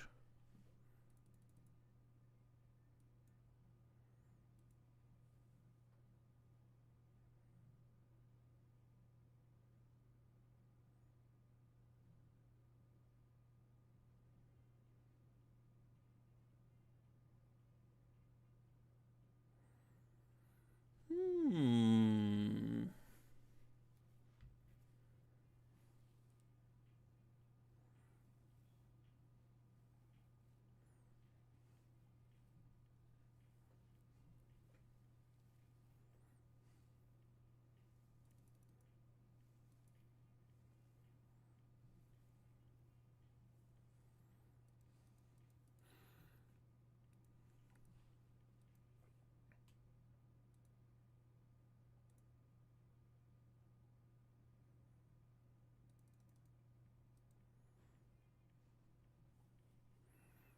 Spin this mana to only activate abilities.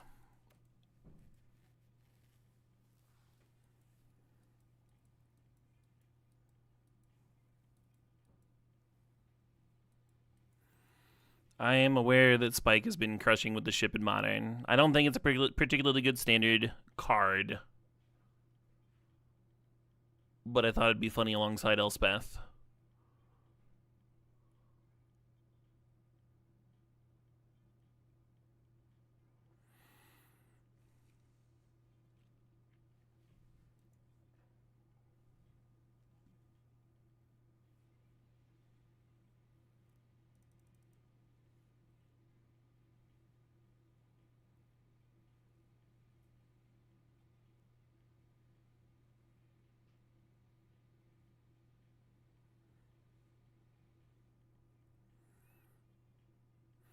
The birthing pod, repurposing bay, yeah.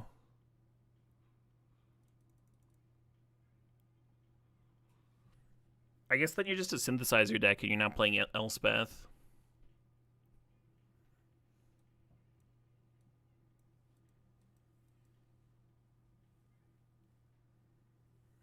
You could just have the airship as a bay target in your otherwise white blue deck. That doesn't sound amazing. Doesn't sound great.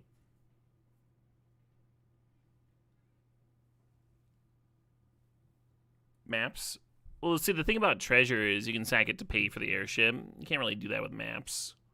It's not really great.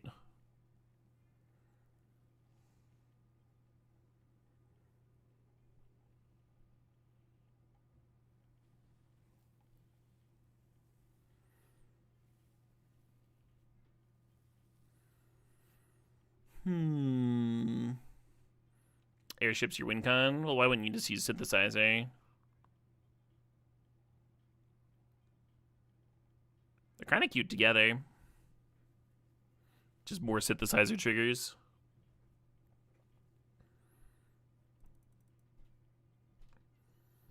Yeah, I just don't see it working with Elspeth, as cute as that idea was. The question is, like, how are you crewing the airship? Pretty real question.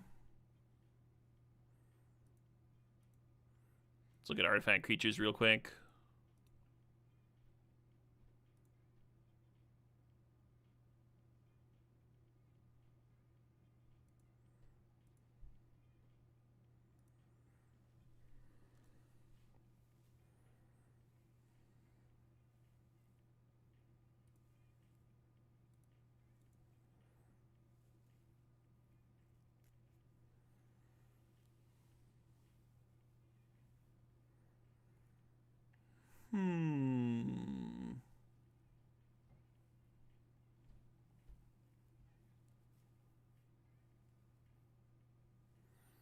We got some terrible mana dorks.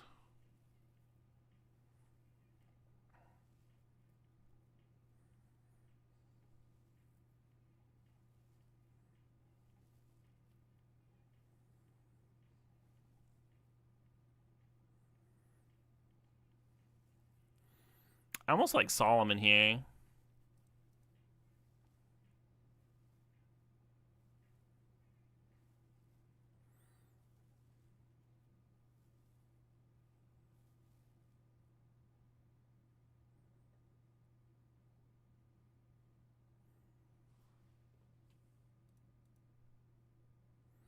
Ooh.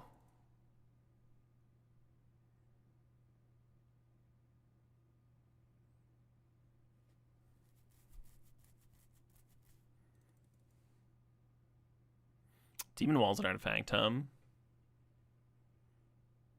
Oh, we get this mana rock.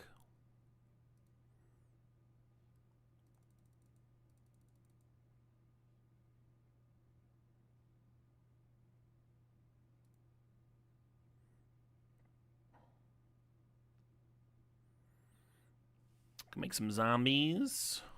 Probably not doing that. Pact Altair is a very interesting card to me. The Sinister Monolith. You can tell I didn't play this limited format very much.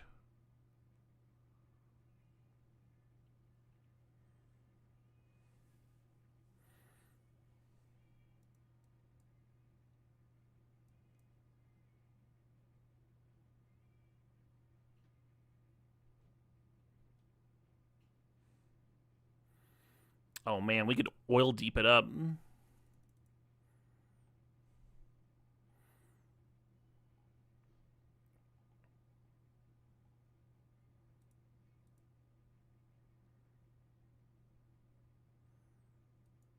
Let's potentially save myself a little bit of time.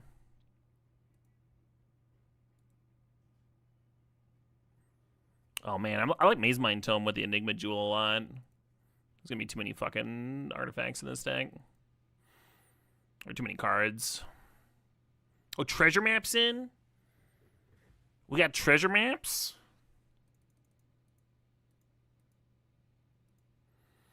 Well, treasure map would be in the Elspeth version, for sure. For sure. Alright, I gotta go to the bathroom real quick.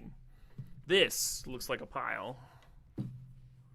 I get some removal in here. Oh, I should run ads while I go to the bathroom.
So the question for a pile like this is, are there playable black sweepers in the format?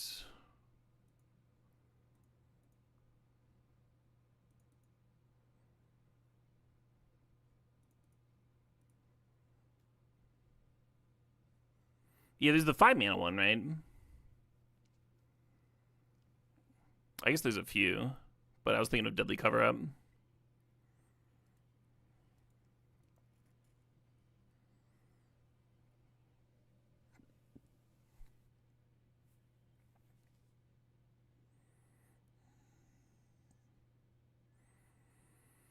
And 0 Point Ballad.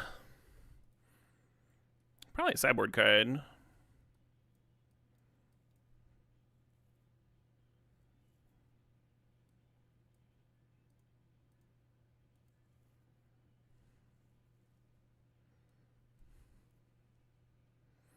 Oh, there's a Scavenger's Regent. Almost cool.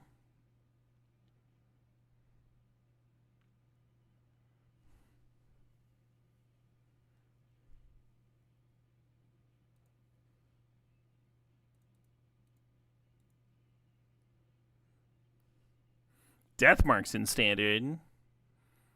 That's kind of cool. What a hater card. Don't I have a different duress? Apparently not.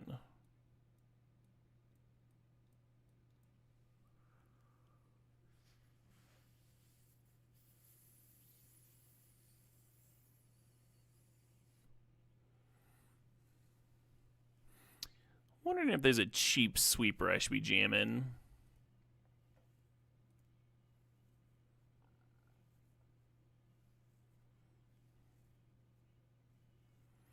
I guess Bitter Triumph also hits Planeswalkers, which were otherwise very cold to.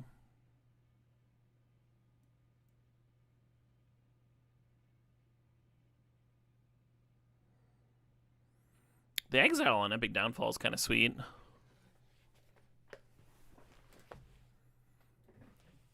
I would not play Beseech the Mirror in this deck, no. You'd have to build around Beseech the Mirror from the ground up, is the issue with that one. Oh, here's Downfalls in Standard. I remember when people were excited about that card.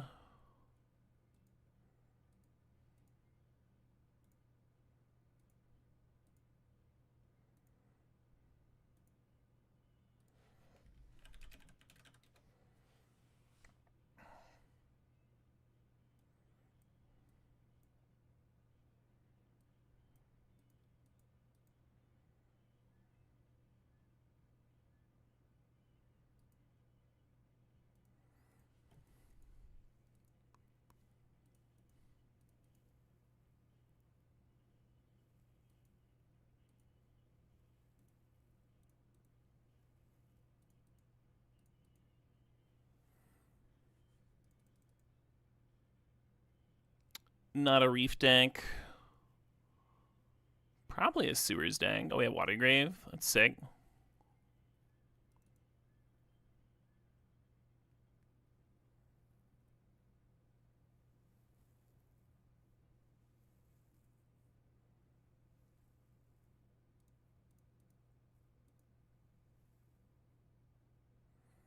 Maybe one passage or something like that.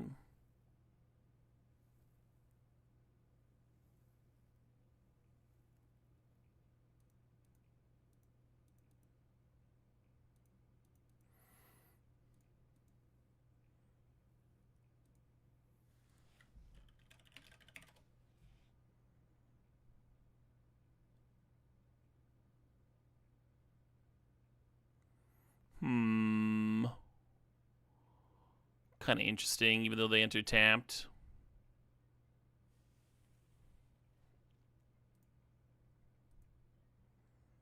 Probably just supposed to have a couple vaults in there.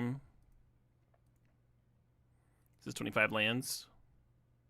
Yeah. Oh, one issue with the vault is it doesn't have a Gearhulk.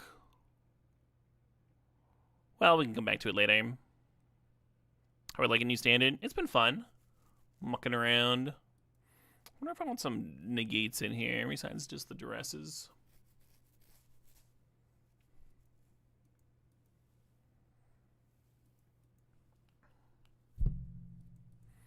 Virus Beetle's good at crewing airship, but it's just like very obviously not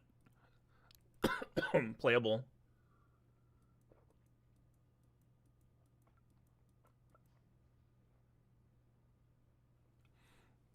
I think we need more threes to second airship too. I don't think I can play these Gearhulks.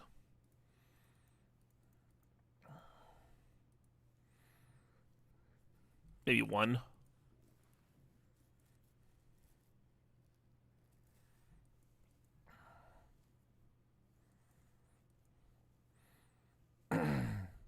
Synthesizer gonna be my only way of spitting out critters. Maybe that's fine. One thing, if I cut the Gearhulks, then I get to add a whole bunch of token producers in the mana base, and that can be a way to crew airships too.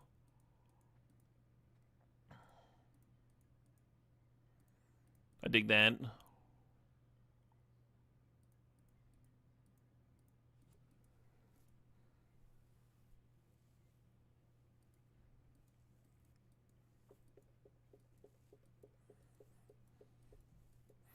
Go down to 1 vault, maybe.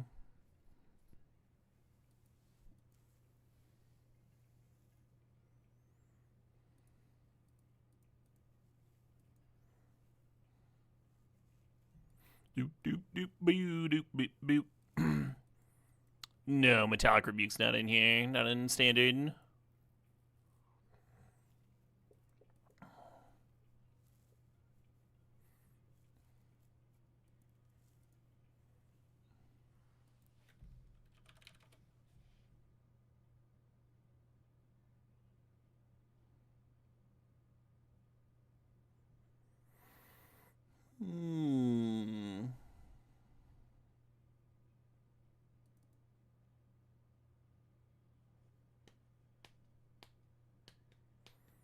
Oh, this thing makes robots.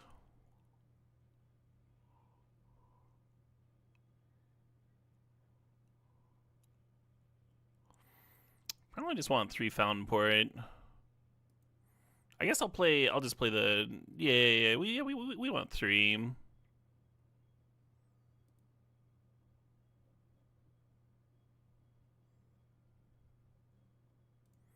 I'll play another Passage.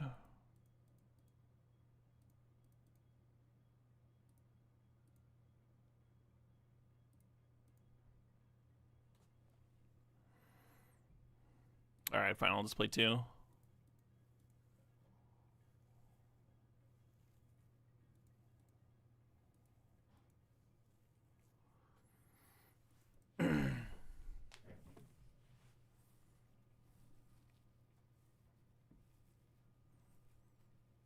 Yeah, maybe I just can't play these Cryogen Relics.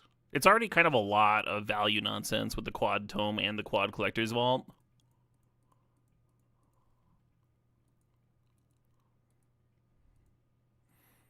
It's cute. It's cute value.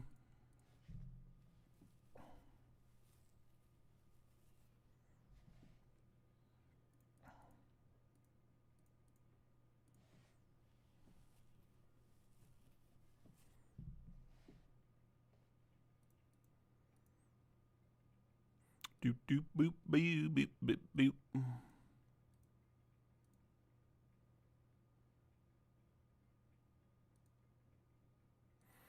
I kind of wanted a random negate in here too.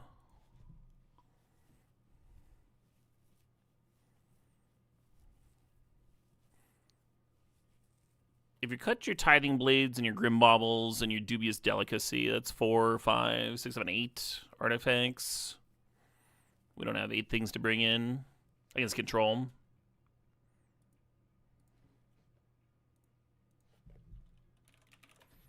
Just throw like 2 of these in the board. Give us a little bit of breathing room.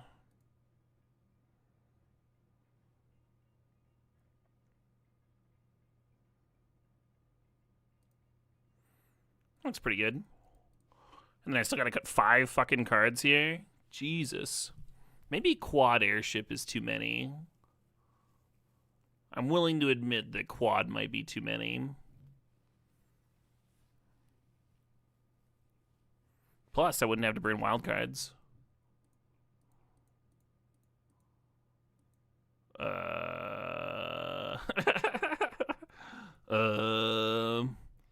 Got one of each of the legendary mana racks.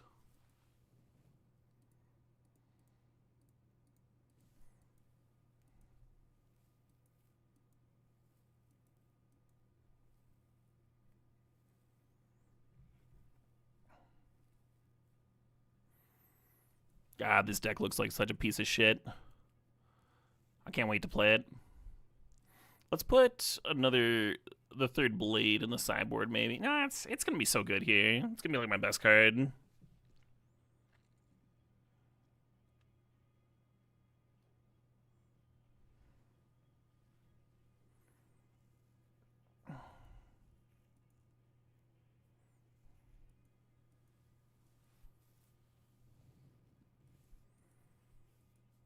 All right. I'm just gonna jam 61.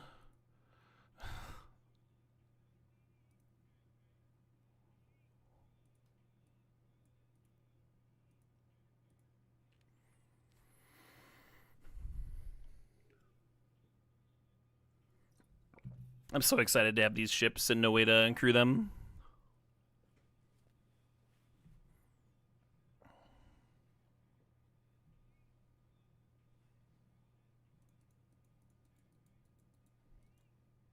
Happy Friday to all of those that celebrate. Not me.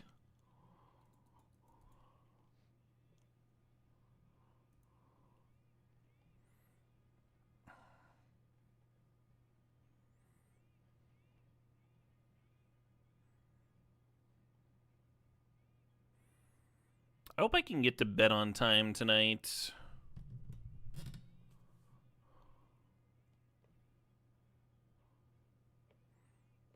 Got a stream in, early tomorrow.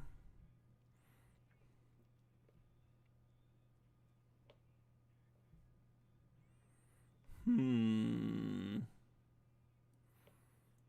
get to stream early tomorrow.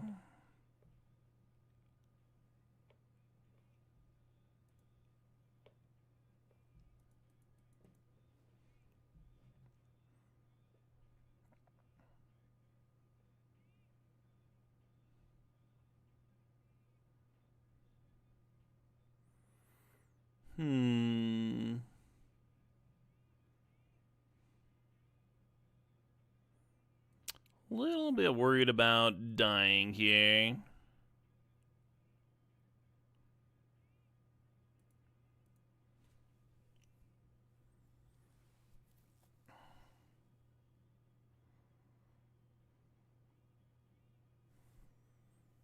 Repurposing Bay costs so much fucking mana.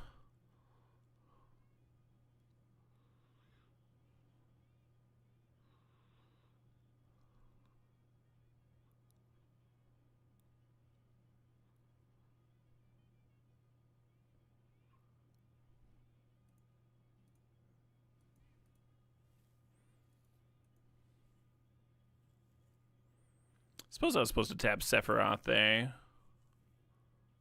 I'm letting them sack the Voice of Victory if they want. Oh no, because then the death triggers from the Voice adds up to a lot.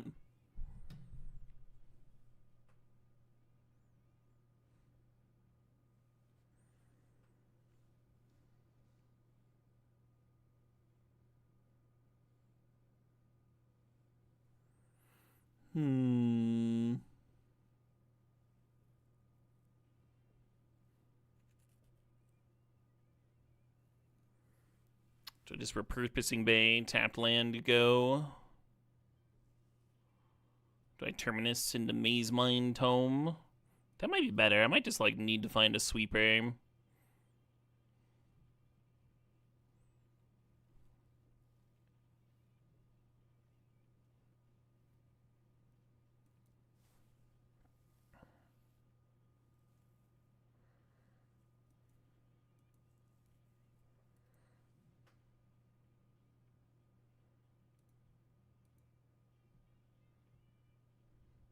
Decent chance we just die here. Oh yeah. I mean, they have 6 on board plus another couple. It's like 8 or something. 9, 10, 11. Yeah, they just have lethal.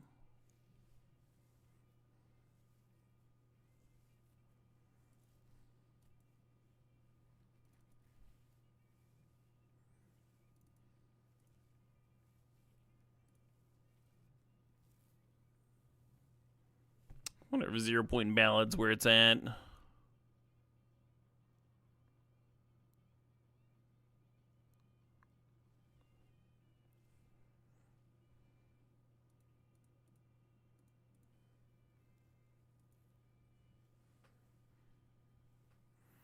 God, I could have cut 4 cards still. It's so hard. I guess I can just have Airship as something to tutor for with the Bay that I also trimmed. Don't love it.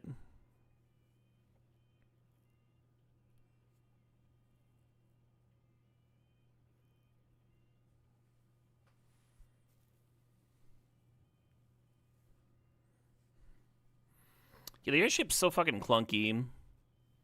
It's so difficult to get it into play unless you can like also be sure to crew it and its copy that turn and like make the copy that turn. It'd be almost cute with like the there's a 2-mana 1/2 priest that like you tap, sack 2 creatures and like spits out 2 mana, makes the opponent sack. Be an interesting card with that one. But yeah, I think my instinct that it's just gonna be way too dogshit slow in standard is probably correct.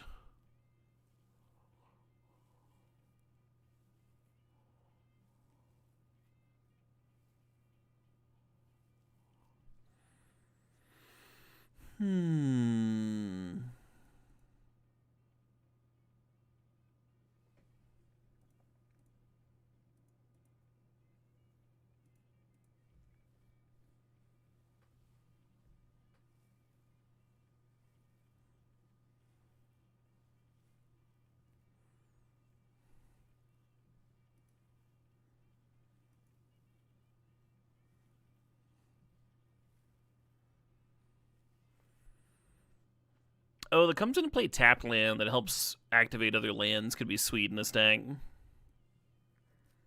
And then just like have way more activated lands than we currently do.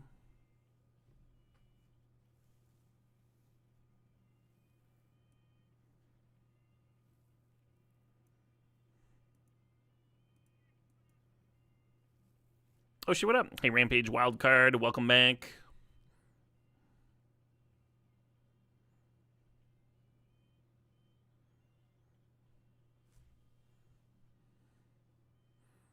Charming Scoundrel played off the treasure. Yeah, that's almost interesting.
One's got a lot of stuff going on. And I do not. I don't at all.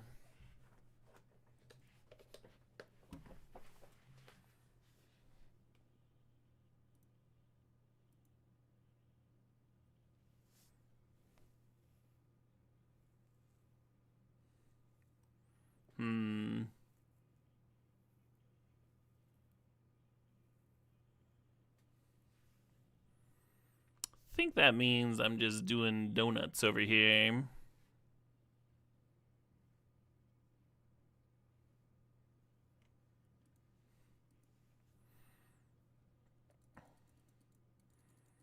Yeah, I think the Artifact Birthing Pod has steered me wrong before.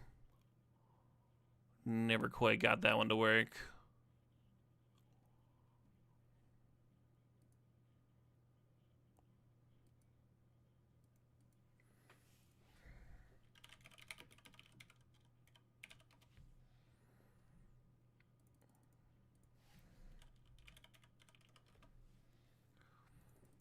My issue, if you're doing this, I don't want to play Beseech.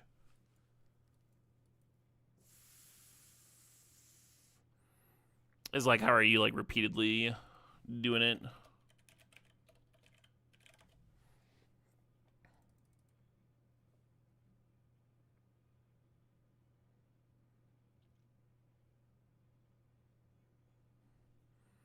We'll get Generous Plunder. It's like the same shit.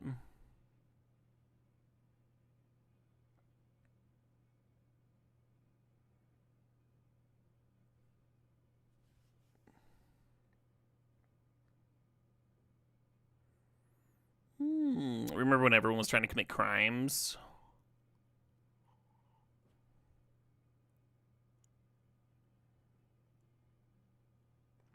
Seize the spoils is almost interesting.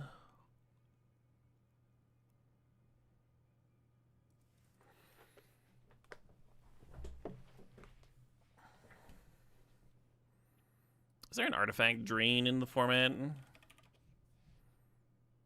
Like, we got Sephiroth for creature drain.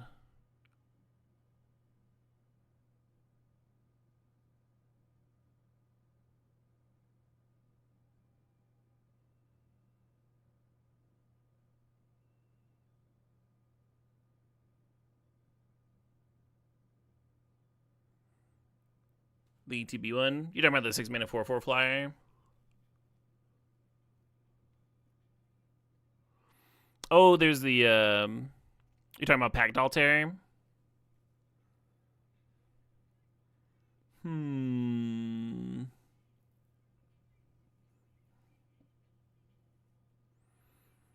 The issue with Packdoll is like kind of the issue with Airship, right? And where they're both just so clunky, so expensive to get down.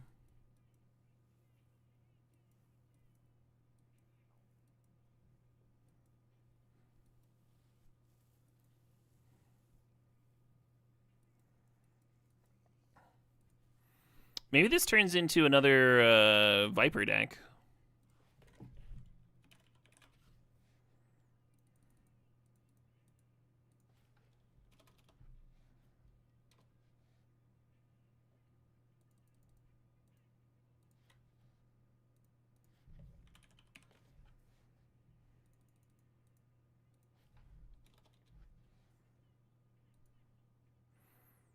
And then you're still playing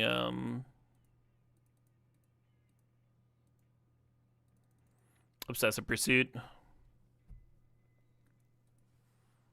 Torch, yeah. Also a sack outlet.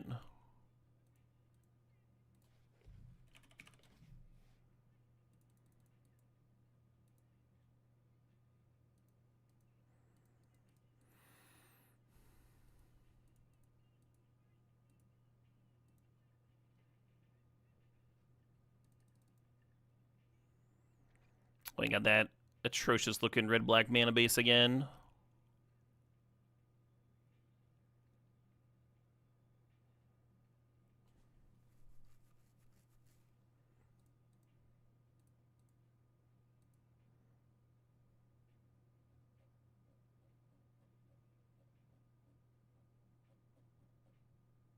What am I doing?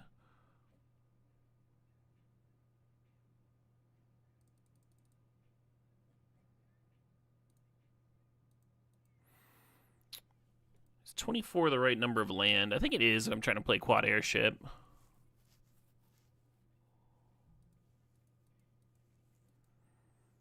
Yeah, much less Viper-centric, right? We don't have ways of giving it haste or copying it.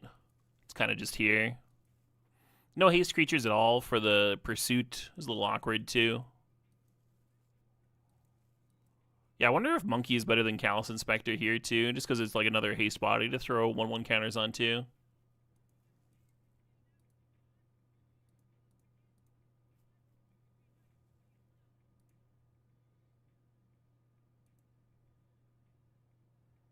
Actually, this will get me there quicker.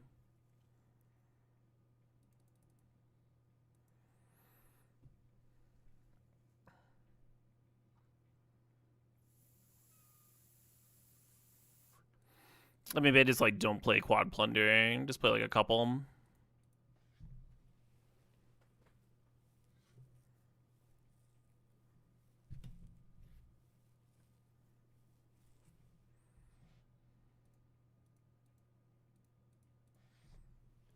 Something like that.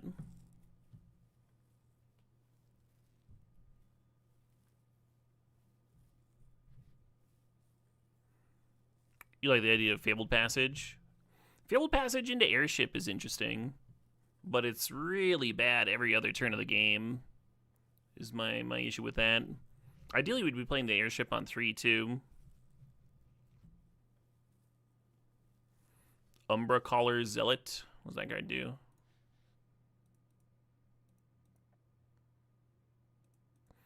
Reset. Oh, no.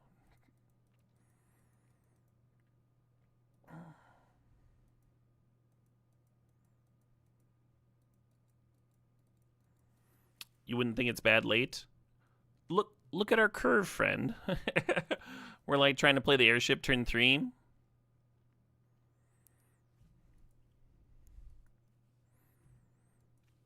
If I draw a passage when I no longer want to make land drops, it would look very good by triggering my airship and interacting with none of my other cards.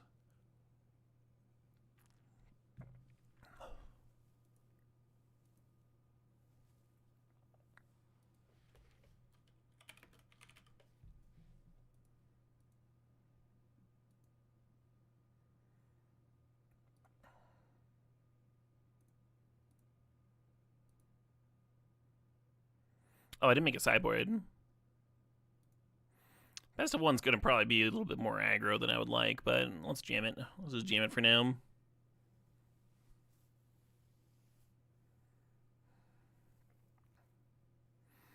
Sephiroth doesn't flip, so now it like never flips. But you typically do play 3 or 4 anyway, even though it's a legend, because your opponent kind of has to kill it.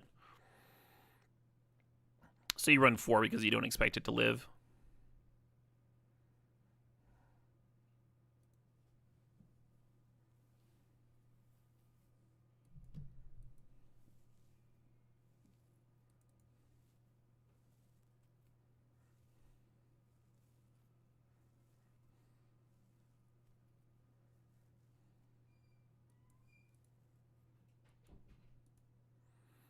Breeding Pool, Starting Town. I wonder what my opponent's up to. Nothing, huh?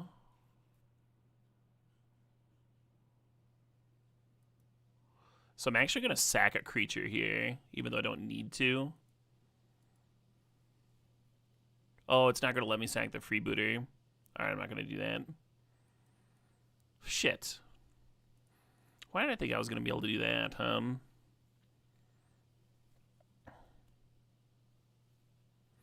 Yeah, if you can sack the freebooter somehow, then you get the dream with the turn 3 airship.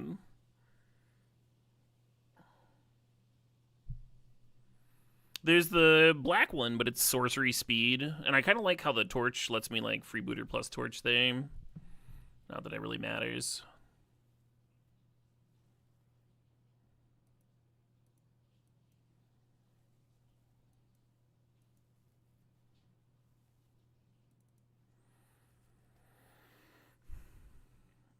Opponent's on Sultai Reanimator. Yeah, it's gonna murder me real good.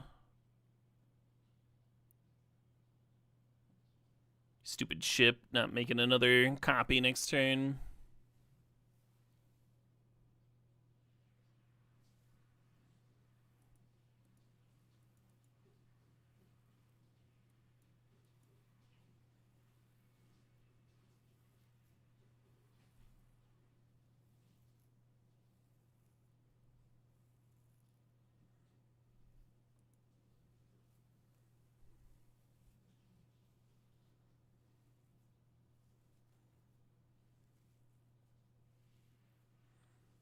Yeah, I probably need more ways of binning freebooter if I'm going to play it. This is miserable. No Sephiroth, no nothing.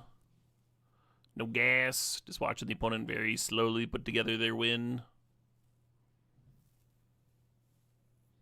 No haste creatures.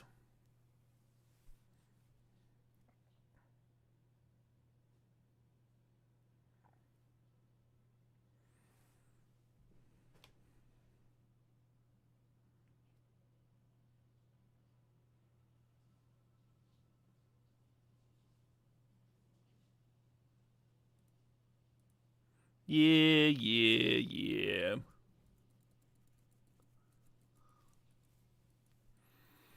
People have suggested Fabled Passage a million billion times. And I don't like it because ideally our curve would stop at 3. Using a treasure to play the airship on 3. And you can see how most of our curve is bumped up here in 1 and 2.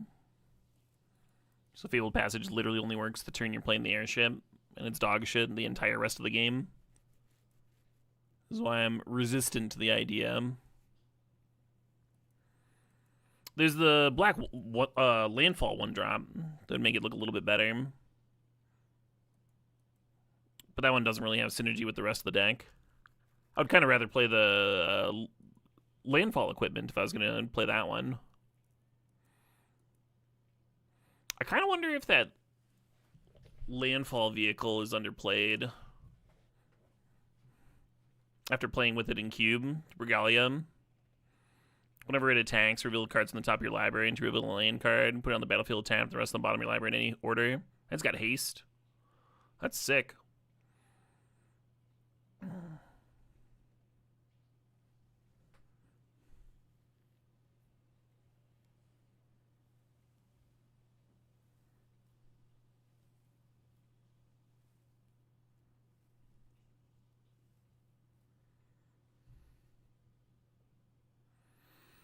Yeah, the not having enough sack outlets for Inspector and Freebooter is pretty bad.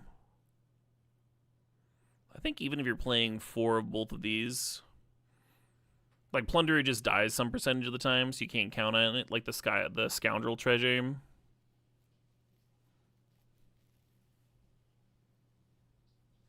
Maybe you have to play the stupid 2-drop.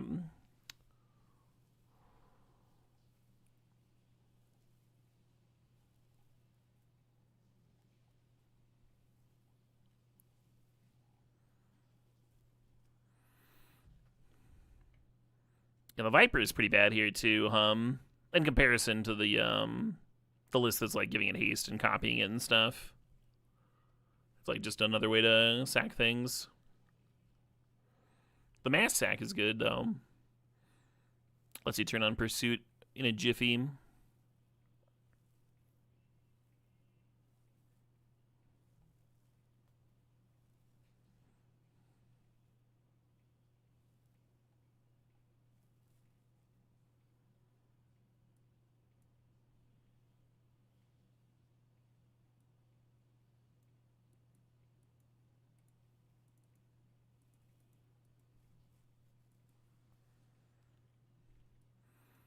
More 4-drops. Let's go.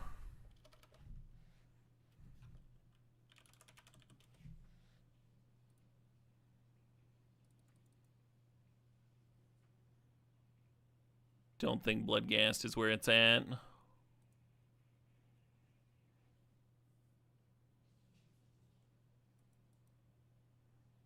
Almost. Almost.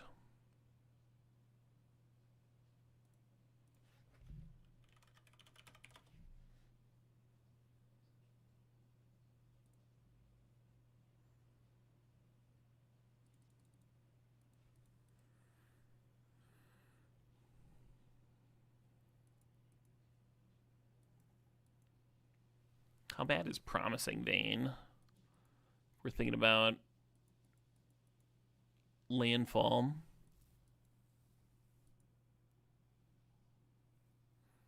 Probably worse than ones that can interact with the opponent's mana base. Demolition Field.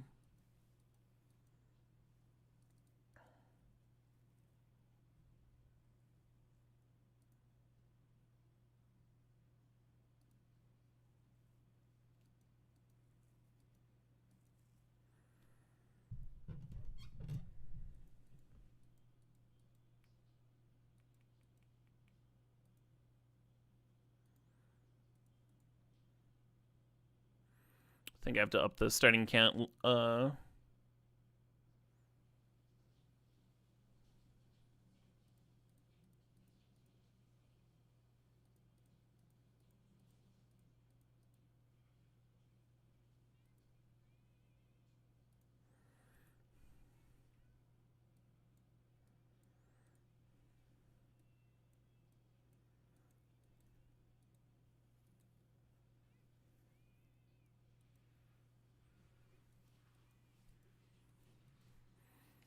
Viper currently only works with the Obsessive Pursuit.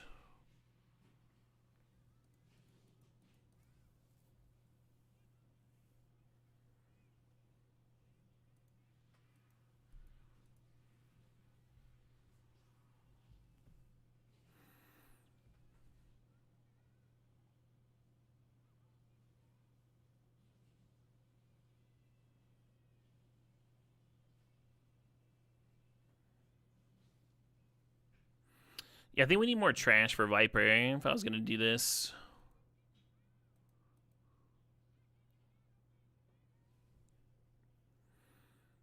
I like that Vine Lasher is multiple creatures for crewing airship. It's kind of cute.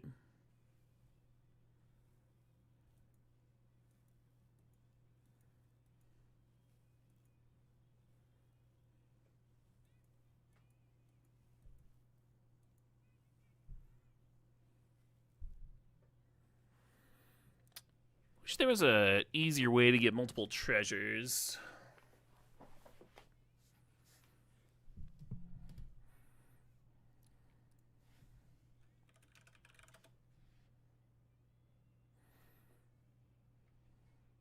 Treasure map might be where it's at.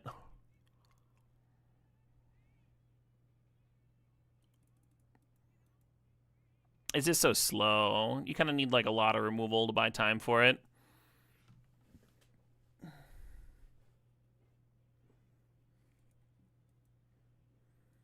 Like this deck would need a lot more interaction. It's like at odds with the Obsessive Pursuit too. They're like not with Obsessive Pursuit. You kind of want to be applying pressure, and map you want to be buying time.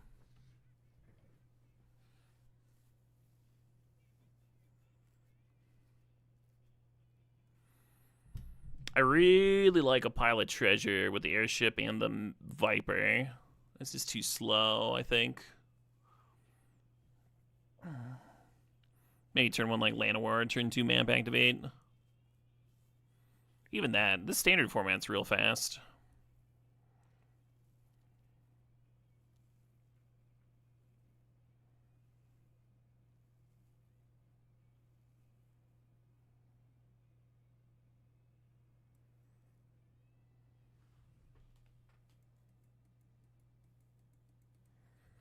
I think I might just be off it.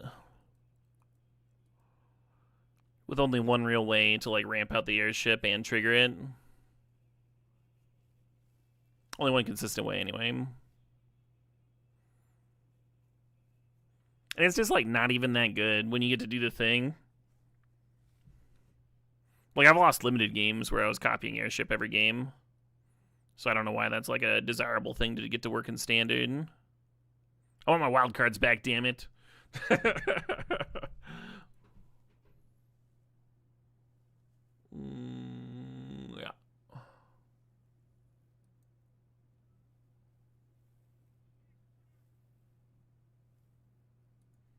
Oh shit, what up? Hey Mortifin, thanks for gifting a sub.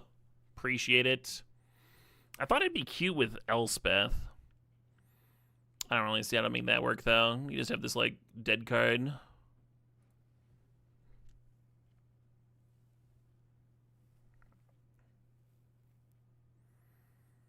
So this is a deck that I had built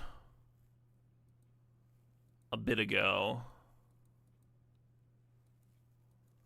But it got no new cards. Maybe the Flash O-Ring is better than Mortifin.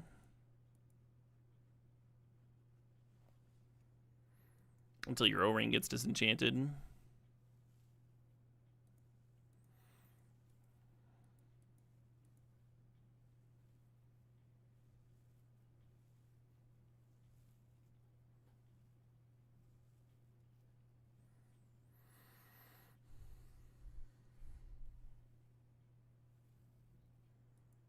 Have we tried Momo in the Quantum Riddler Splash Portal?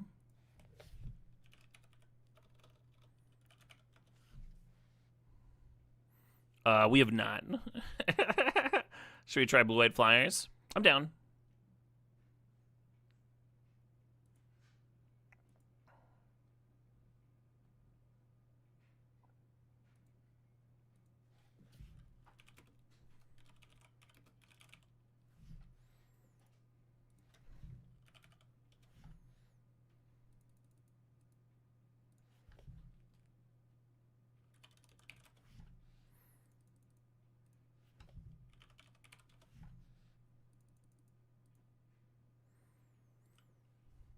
So for Momo into Ridley Splash Portal to work, I would need to have a blue-white land on one. I think there's only one. Is this Starting Town, right?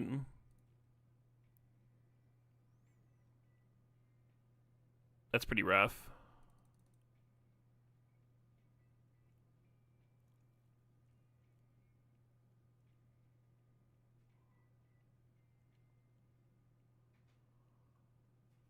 I can verge into island. That's true.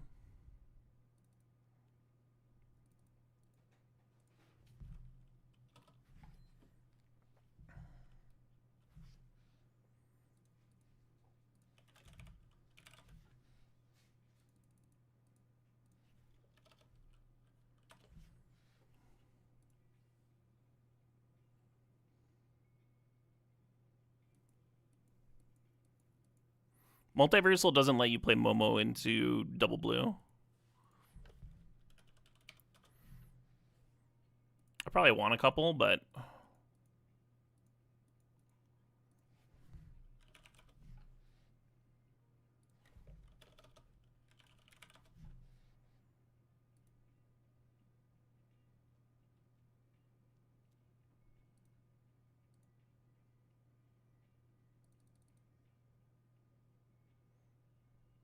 ooh, here we go. Here we fucking go. Put one counter on target creature you control with flying. Just a single one. Cloud Blazer. Oh wow, this card's still in fucking standard? There's no way, right?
Clarion Conqueror. What about Clarion Conqueror in the main deck? Is that a fucked up thing to do to people?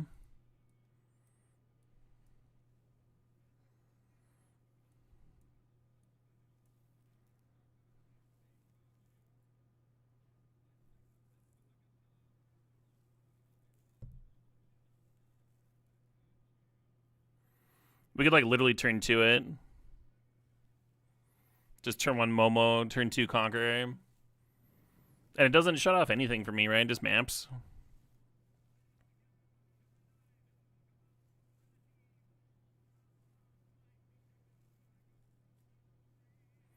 I'm a little bit worried about Splash Portal not doing fuck all.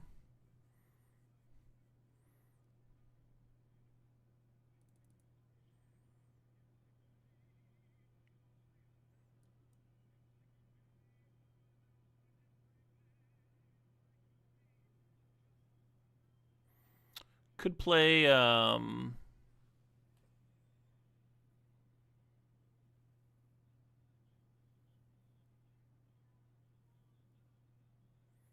the other Warp Flyer. It's not very good.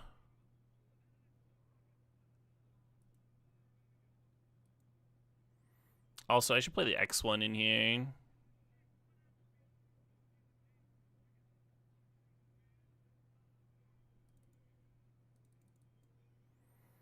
Wang Shitong costing less with Momo is kind of cool, actually. Hey, Nick Savage thinks that's 61 months. 61 months in a stupid-ass way. Hell yeah.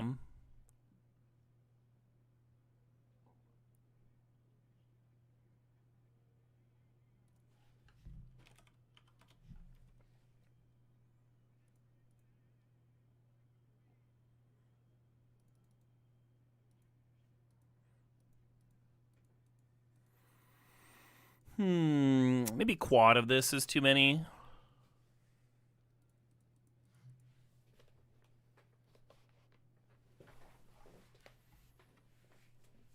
Maybe Spectral Sailor is not good enough. What does this get again? Creature with mana value 1 or less, or planes.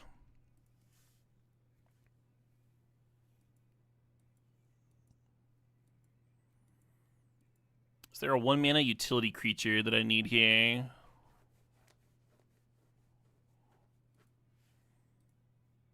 Cosmogrand. What? Why this for Mockingbird? Starfield? Yeah, I've got the Starfields here.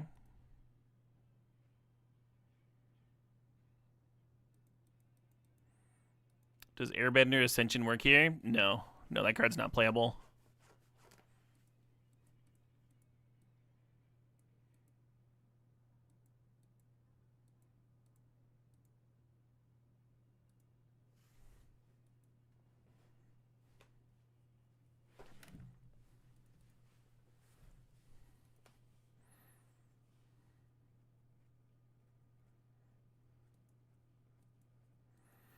Maybe Larcenist is a sideboard card.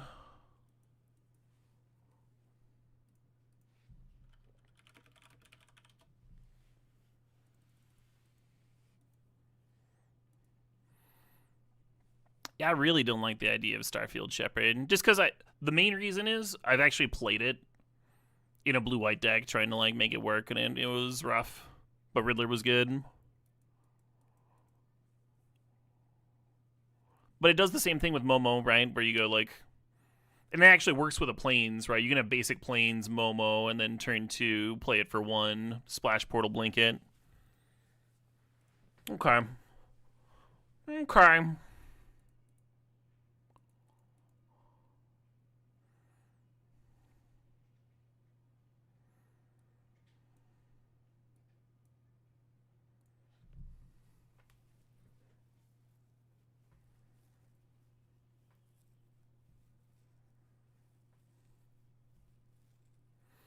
It just makes the first one. Is it on your opponent's turn too?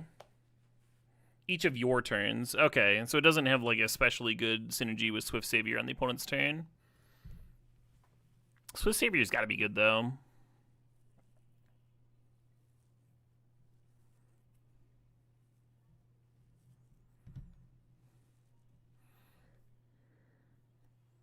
How do you feel about Air Nomad Legacy?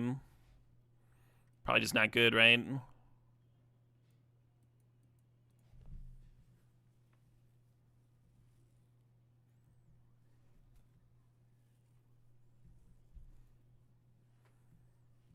And now the only real issue here is we have no removal at all.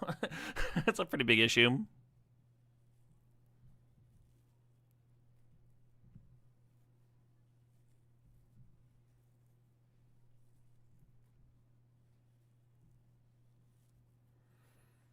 The Merman Drowner. Yeah, he wouldn't be a Momo card, but that's also like not the best thing to be doing either with Splash Portal. There's like a single comes into play trigger. It's like you're using your portal for like a third of a card, right?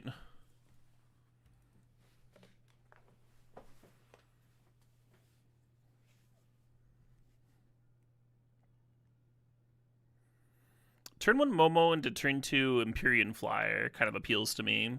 Or like Aang, hit your 1-drop. That sounds sick. Yeah, maybe Aang will just be my removal. It is a fucking legend.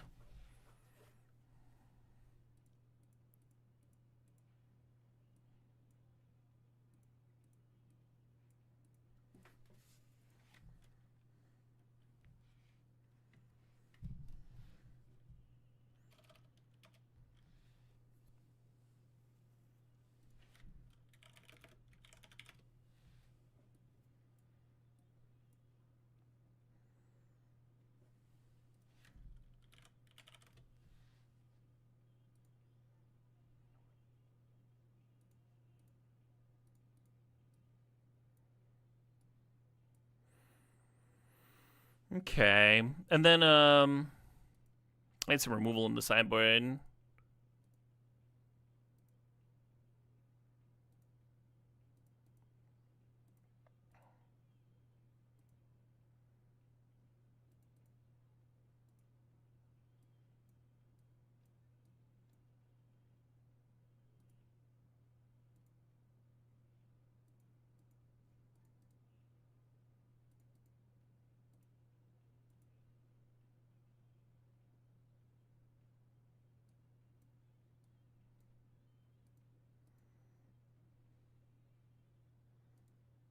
Oh, right, we had Larcenous. We had Larcenous as removal.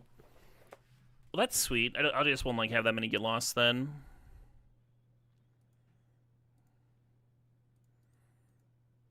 Clarion Conqueror seems dope as a 4 of, but this way I save a wild card.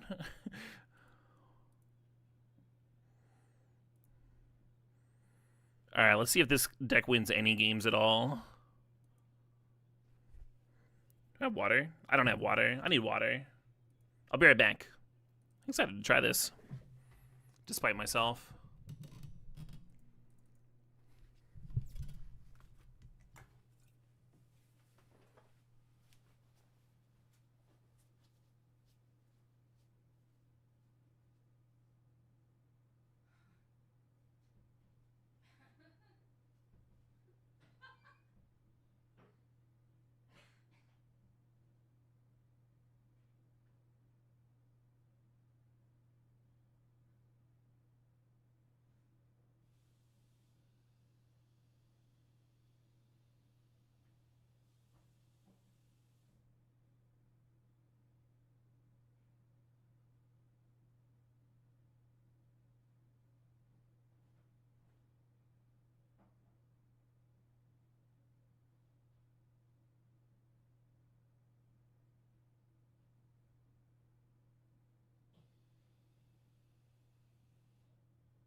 Oh, man.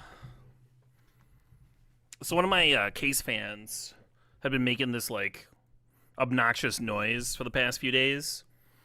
And it was really bugging me. And yesterday I was too exhausted to do anything about it. But today I, like, looked up what kind of cooling system my computer has. Like, roughly figured out which one, you know, like, the area it was in. So I, like, got the right kind of fan.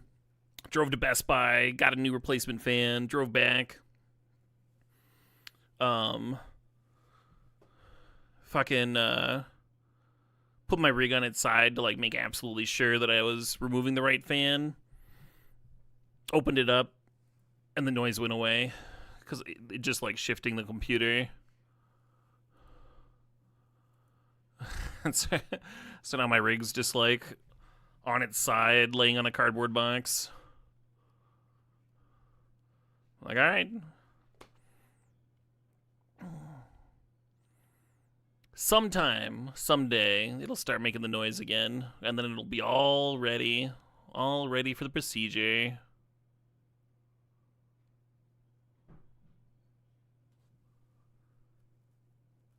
I'm gonna roll kind of aggressively because I'm looking for Momo openers.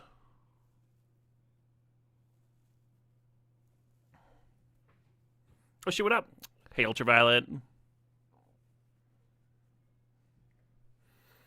Seastone, I like that card very specifically against like red decks where the lifelink matters. I think it's real bad if you need to reliably answer something. Which is why I don't play it as much as everybody else in the universe.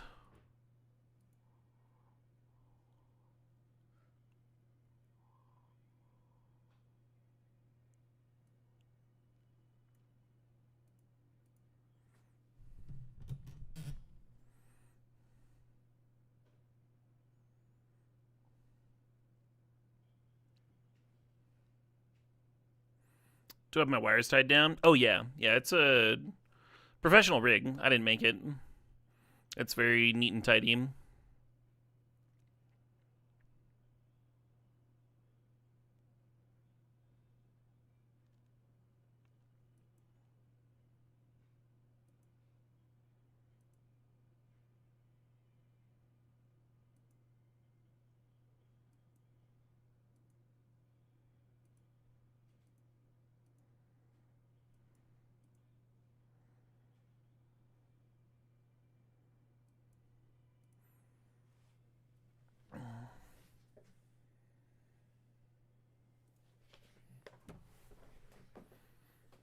And then I think next turn we're just gonna play our Wan Shi.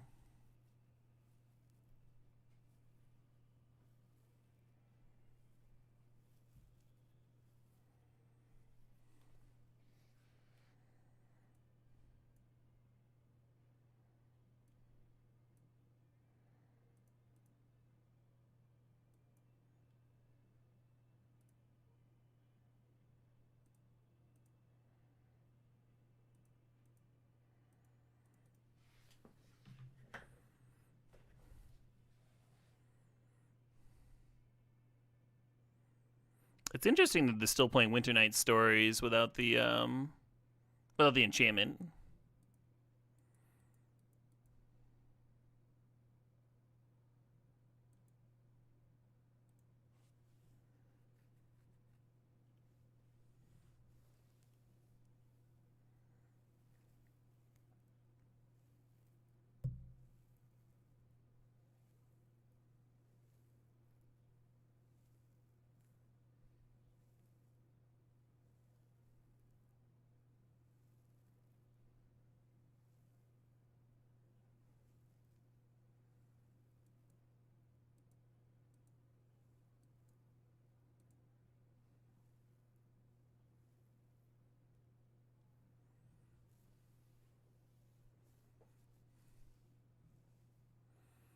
Tiger Seal. I saw someone mucking with that one.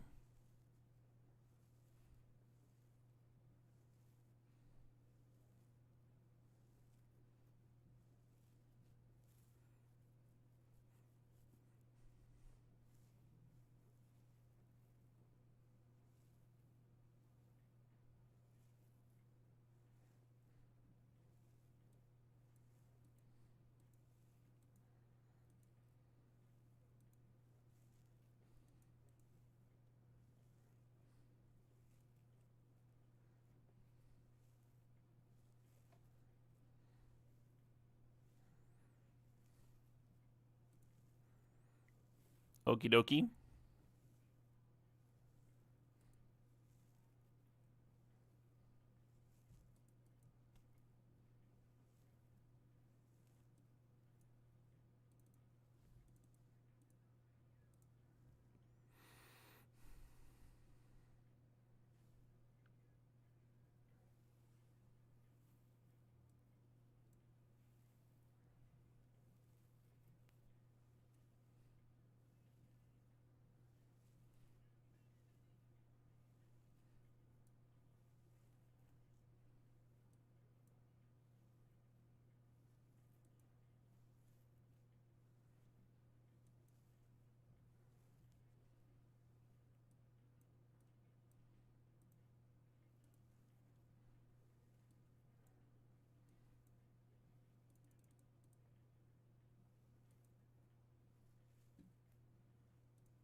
More riddles, more. And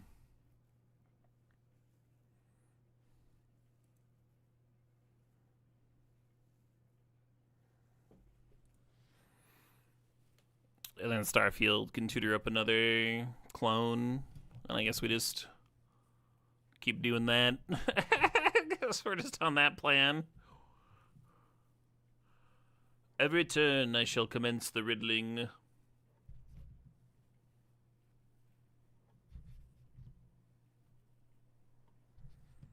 Where's Poppin' Momo? Fair enough, fair enough.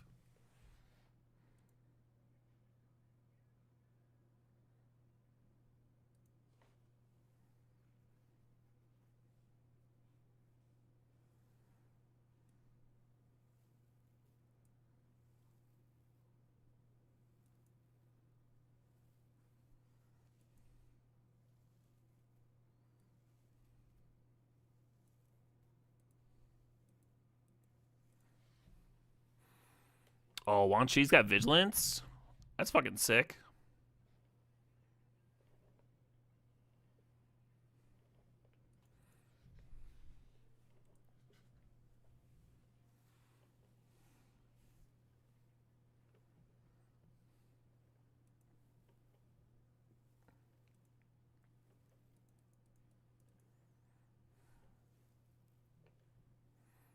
Hell yeah. Momo, kind of sick that game, huh? Kind of sick. Kind of sick that game.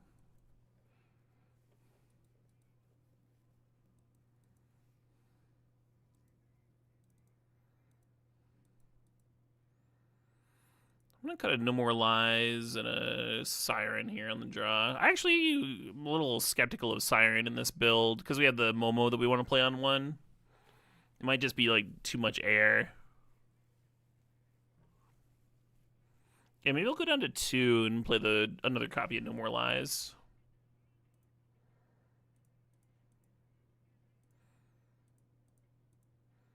Seam Rip's a little awkward because they do have bounce spells, but they also have like tokens, and it's fine. Yeah, let's cut all the siren. I fucking love siren, but I'm gonna cut them all. Actually, I'll cut one eagle. Leave one siren in. Too much air in the flying deck, exactly.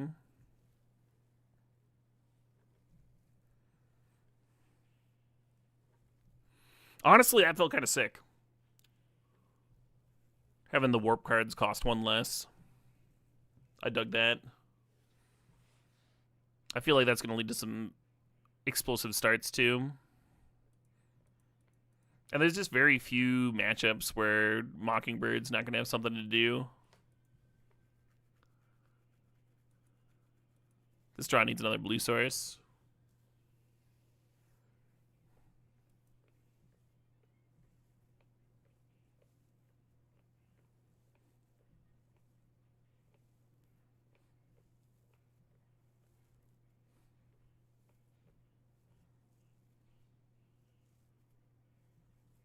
Hey, there we go.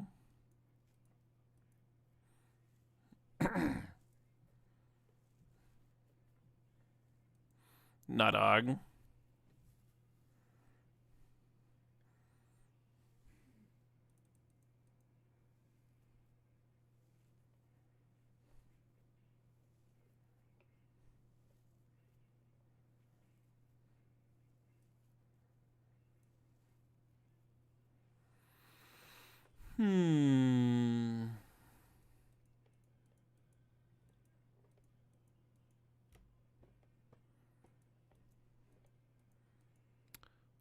Might give it a turn.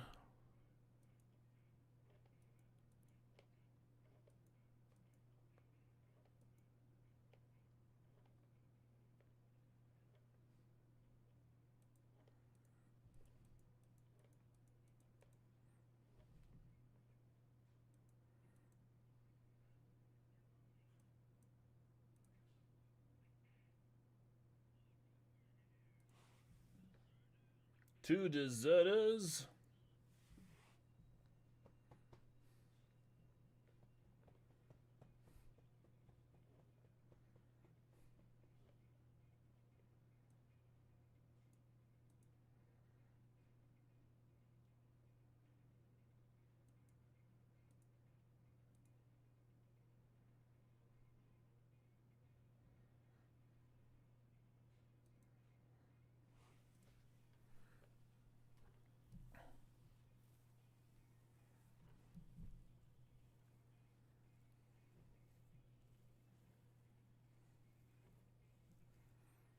Okie dokie.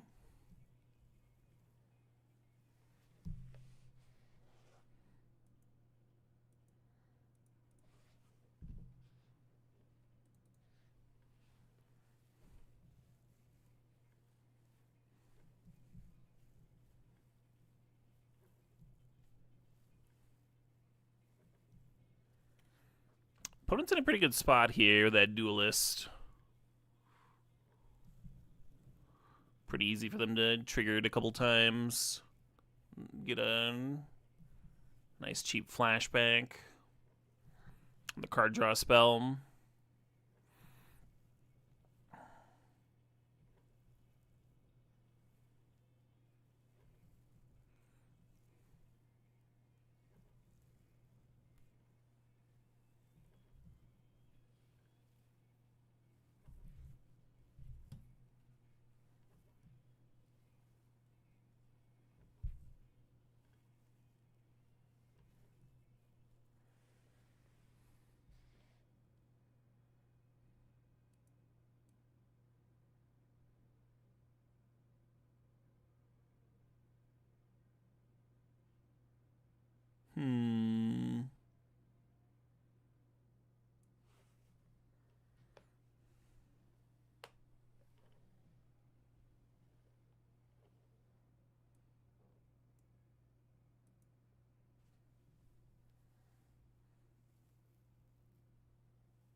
So we got that immediate value, even though they had the torch. And now we just like, all right, grab another Momo.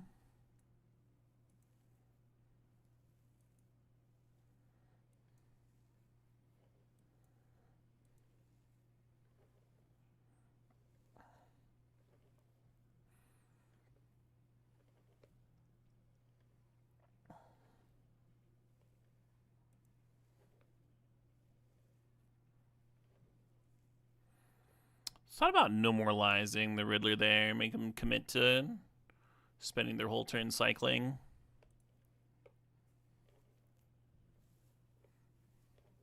This is better.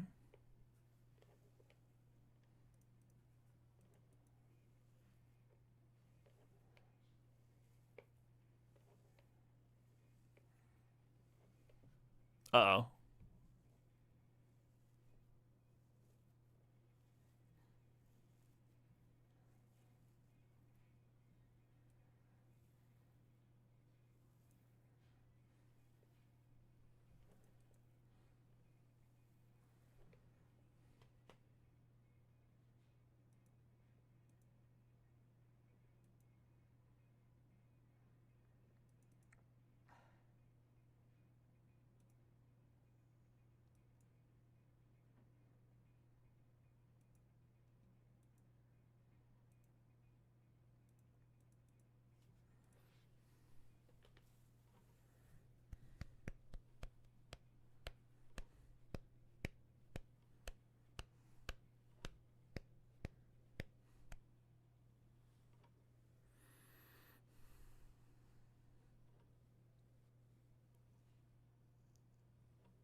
Shall we play into a bounce spell?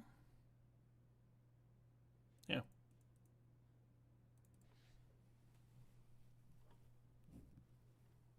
Huh. Well, I'll be.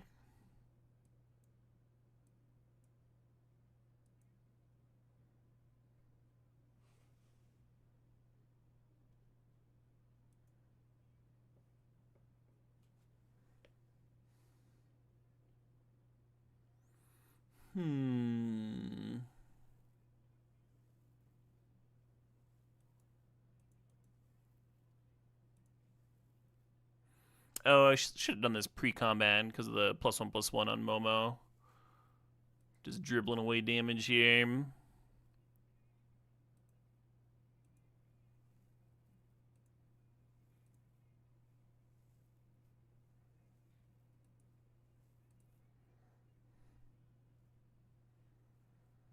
I mean, the opponent's in a spot where they're like, if they play their Riddler, I just like have more Riddlers. Quad Mockingbird with a Starfield is like kind of good in that area specifically.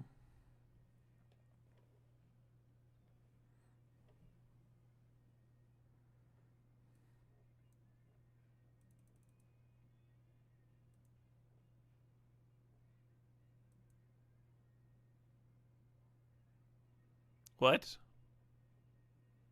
What did I do wrong? Oh, because Momo makes it cost one less. Shit. Well, that was embarrassing. Undo, undo! Control Z!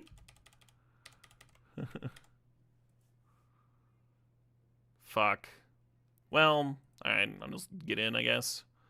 Just fucking not make a Riddler and die. Never mind. I thought I had a plan. I don't. I suck. It's an awkward interaction. Yeah, yeah. First time it's come up here. Now it is dead. I was like, maybe I'll make two. Like, no, not dog. It's not going down like that.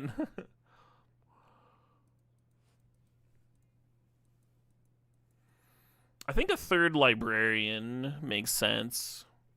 But we'll make it a little cheaper. I didn't want to craft it, but maybe I should. I like having the one Siren to tutor for with Shepherd.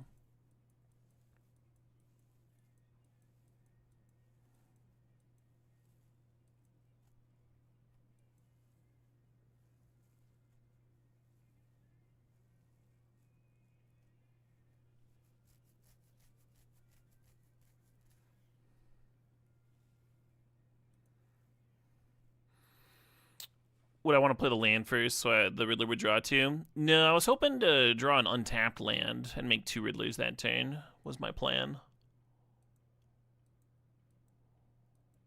My hope.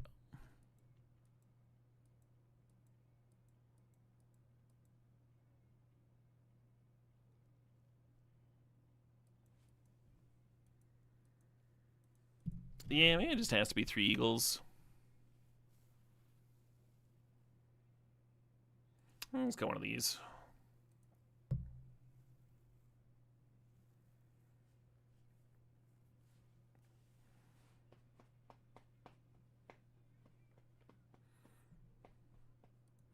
Yeah, Mockingbird cares about mana spent.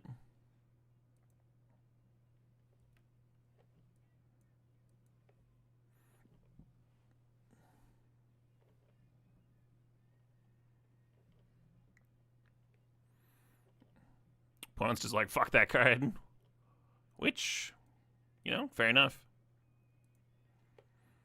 Alright, Siren, I'm gonna need a little bit of help here. Blue source? Okay, okay.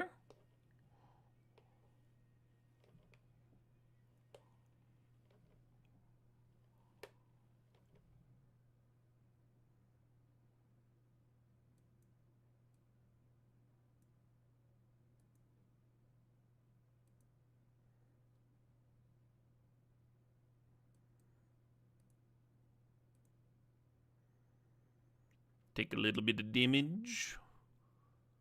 Get a little bit of 4/6 flyer into play.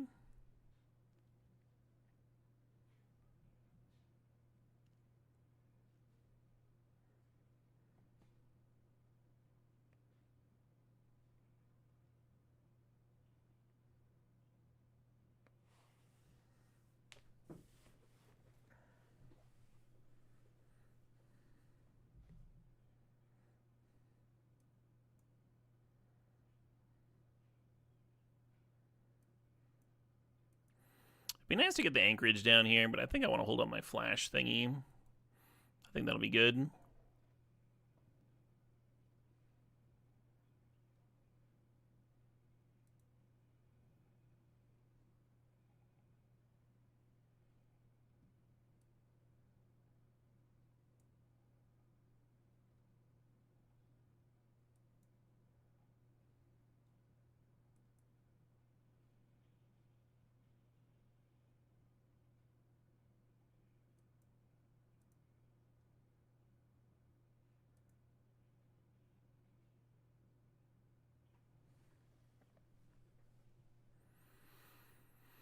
Could just slam my Quantum Riddler.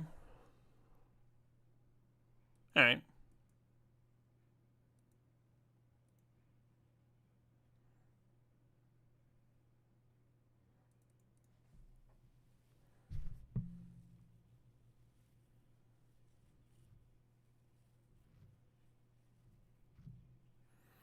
I also thought about Mockingbirding their FOMO and get losting the fear of missing out.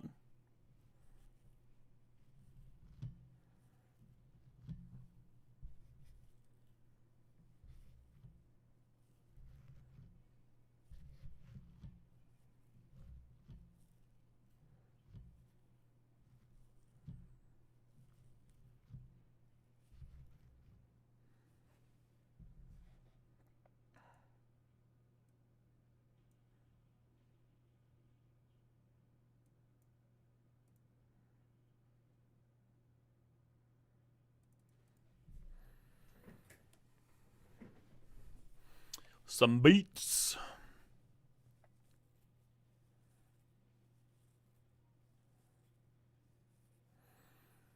So if we Mockingbird, copy Eagle. Yeah, that works.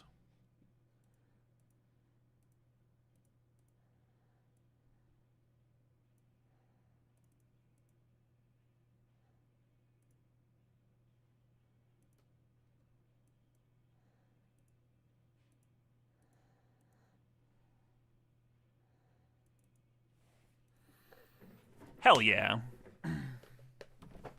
Opponent's deck is real. Kind of felt like we were doing real things against him.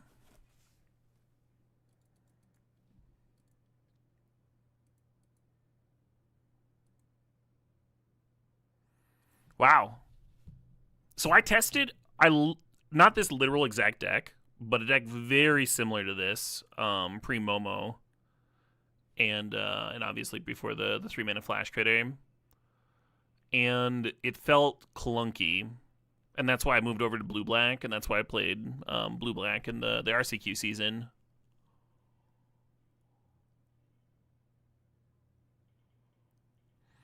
But Momo definitely like unclunkifies some stuff, right? The fact that the Momo investment is so cheap. If your opponent spends their time answering it, that's also buying you time.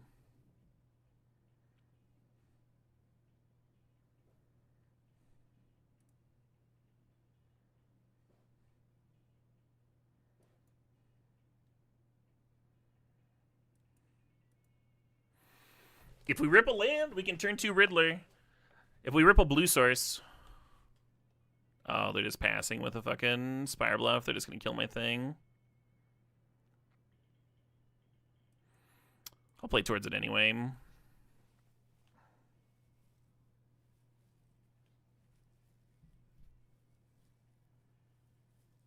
Yeah.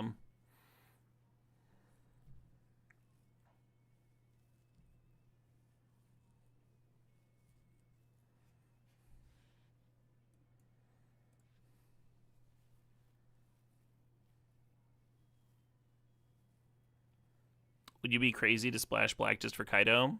I don't know. I don't know if that's a crazy idea. If you're playing like enough cheap flyers. The issue, yeah.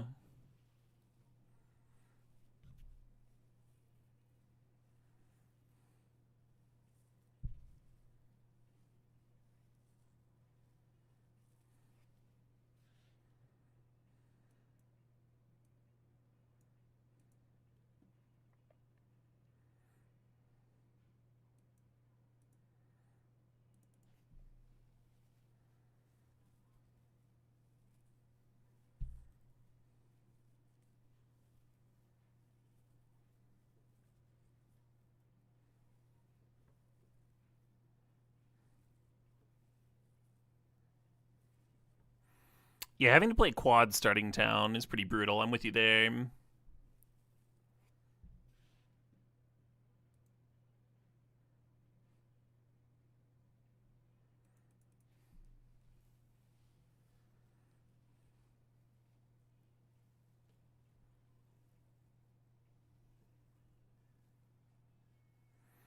Opponent's getting some nice beats in.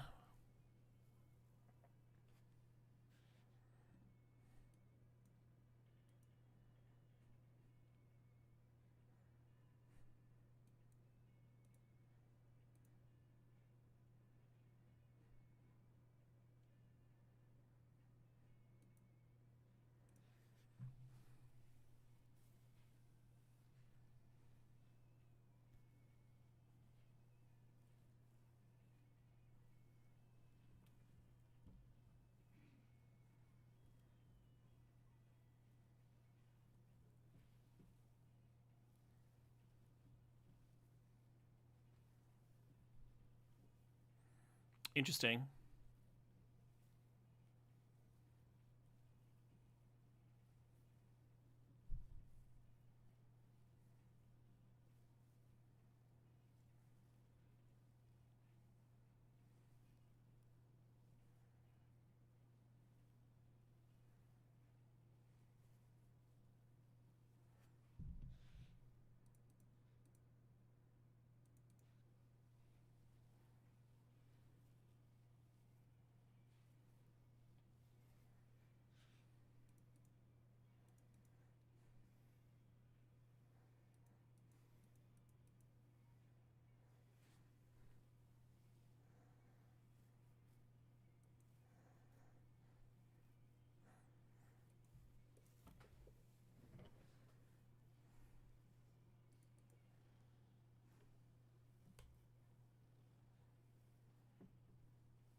The issue is I can just flashback the Winter Night stories.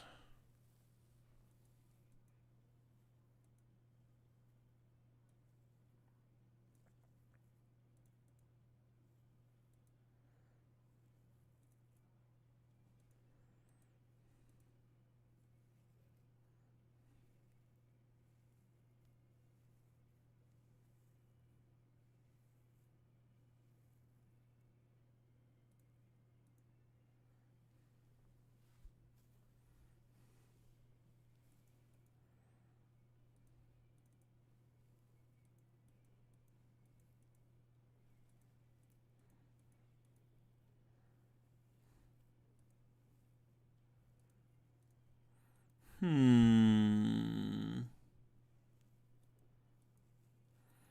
did I cut last time? I shaved an eagle. Oh, I cut way back on sirens. That's right. That should maybe just like be the main deck configuration. Just like a single siren.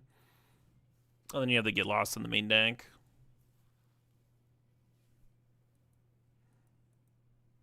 I hope I get to play against a different deck sometime today.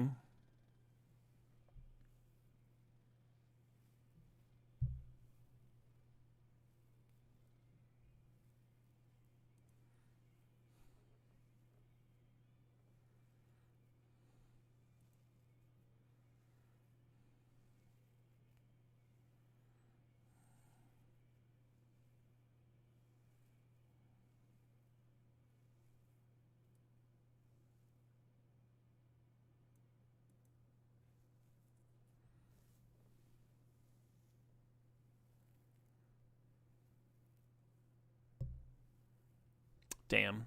I was hoping they'd play the one drop. That would have been a cute one to hang on turn 2. Now we're just going to sit here with all these splash portals with nothing to do.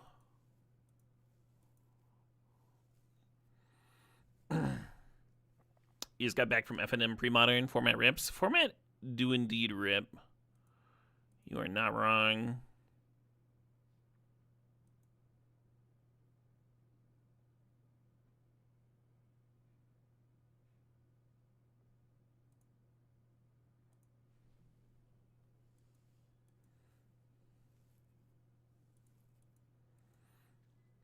So many splash portals.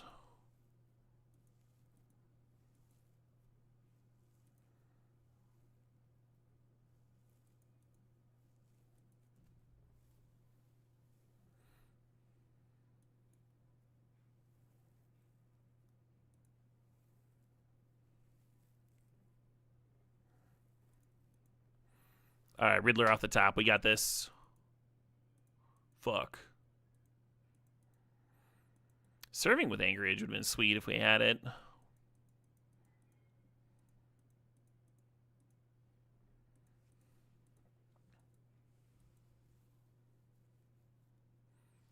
Yup.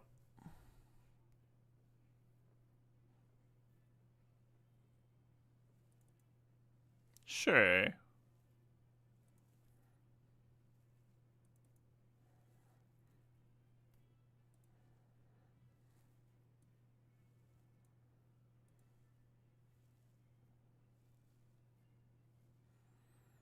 Just gonna make this duelist cost 2 more every turn.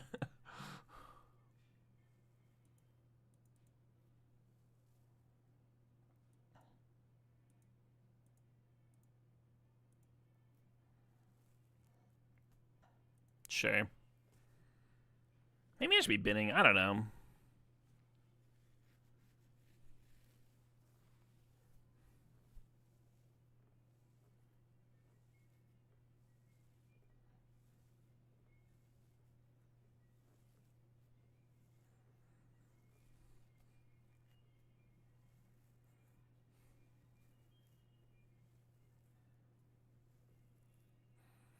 Well, they got a Riddler. That's not fair. Oh, that's cute. That's cute. All right, I like the Siege now. Before, I did not like the Siege very much, but that kind of sold me. Even Interrupter is in Standard, yeah. It's not really a Momo combo card at all. It is good with Aang.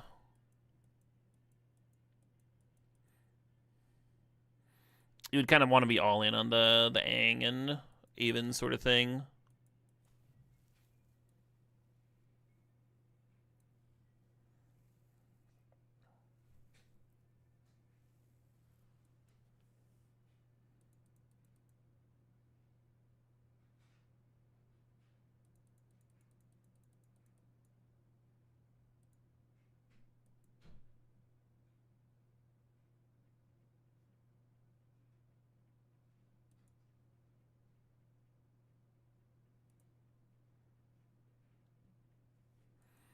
Ayy.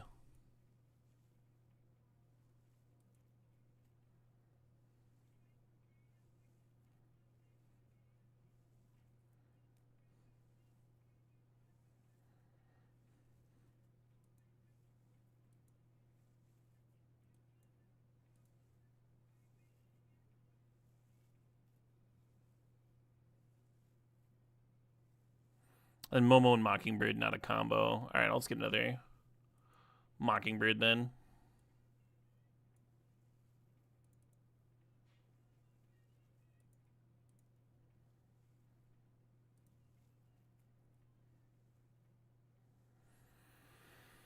I just want to pass.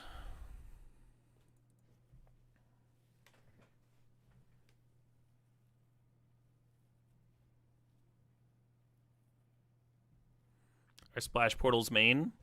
No, I board them in when I want to exile target creature you control, then return it to the battlefield under its owner's control. If that creature is a bird, frog, adder, or rat, draw a card. Very powerful hoser.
Okie dokie.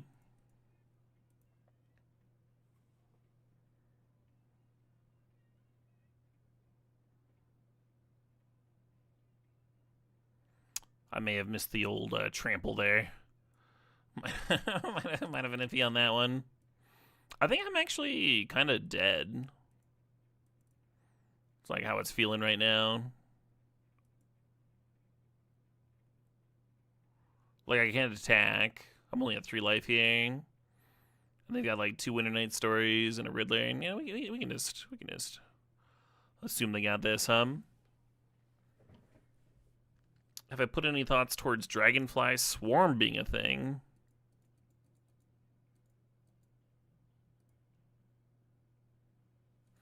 That's the 3-mana thing?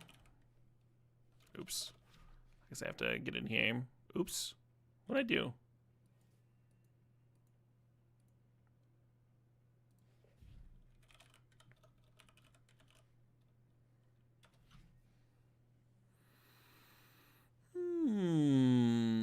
Non-creature, non-land cards in your graveyard.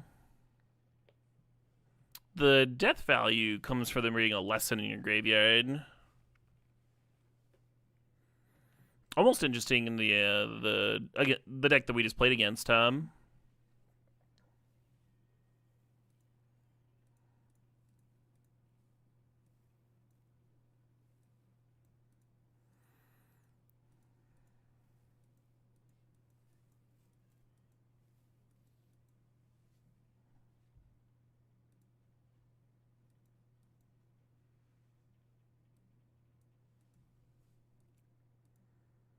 I don't know. Foring is where it's at.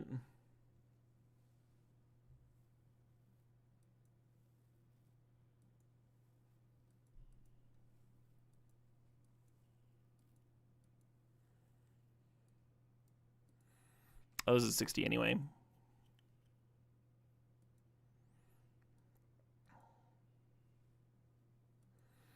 Have I gotten to turn 2 Ridley Portal? I have not. I think I'm done playing this deck because I'm really sick of playing it against that red-black or the blue-red deck, and I don't want to do that again. I think I like the idea of a third one She in the main deck. I'm not really sure what the extra sideboard slots would be. Probably a 4th Clarion Conqueror. I'm fine setting this aside for now. I kind of want to play this deck, even though I didn't really get anything new.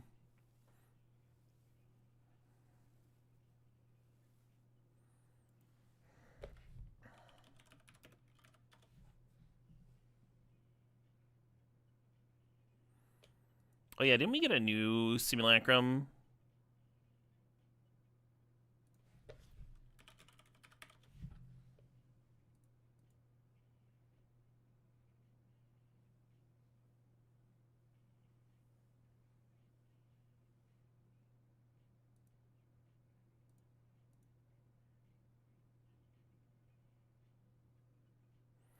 Maybe it's not a construct.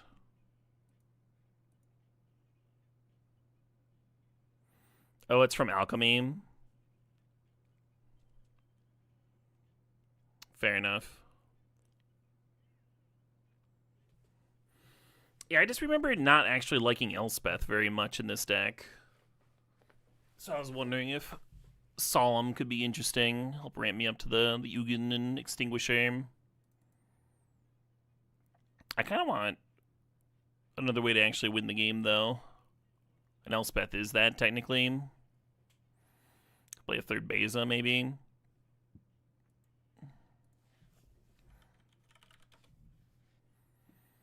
Maybe a Scavenger Regent. Not enough sweepers in this deck.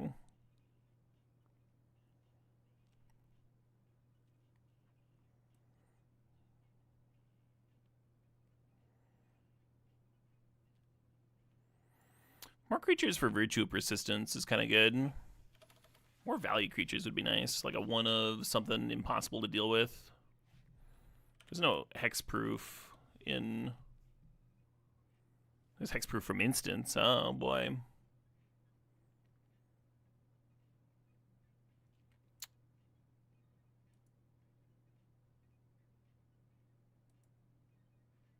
Oh, it's on 4, that's why.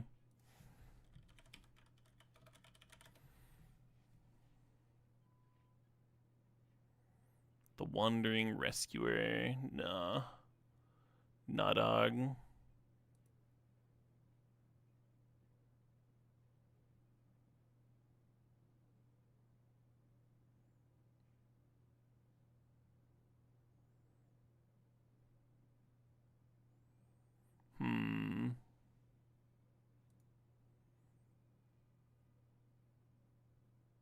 Airbend the Battleship. Do it, coward. Battleship's been pretty good for me. I have not felt the need to blink it.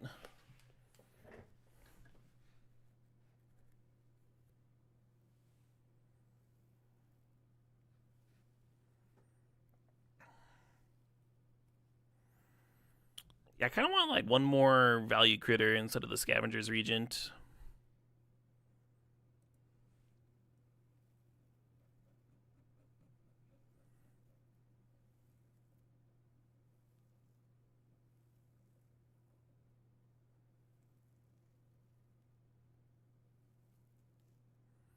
Tez is almost a thing. I could play a Vestige, I guess. Kind of hate it.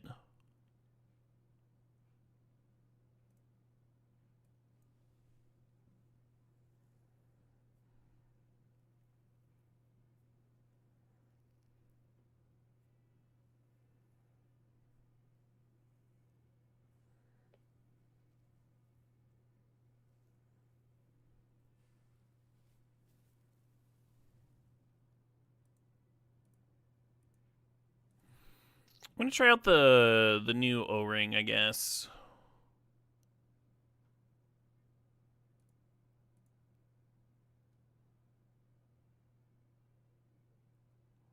Over Mortify.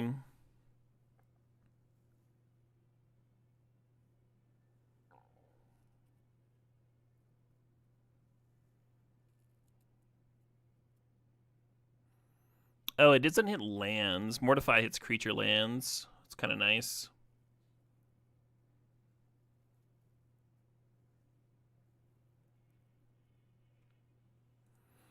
Maybe I'll do a 1-1 split.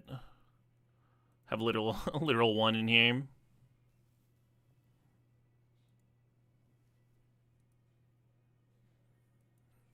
One more thing that can answer a Planeswalker, potentially. Not that I was short on those.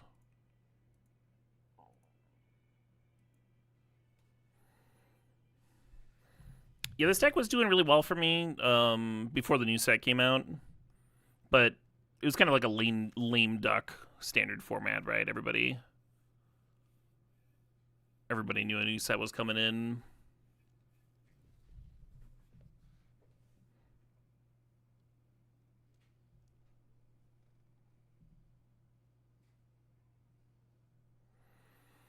I guess we can keep this on the draw.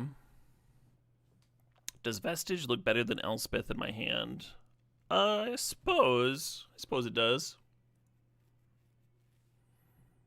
I do kind of wish it was Solemn.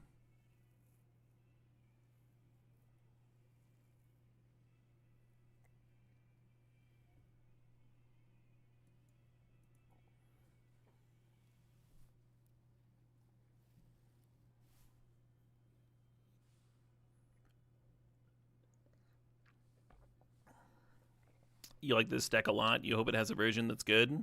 Oh, thank you.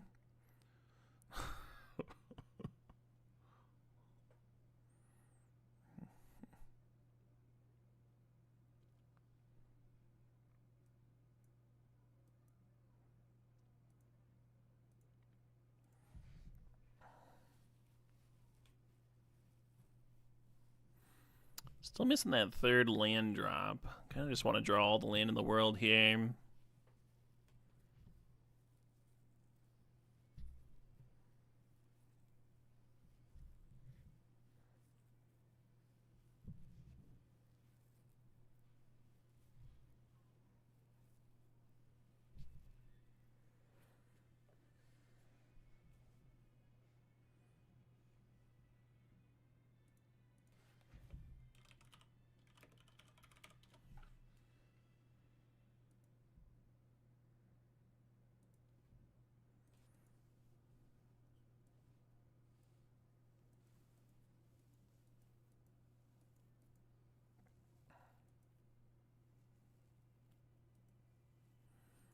Ong's Journey.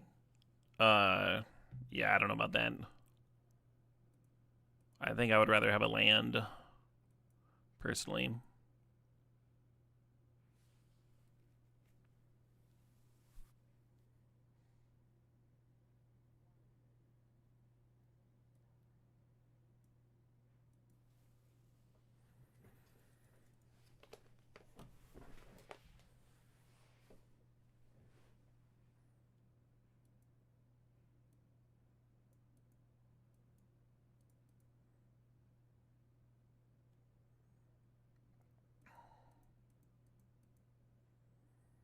Well, I hit my third land before my opponent hit their second color. They have a lot of churn in their deck, though, as we see with this Riddler here. They have the splash. They burned a splash on the Thunder Trap. Yeah, it makes sense they have it here. I kind of need that fourth land for Dave Judgment now, huh? Bummer.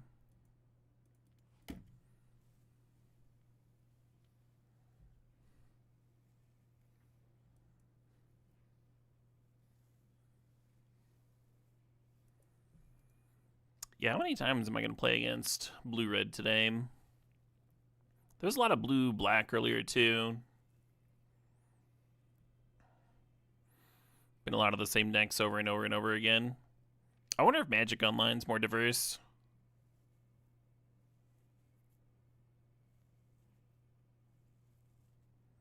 Yay. Almost need to just Virtue to gain 2 life here. Yeah, the first half of today's stream, we only played against blue-black, and then, like, here on the back half, we're only playing against blue-red.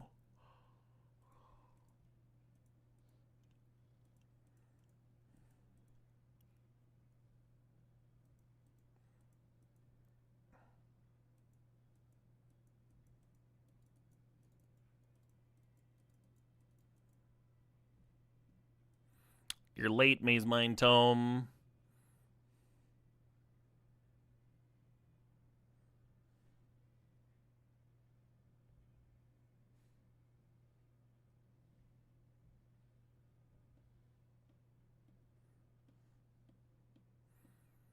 The white-red aggro deck. It didn't look very good to me. I only played against it once, though.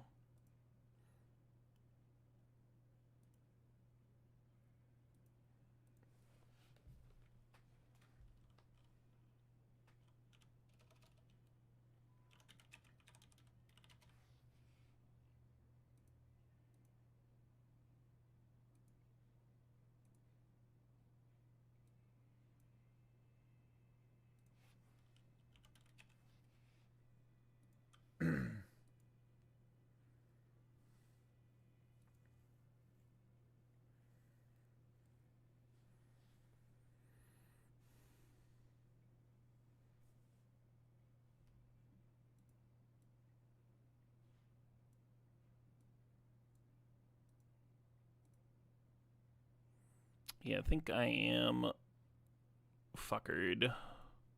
Maybe I should have just played Biza.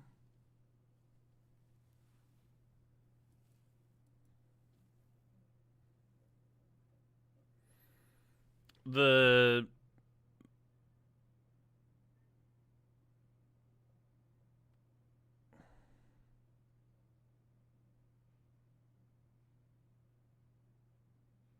meta tier list that Untapped GG has like mono white, Jeskai. Oh, this is probably best of one. Yeah, this is best of one. No wonder.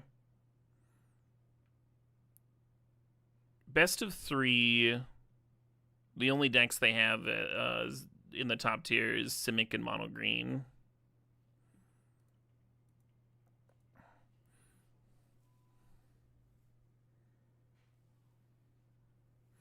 I was hoping to land a Deadly Cover Up and extract the Riddler before they got one down here with the Siege.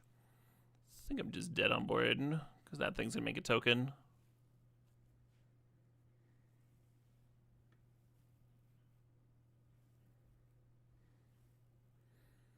Yeah, that's got Dimir and Izzet in like the lower tiers, 53 and 55% win rate. If you go into the higher tier though, like in like Mythic and stuff, it's like all fucking blue-black.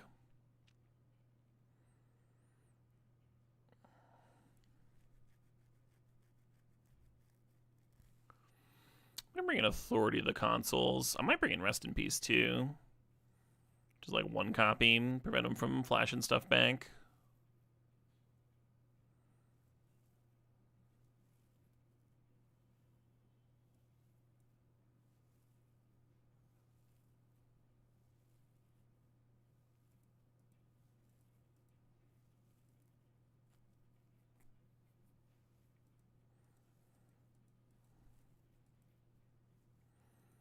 Is best to Jenny. Yeah, just cut the last cards. The last time I played this deck, I was always cutting the Elspeths post board. So it makes sense that whatever new cards I added are like the new worst cards. I'll play a single Duress. I don't think it's great, but yeah, I wonder if the end is interesting actually. Just to like try and extract Riddlers. Cut the Deadly Cover Up with the Rest in Peace here.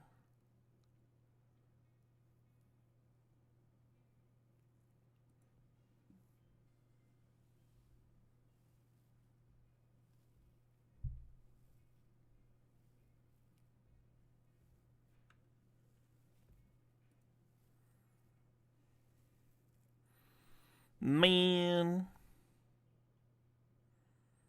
I am sick of mulliganing.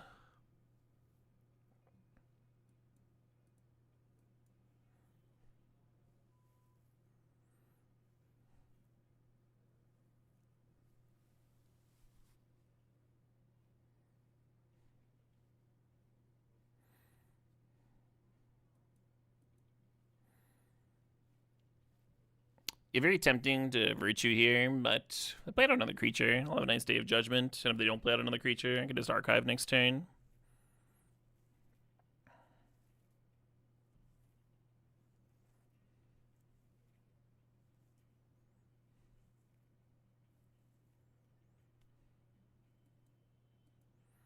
Yeah, Archive into Tome would have been sweet, but one's got two creatures and no second land. Seemed pretty clear cut to me.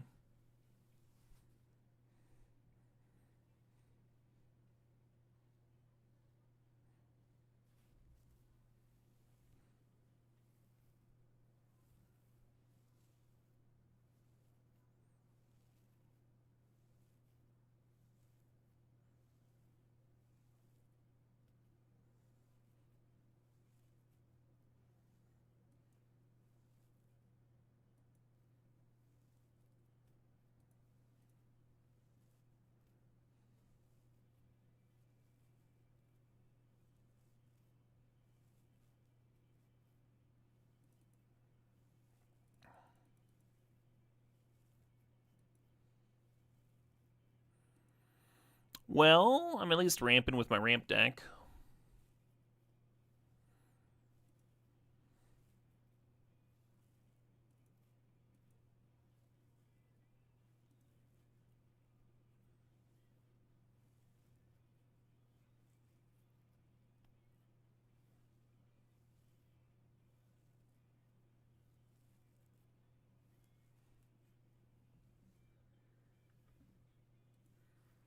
The last track was Their Dogs Were Astronauts, Dead End acoustic version.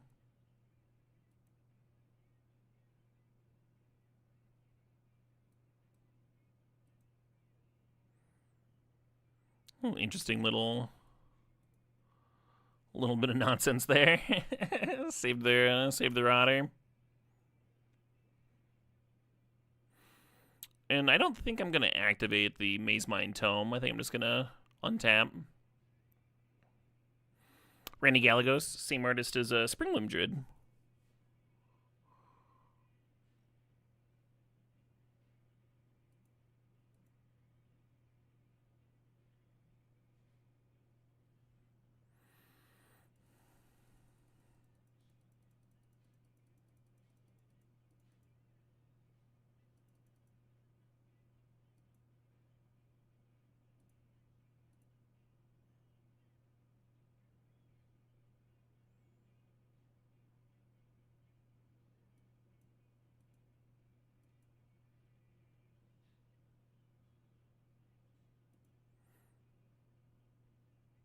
I thought this thing could hit lands. Oh, it can. That was the Ugin hit. Nice.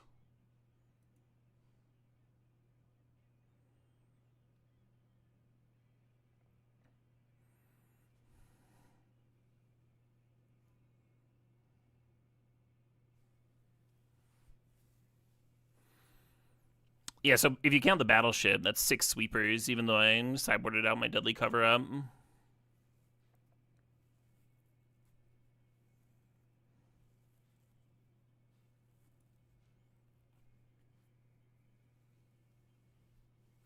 You're tired of playing against self-bound strategies, right? They've been nerfed multiple times, too.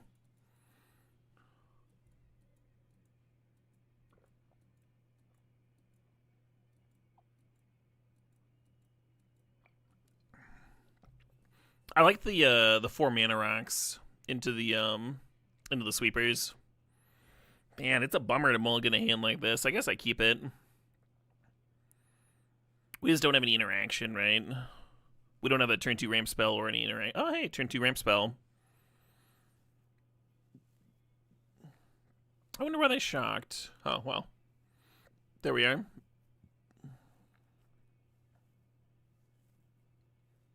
Perfect. Yeah, this deck gets to play like a really clean mana base too, which I enjoy.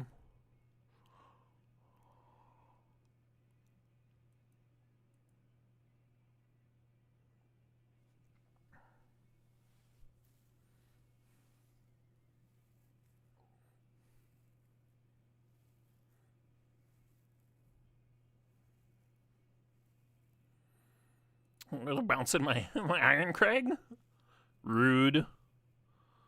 Interesting. So we could Irencrag into Maze Mind Tome, but I think what I'm gonna do is just get the Restless Fortress down here. That makes sense to me. The Maze Mind is like a clean one to play off the archive.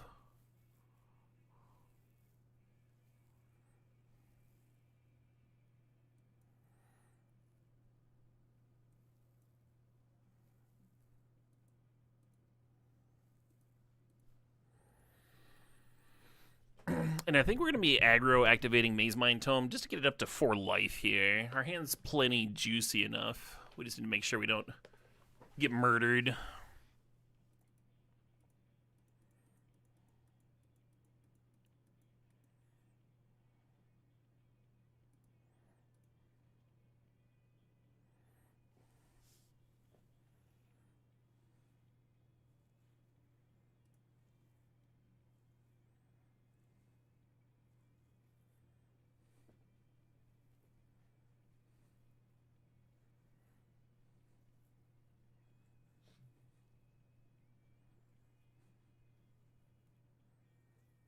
One's got a lot of lands over there.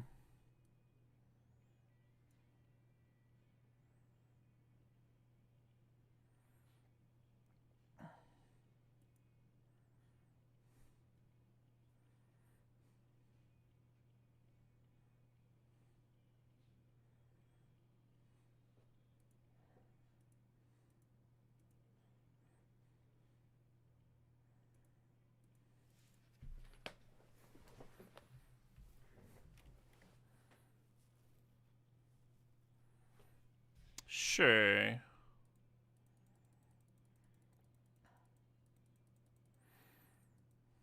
see what I was talking about?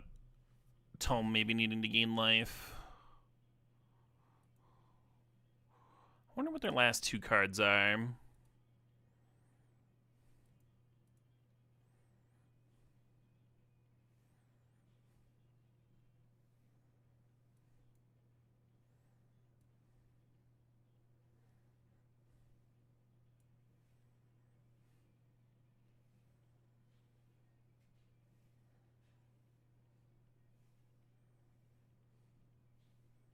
Fuck.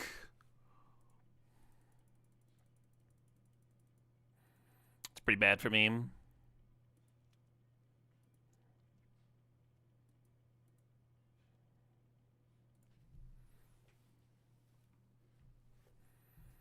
Does this have some crazy ult? Instants and sorceries you cast have storm. Yeah, Ugin would have at least answered the Ral, huh? And they wouldn't have gotten to draw 3 cards there. And it wouldn't have gotten spell pierced.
Wouldn't be the worst, but I kind of need to answer some things.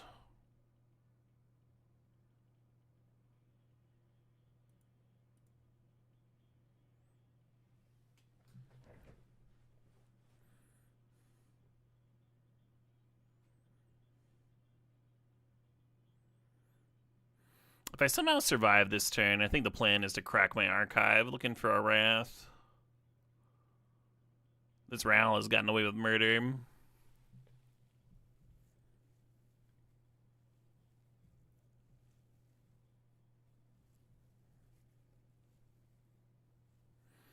Yeah, we're just dead. Old any spell kills me. That game was feeling pretty good until it wasn't,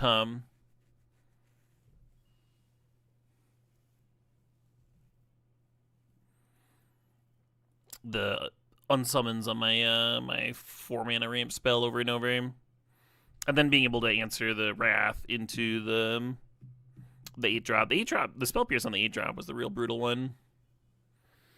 All right, kind of a fun day of mucking around. I do still like that black-white deck.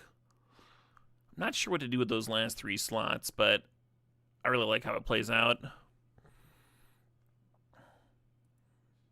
This deck was not a real thing. And oddly, I didn't like how the black-red weapons deck felt compared to Synda Jund weapons. Oops. But maybe those were just my draws, huh? It's hard to get enough games in. Green-white Badger Cage felt pretty good. Allies felt like oddly good. Cool. Well, cheers, everybody. I am done for the eve. Gonna be an early stream tomorrow. I've got a metal show tomorrow night, so I'm gonna be aiming to be live by 10 a.m. We'll see if I manage. Hey, good night, Billy Sin. Hope you have a good one too. Am I playing the new Black Sun that can pay 2 mana to kill all tokens? No. I think that card's a little clunky. When we have Day of Judgment, right? I'm playing 4 mana rocks too, so we can Day of Judgment on turn 3 with Terminus and the Iron Crag.